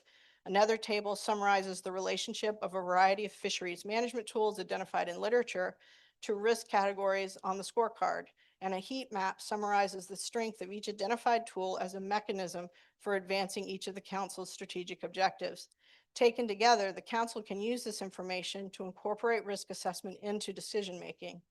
There are multiple ways this council could incorporate this information. Chapter 3 outlines 2 possible pathways: an ad hoc consideration of information and also a structured decision-making process using some additional decision tools that explicitly utilize risk scoring to evaluate management options. Chapter 3 contains examples and hypothetical case studies showing both processes. So this slide next slide. This slide kind of recaps the content of the framework document. Chapter 1 contains the scorecard and the instructions for filling it out. Chapter 2 describes each indicator on the scorecard, why it was chosen, what the data source is, and the rationale behind the scoring. Chapter 3 is all about incorporating risk scores into decision-making and explicitly connects decision-making processes to achieving strategic objectives. Chapter 4 gives additional background information about the selection process for risk indicator scoring, which is basically what I've told you about today. Chapter 5 contains information on possible indicators to include in the ecosystem level function category and information on how to develop each of the future indicators that are listed on the scorecard in each category. Appendix A is a scorecard from the pilot risk assessment completed using the January draft of the ESR. Appendix B is the background information and scoring rationale for all the management tools included in Chapter 3. And Appendix C is kind of for the good of the order, brief summaries of some innovative management programs in other Caribbean jurisdictions that are designed to respond to some of the same risks that were identified in the conceptual model. Next slide, please. So what happens next? As Sinai said yesterday, this risk assessment framework was developed, under the auspices of the EBFM TAP and using a NOAA grant. It's part of the continued work on developing the fishery ecosystem plan. The EBFM TAP will be evaluating the risk assessment document, refining the framework as needed to incorporate it into the fishery ecosystem plan. Other future work is needed as described in Chapter 5. While the scorecard functions as it is, selecting ecosystem function indicators and making the future indicators operational will strengthen its ability to assess risk over time. I want to close by saying thank you to everyone who reviewed and commented on the presentations I did over the last year on indicators and the use of risk management during the development process. The risk assessment framework could not have been developed without the input from the EBFM TAP and from council staff, including Leah High and Graciela, multiple phone calls and messages and meetings to talk about it. Their input and expertise definitely guided the design and refinement of the framework.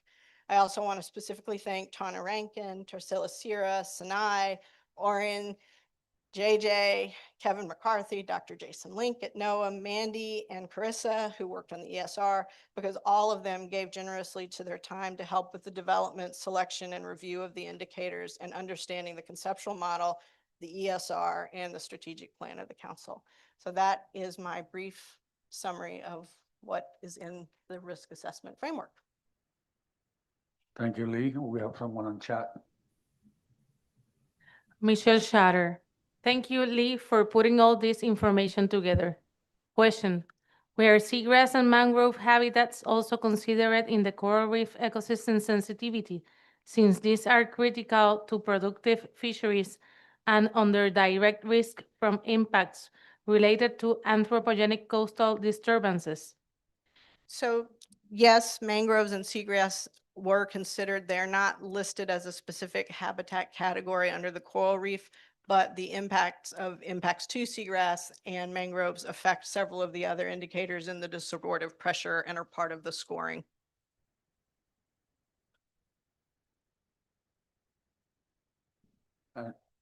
Vance? Yes, thank you for your presentation. Regarding the incorporation, integrating mangrove habitats, seagrass habitats, etc., you can just use coral reef and coral reef associated habitats, and that's it. And that would include it. Like, I have a question, maybe. Every time I get exposed to this ecosystem-based analysis and studies and risk assessment, I really appreciate and admire the way that all these different components of the ecosystem-based approach has been put together. You've done an excellent job, and our friend here, Sinai and JJ, and all the group that has put together. I may ask you something that can you give me or give what kind of hypothetical at this stage answer or recommendation in a sentence or two sentences do you foresee in providing the council, which needs this information to make management decisions? And right now, there's so many components involved, interactive, some additive, some synergistic, and everything. Have you thought about, foreseeing something solid, centrifuged, like looking at the precipitate that you will tell the council based on our analysis, even at this stage, you may change your mind, that the council says, this is going to be useful, because right now it's very intellectual, very conceptual, very abstract. Not really. And so do you foresee any kind of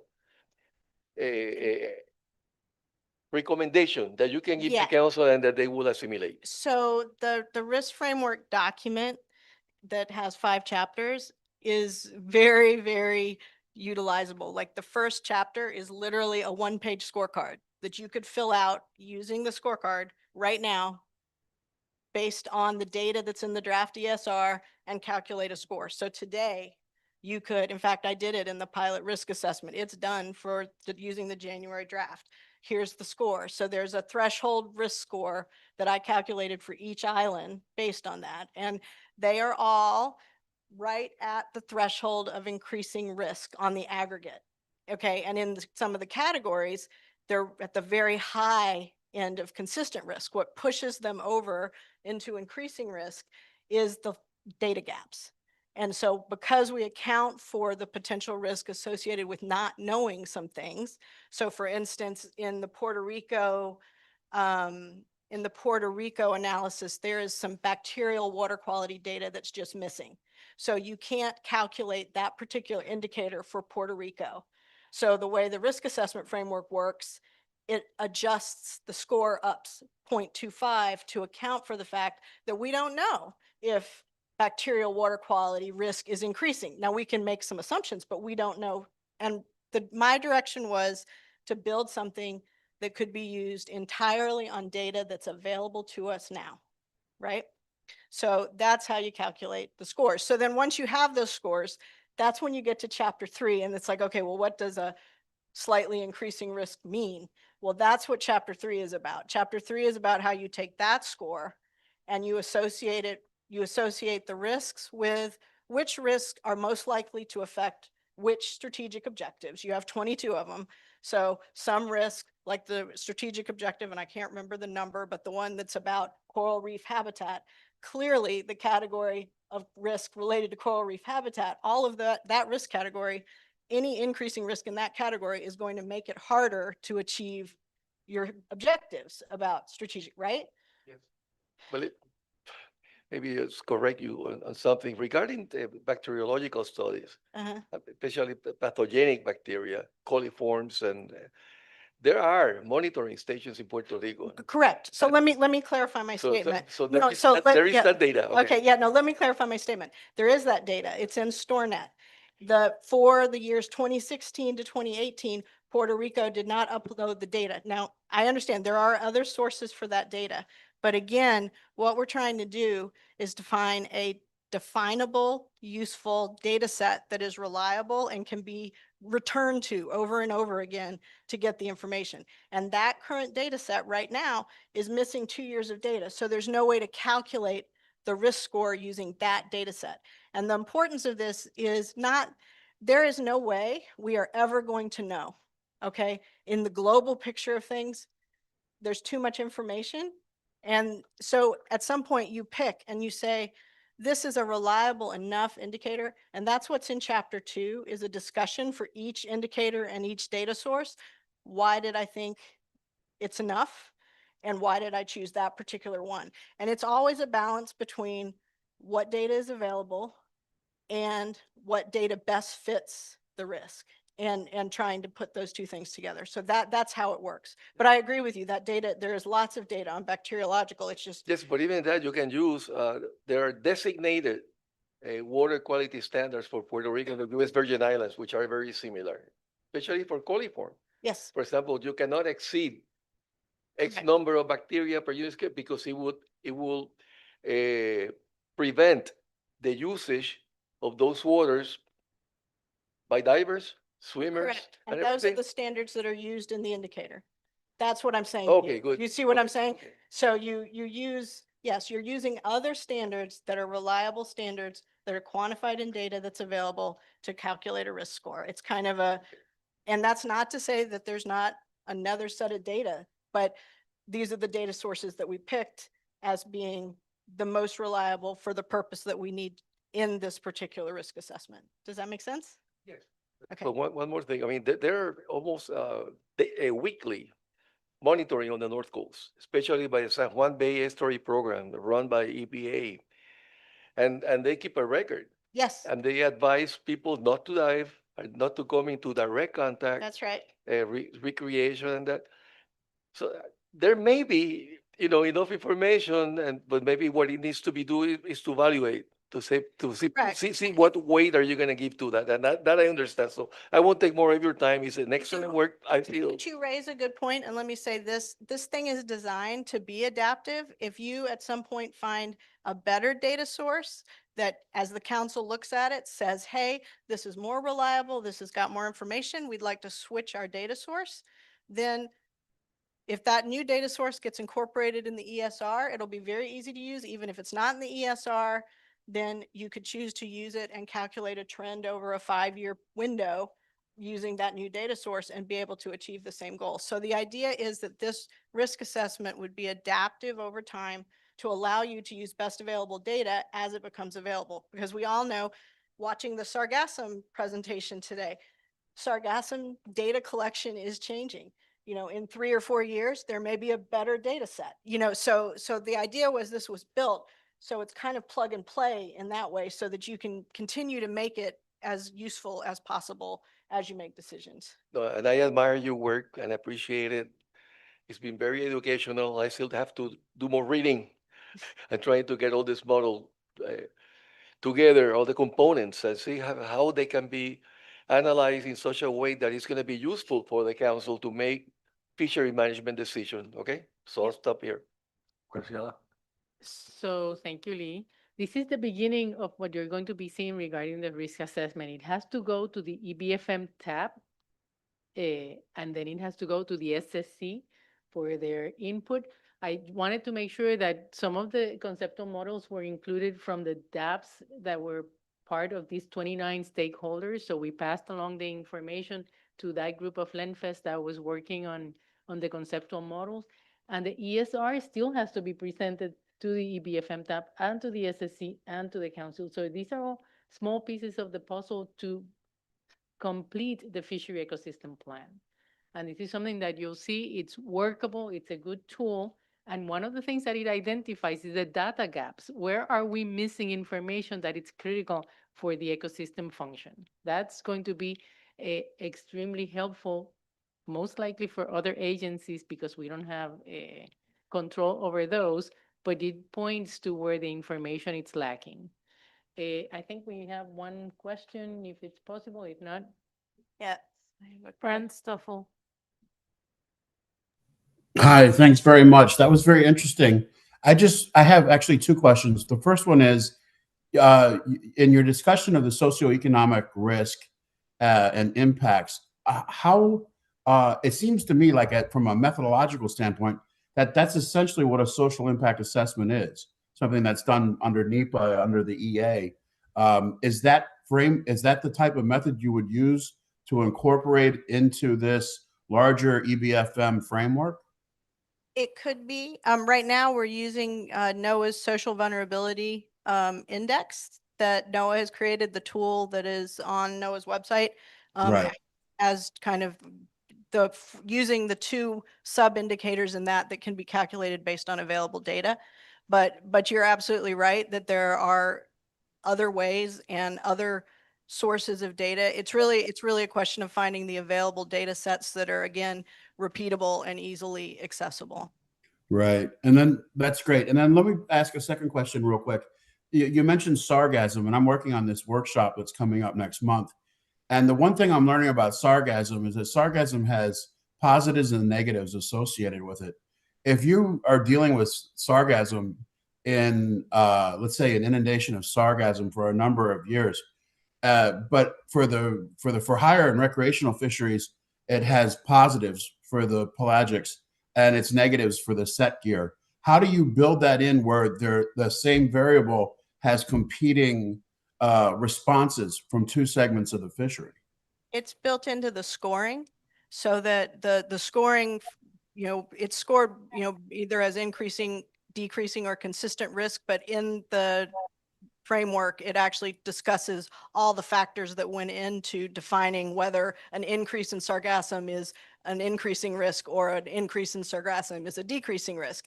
So, because in some cases, an increase in an indicator is actually representative of decreasing risk and vice versa.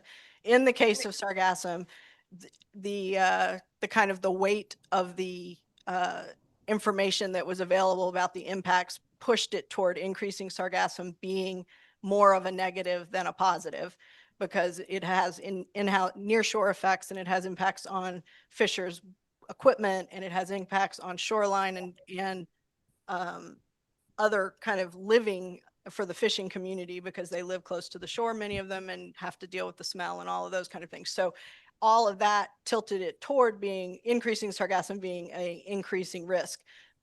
But you're absolutely right. The other uses for it, the fact that it's considered essential fish habitat when it's offshore, all of those factors were also considered in how you kind of calculate that score and in my rationale. And that's why going through this review process through EBFM and through SSC, some of that scoring may ultimately get changed. Basically, the scoring that is in this represents the scoring that came out of the workshops we did over the last year, but that isn't the final say on the expert opinion of this group as to what things get scored which way.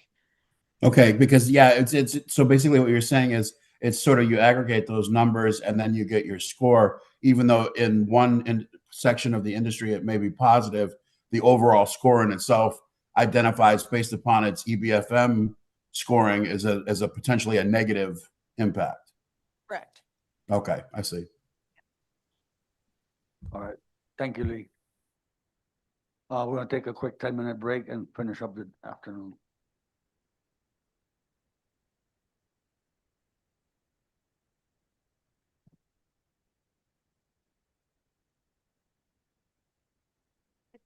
Serious again.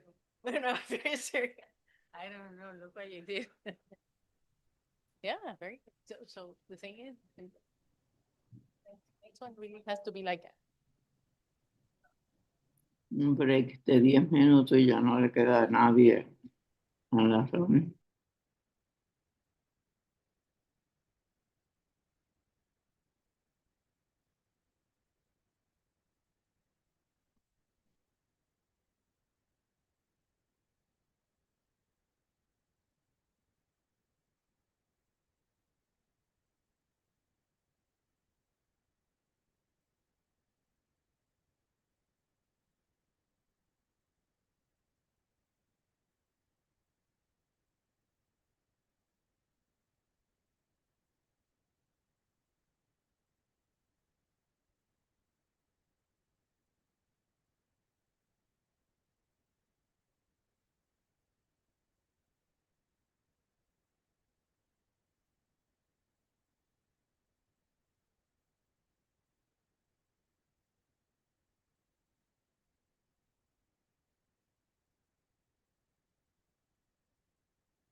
Estamos. We're gonna start again.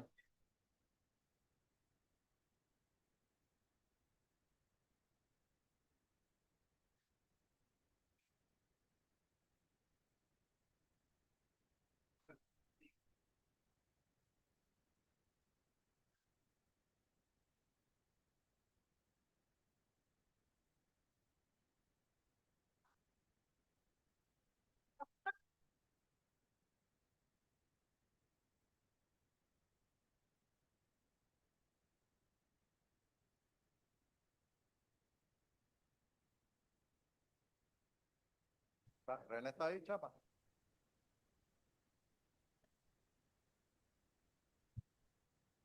Vamos a empezar. Agua salió fuera para adentro.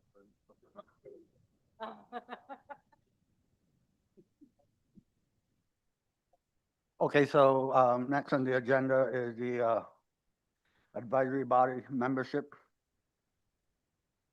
No, Marina Outreach Program. What? Marina Outreach Program. No, lo que pasó fue que lo cambiamos. For other businesses. Entonces puedes poner ahora advisory body, puedes cambiarlo por sigla. Okay. Advisory bodies. All right, so we'll do Sea Grant. René. Tú me dices, empiezo. Sí. Good afternoon, everybody. My name is René Esteves. I'm the Marine Outreach Program Director, Research Coordinator, and Associate Director for Puerto Rico Sea Grant. And today I'm going to give you a quick update on what we are up to in this new 4-year cycle, which started in 2024. Next slide. So what do we do? This is a quick review for those that do not know Sea Grant. So we are a NOAA-funded project based in the University of Puerto Rico, Mayagüez, dedicated to changing behavior through scientific-based knowledge so that users of the marine and coastal environment make better decisions and promote a sustainable economy. We do this through 3 major components, which is marine outreach, research, education, and those are tied together by a communication team that puts together the publications that each of the 3 components require to do their work. Next slide. How do we work? The key to our success is that we engage directly with the community, and we serve as that bridge between the communities of users and the academia. This bridge is ideally a 2-way street in which once we engage with the community, we understand what the needs are, we bring those back to the academia, and we fund research, applied research that helps to solve some of those issues. Then the research conclusions and findings we translate into everyday language so that everybody is able to understand and use this information in the way they relate to our coastal and marine resources. Next slide. Where we work in Puerto Rico and the U.S. Virgin Islands through a sub-award to the University of Virgin Islands, and it's been pretty challenging the last couple cycles for very known reasons, mainly regarding Puerto Rico's government financial status, and more recently, cuts in government and federal funding. Next slide. So how do we propose to deal with this scenario? We've come up with the idea of using long-standing trusted partners and funding undergraduate and graduate students to work on projects under their tutelage that align with our mission and with our strategic plan. Next slide. So now I'm going to go over a list of current projects of our extension program. Then I'm going to mention some recently concluded research and some currently funded research that's going on right now. So under the tutelage of Robert Mayer, we have a number of grad students helping out in developing restoration of sand dunes and mangrove systems in the north coast of Puerto Rico to mitigate coastal erosion and inundation in underserved communities in the north coast. Next slide.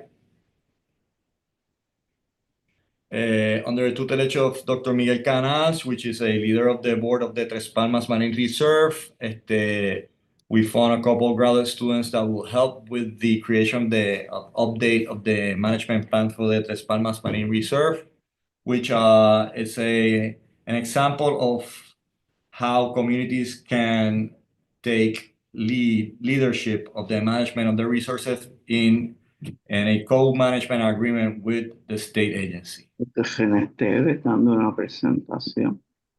Nunca Next lo slide. escuché ni abrir la boca. Saludos, Alia, te quiero mucho. Qué bueno escucharte. Hola.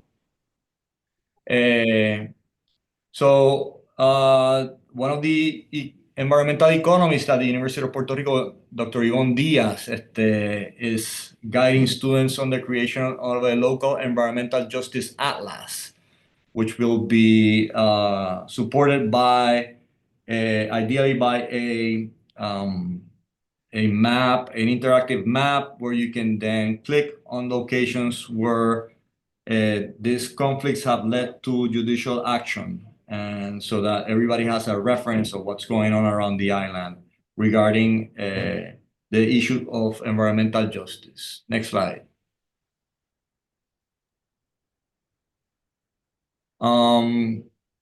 We plan to do a second take on a project that was originally done in 1997 to document the impact of surfing tourism on the Rincon municipality, hopefully to serve as a model for other areas around our region. Next slide.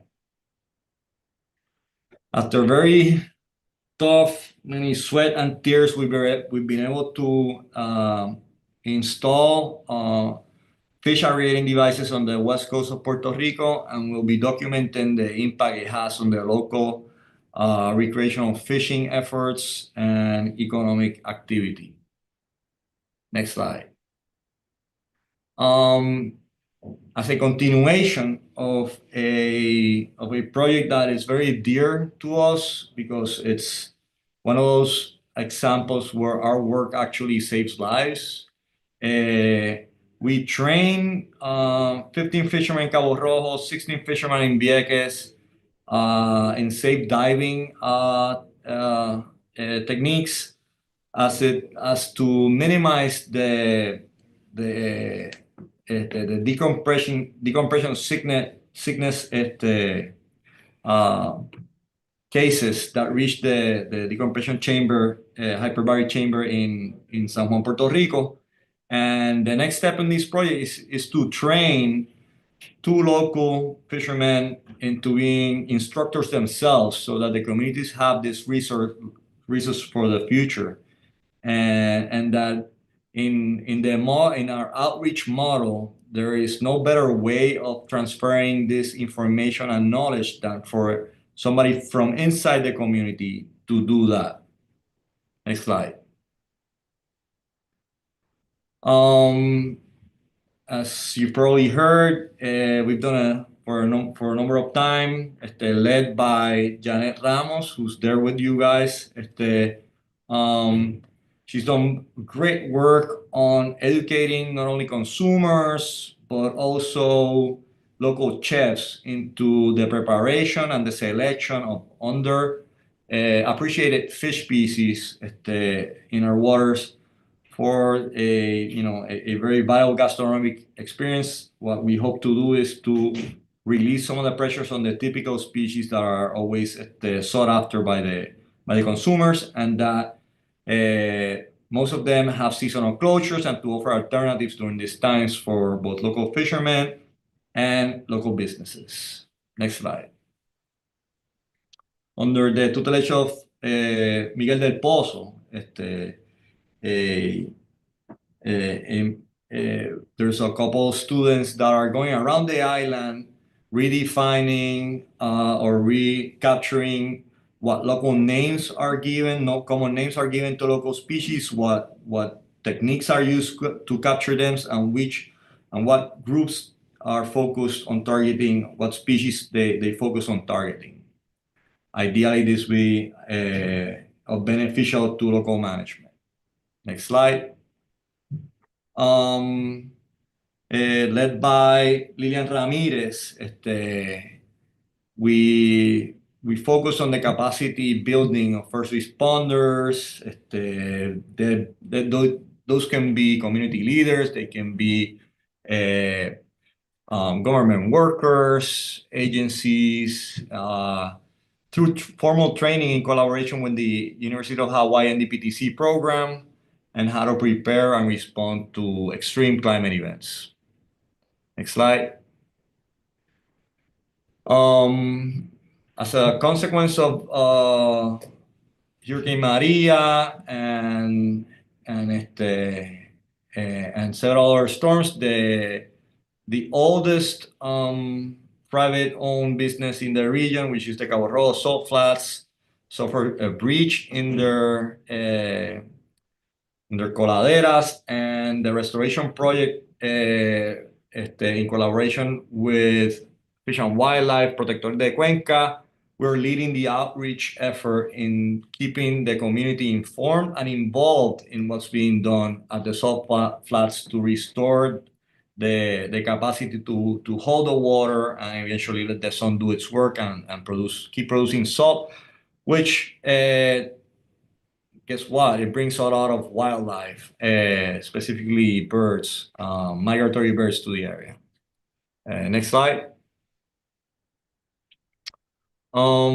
So again, we'll be making, led by Lilian Ramirez, we'll be making an assessment of what needs and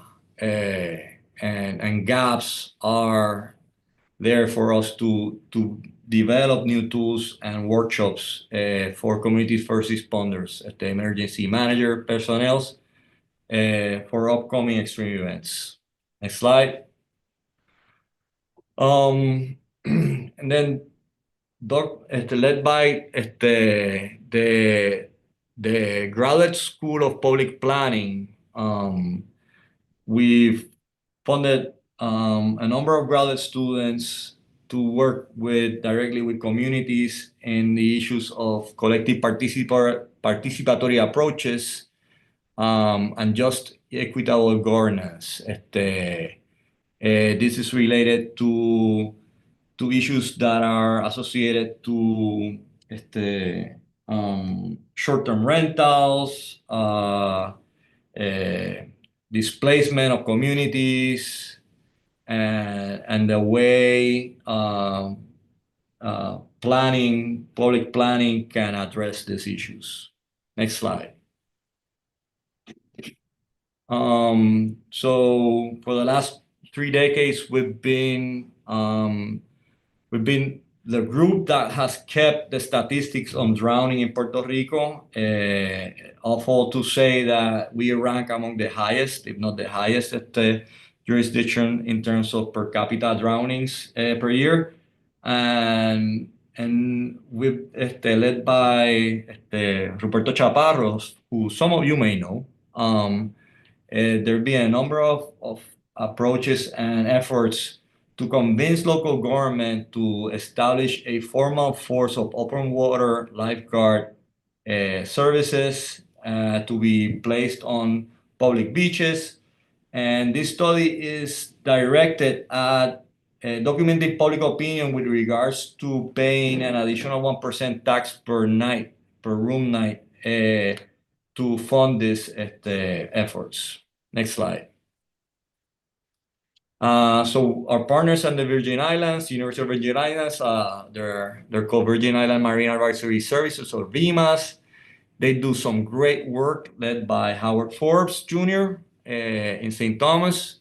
And some of that ongoing work includes the Ocean Explorer summer programs, um, uh, the workshops for educators and training teachers, coastal cleanups, just advisory services, general advisory services, and the STEM education research practice at the summer teacher training workshop. Next slide. Some recently concluded research projects include sargassum observation and development decision-making tools, the development of rapid portable automated fecal bacteria biosensors, response, feedback, and adaptive management of tropical coastal wetlands to rising sea level and intensify hurricanes, rapid on-site detection of fecal indicating bacterial for coastal water quality monitoring, rapid environmental assessment using the micro-AMBI and FORA-AMBI as high-impact, low-cost bioindicators tools in tropical estuarine lagoon environments, response of tarpon to catch and release angling in Puerto Rico, and then the impacts of the alien seagrass Halophila stipulacea, and tracking a nursery site for tiger sharks in the U.S. Virgin Islands. These projects have recently been concluded, and their publications are available for those who are interested in learning more about them. We are particularly proud of the rapid on-site detection of fecal indicating bacteria for coastal water quality monitoring project led by Dr. Pedro Resto of University of Mayagüez. Basically, what he was able to do was to follow the established EPA protocol for detecting fecal bacteria by fitting into a buoy and using machine learning to decrease the time from 12 hours to 4 hours, in which you can detect whether the levels of fecal bacteria are over established limits. Next slide.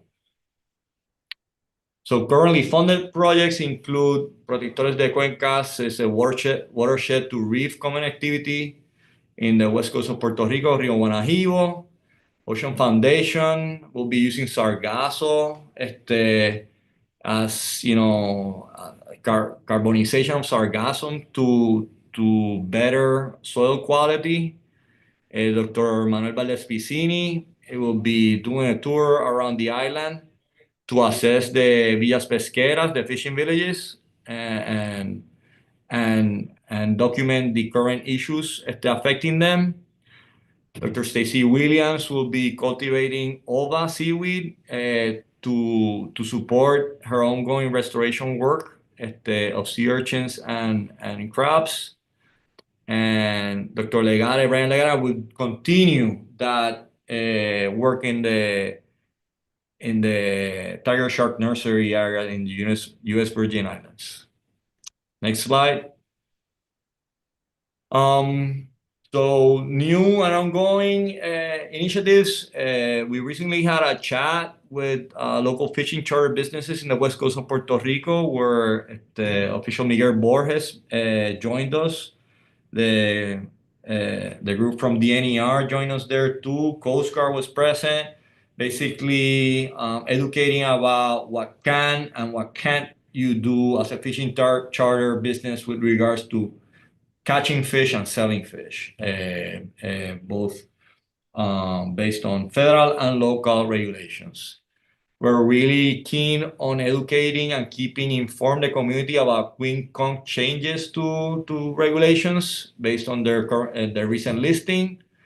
We believe strongly in implementing and directing resources to strengthening commercial fishermen organizations and to expanding this co-management experiment in Tres Palmas, and Rincon to see how it fits in other areas of Puerto Rico.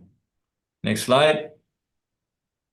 Here I show some of our publications. We have our educational guides produced by our educational component, which is actually pretty amazing. They've been translated. They're available physically and virtually. What we do is that we offer training for teachers and then offer the resources for them to use these educational materials in their classroom. We have our Marejada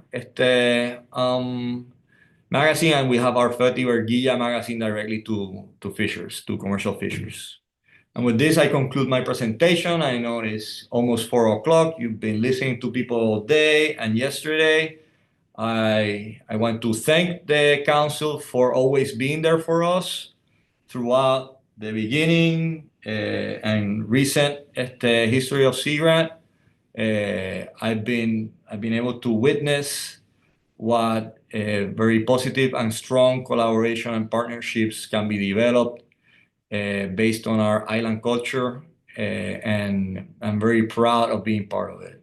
Thank you so much. If anybody has any questions, I'll be happy to answer them. Thank you, Miguel, and then Graciela. Thank you, Rene, for an excellent presentation. Really have a question that is kind of interesting. I just received a pass back from OMB, call for the termination of the Sea Grant program at the national level. So everything that we have seen here that is main to what we do, that is important to this area, not to the U.S. Caribbean, but the entire United States, will disappear. We're talking about 2026, that's starting October the 1st. Is there anything that the council can do aside from more support to endorse the continuation of the Sea Grant program? If this is something that you already have information about? Yes, this is not the first time that we've been zeroed out by the presidential budget. And the strategy moving forward is we'll be sharing a letter for our partners to sign, and then we'll include that signed letter to another letter directed at our resident commissioner in Washington, so that when he has the opportunity, he can express how important Puerto Rico Sea Grant program is to Puerto Rico and the U.S. Virgin Islands. You can individually write and communicate how important Sea Grant is for your community and for your program directly to the resident commissioner or to your elected official in the Virgin Islands who sits at Washington, D.C. And then it's just a matter of having enough voices join that call so that elected officials feel the pressure and understand that how important and how effective is the investment in Sea Grant programs. Okay, thank you for that answer. In case of the council as such cannot intervene, but we have a lot of people around the table that they can do so in their private capacity. Because of all the councils, the Caribbean have been working with the Sea Grant program since the get-go. So in the first project that Alida put together. And when Manali became the director, we worked hand in hand for the betterment of the education, science, and fishery management of this area. So I cannot say enough about the importance of keeping the Sea Grant program around here. But anyway, Mr. Chairman. I agree with you. I humbly accept and appreciate that we are standing on your shoulders. Thanks to all the great work you've done for the past 40 some years. We have now the capacity to reach that many more people. I've been with Sea Grant for the last 8 years. It's amazing how gratifying it is for me to engage with my communities since I just bring information, scientific-based knowledge, and that trust was already there because of the work you did before us. Thank you, Miguel. Thank you, Mr. Chair. Kate Zamboni, Office of General Counsel. I just want to say for the record, and I think Miguel alluded to this, that the council would be prevented from using appropriated funds for the purposes of lobbying any decision makers, but what people do in their personal capacity is beyond the scope of my legal advice. Understood. Graciela, you still wanted? Thank you, Renee. I had a question regarding the Queen Kong project that you have ongoing. Can you expand a little bit on that one? It's basically we're using our Fuerte y Verguilla magazine to keep the commercial fishermen community aware of how they can participate in the decision-making process. Since, for example, when the Queen Kong was listed, only biological arguments were accepted. But in the next stage, we understand that there's, it's Magnuson Stevens. So, social, economic, historical, cultural arguments are allowed. And basically that's the central idea of our engagement with this specific topic. Okay, thank you.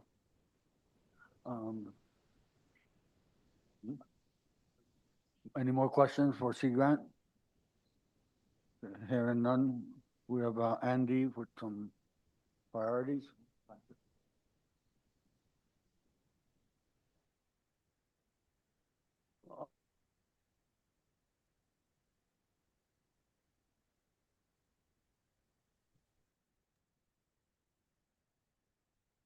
Are we ready? All right. Thanks, Carlos. So before we wrapped up the meeting, just wanted to circle back to what Maria presented on early yesterday in terms of priorities. And Miguel, you talked about August, likely going to be a virtual meeting, maybe a hybrid meeting. So we had talked through having the pelagic accountability measures and the spiny lobster accountability measures discussed by the council.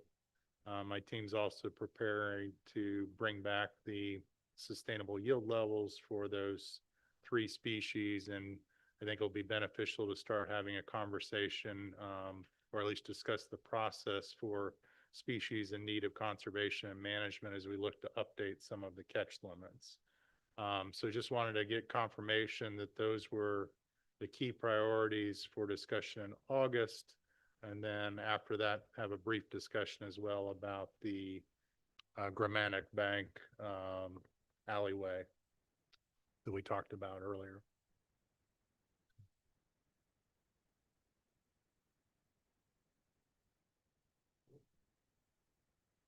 So is the council's agreeable to those priorities for August?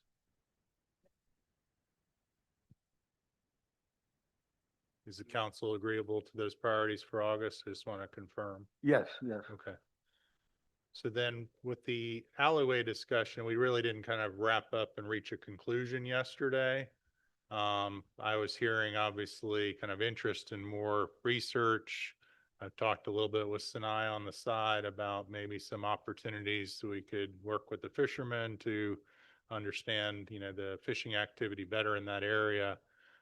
So at this time, I would not recommend that be at least a priority for the council until more data or information is collected, but wanted to obviously see if others agreed with that, or if you felt like it was something you wanted to continue to move forward with consideration.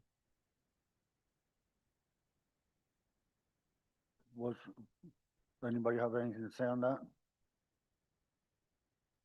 Huh? Yeah, we agree.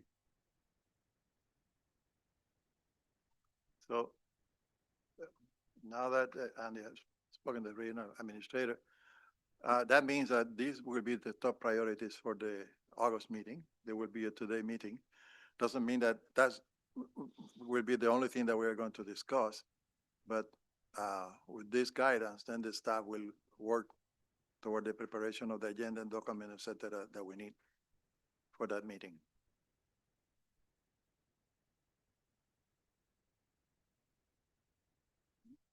Yes, Danny. Yeah, thank you for that, Miguel. And I guess the other thing that I would suggest, and happy to work with you and your team on the agenda, but if we are going to do a virtual meeting, obviously, you know how tiring those can be to be online all day for 2 days straight. And that we may want to consider pulling back at least on some of the information, presentations, things that maybe are not requiring an immediate decision before us, and provide at least some additional breaks to in between kind of doing business. So just a suggestion at this point. Yeah, as a matter of fact, that's the other thing I was going to mention. The CCC in October will be also a virtual meeting, and we discussed exactly the same thing. So we are going to have 2 afternoons rather than 2 full days for the meeting, and we are going to concentrate on the top topics. And I believe that that's along the lines of what you're thinking now. So yeah, we'll do that. The reason why we have the virtual meeting in August and the decision made by the council was because of the hurricanes season. And now NOAA is still predicting the hurricanes without the Sharpie. And they're saying that this year we're going to have stronger hurricanes and more frequent. But the other thing is the budget. But if between here and August, I have a better understanding of the situation.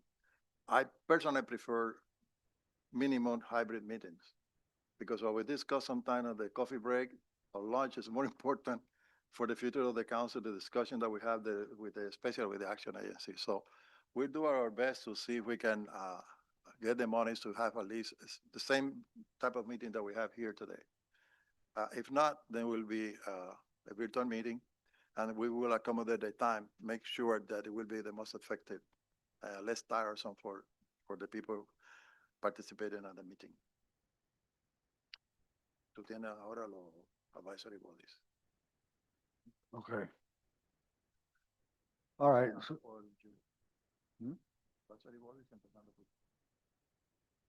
Okay, next on the agenda is advisory body membership. Julian?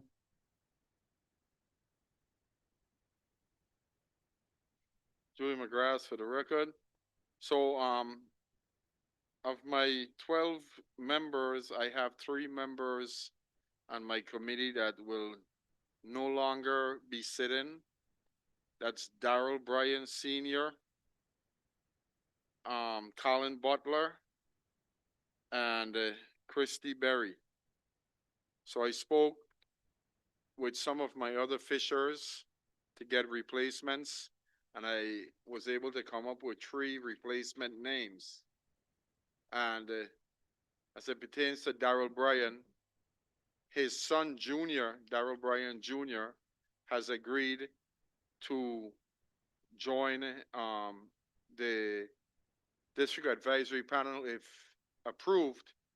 He was at the MREP training last year, May here in St. Croix, and he took it very well. He actually runs the business that his dad created, and he's one of our young fishers. And I think it's a great opportunity for us to give him the chance to sit on his first committee. So that's one. One of my other replacement names is Lois A. Blanchard, Tony. He's an ex-council member. And when he came off of the council a few years back, at that time he was offered to go on to the committee because that's one of the rules is they can go straight on to the committee. And at that time he said he wanted a break. But now he has agreed that he's ready to be involved. He's still involved. We communicate every day. And he's ready to come back on board and be part of the whole scenario. So that's my second replacement. And my third replacement is Corey Pug. And he is the owner of Neptune Fishing. He's also the owner of Ocean Safaris. He's also a member of the steering MREP committee for St. Thomas, St. John. And I think that with his ties to the whole charter industry, knowing all the guys on St. Thomas and all the fishers in St. John also, that he would be able to represent, and he's also the treasurer for the Game Fish Club. So he has the whole broad picture of the entire fleet that does pelagics, those and charter industry. So I think he would be a great replacement. He'll be replacing Colin Butler, who sat in that position as the representative for the industry before. So I hereby ask if those three members can be the three replacements for the three people that are coming off of my existing board. Julian, if I may, what is the last name of Corey? Corey Pug. P-U. Yeah. No, todavía no. He will be replacing Colin. Pero todavía no. So, Mr. Chairman, as before, we need a motion to appoint these these three members. Taking note that the other members that he mentioned, we will send them a letter of thank you. Mira, atienden esta vaina y después hablan del otro. Mucho joder, coño.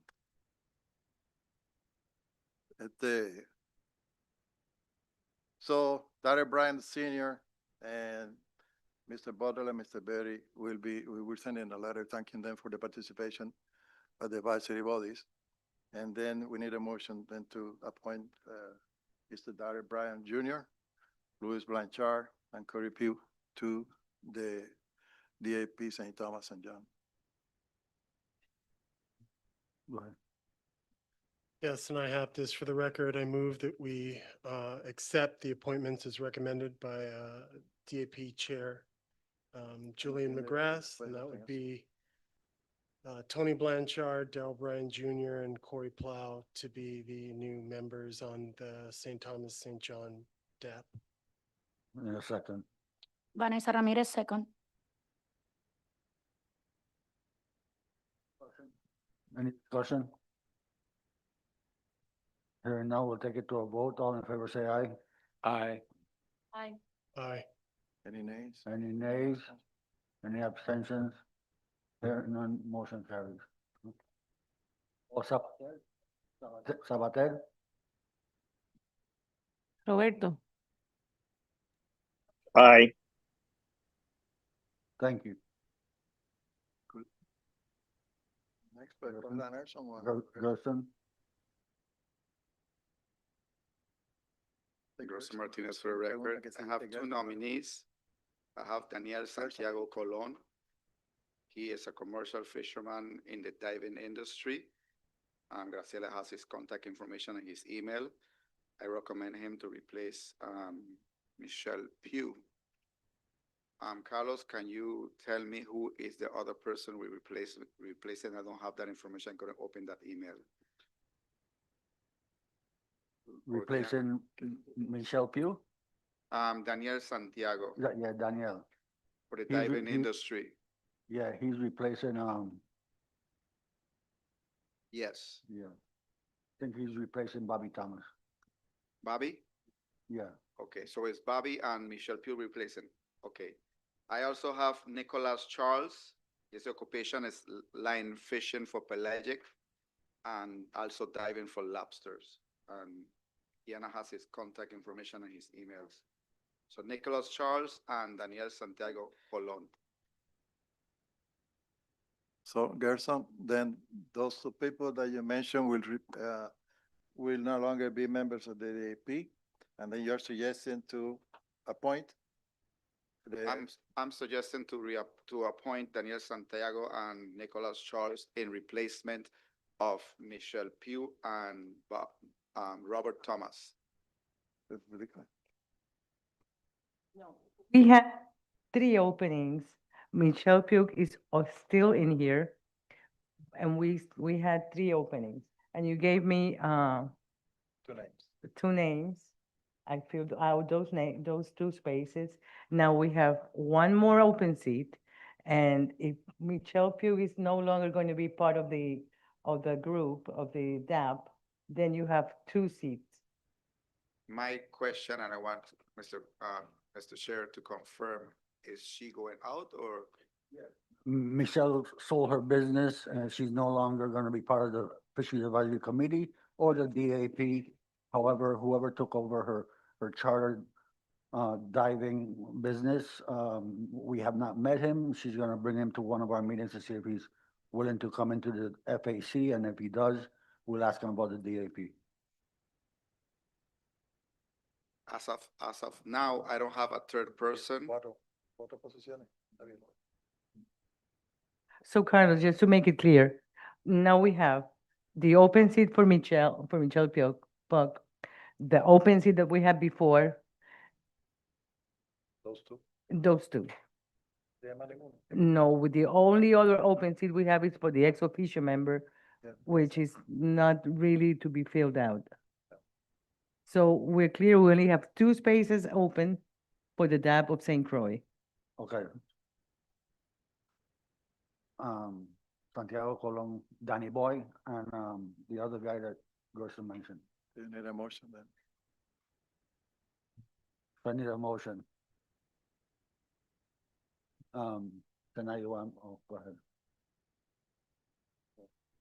Yes, to present the motion to accept the Daniel Santiago and Nicholas Church for the position of the DAP of St. Croix. Sinai Haptis for the record, second. Any discussion? Hearing none, all in favor say aye. Aye. Aye. Any nays, any abstentions? Hearing none, motion carried.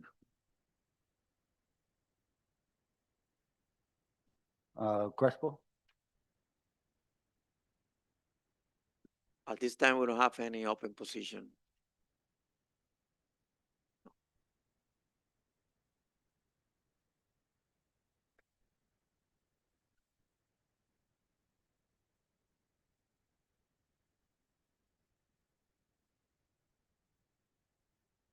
You have 1 open position for Puerto Rico. I thought we filled it on the last meeting with Miguel Ortiz.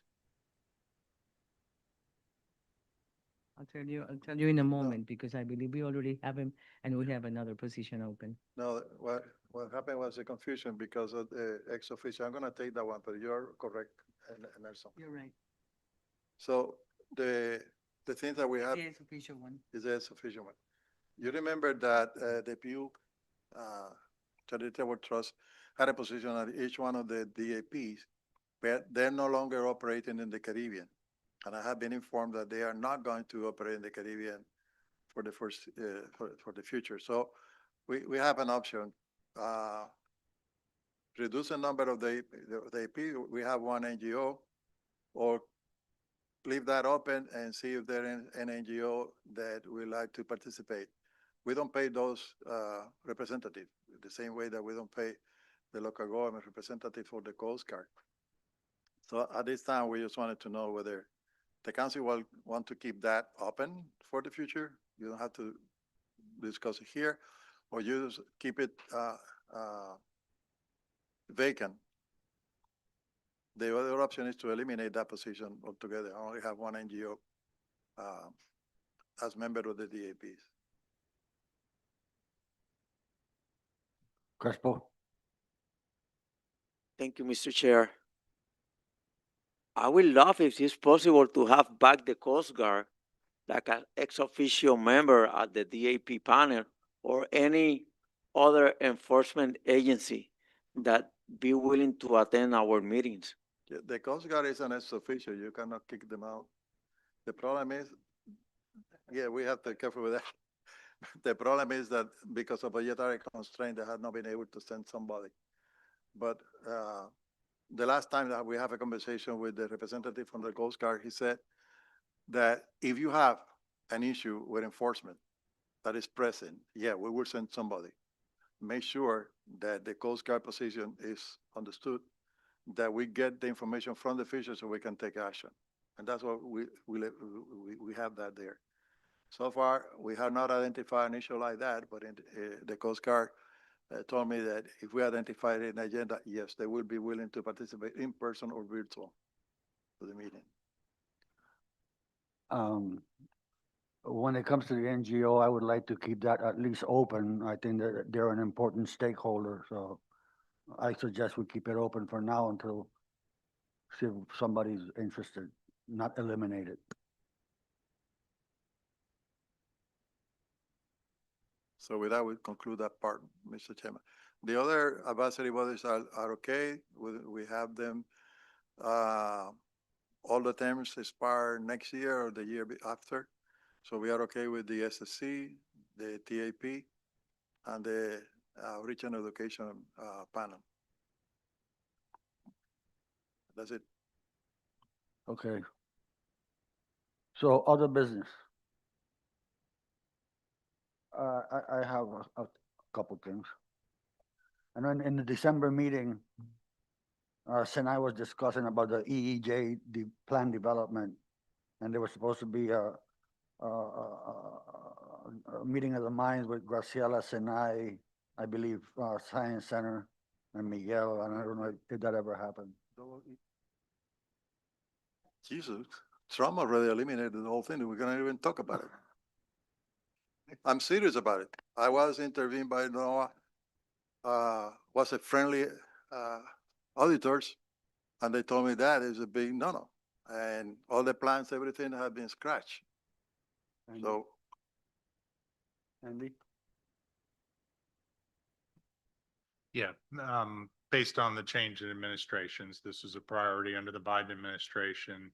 We've been advised to rescind all of our equity and environmental justice plans. So that's why it's no longer a topic or discussion or priority for the council, unfortunately. Okay, thank you. Janet? Yes, just, Cristina, will you please? It's briefly, I want to talk about is that fish edible continuing education for chefs that took place on June the last year.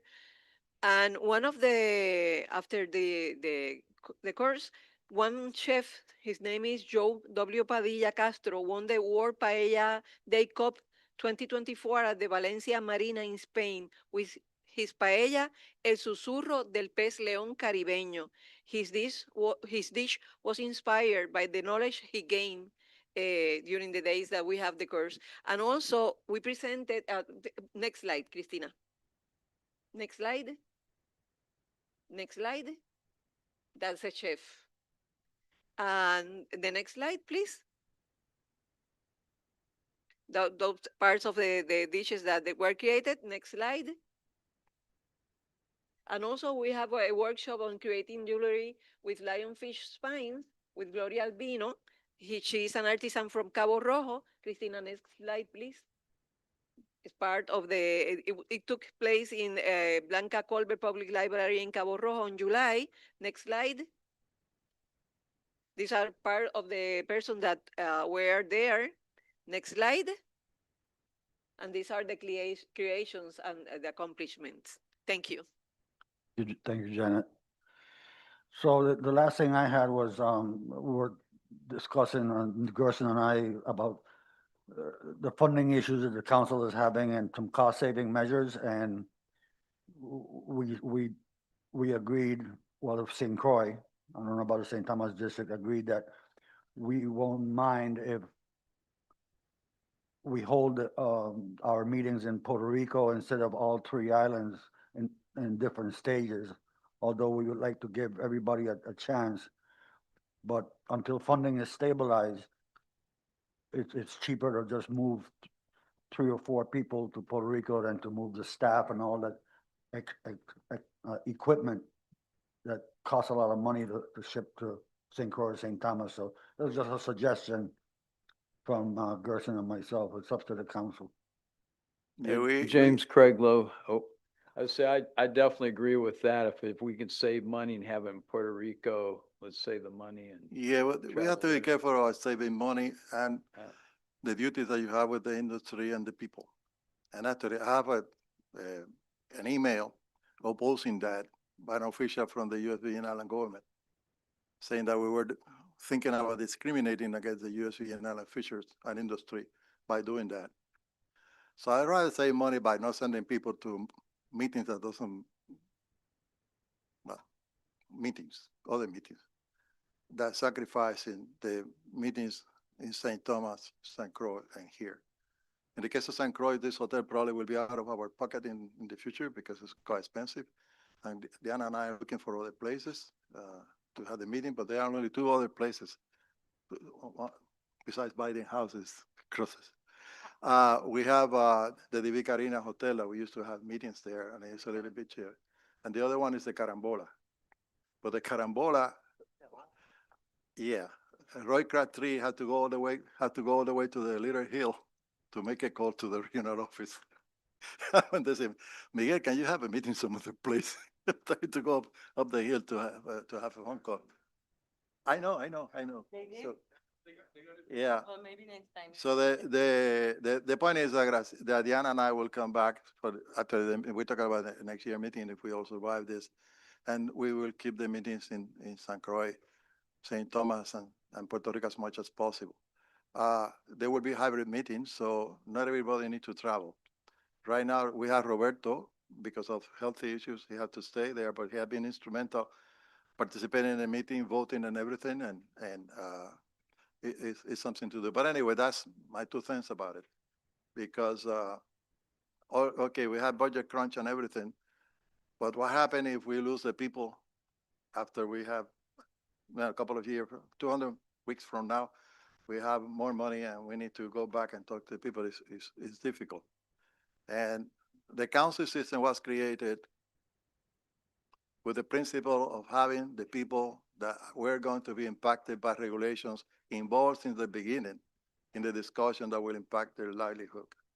And that's something that we should be keep in mind. But anyway, Carlos and I will make sure with Angie that we get the best bang from the buck, with the monies that we have and the things that we have. But at least now we have some alternative with the suggestion that Carlos and I will work. Oh, anybody online for public comment? No. Next meeting will be held in August on. Yeah, the 12th and the 13th. 13, 14.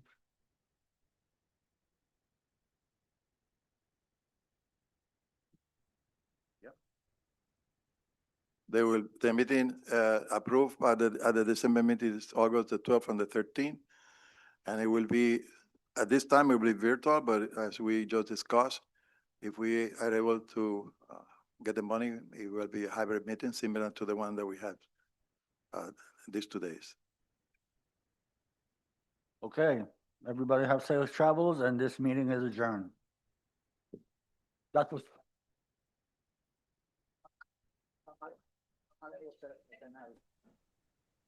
Eso ya lo aprobaron, sí, de San Tomás, 4 y 5 creo que era.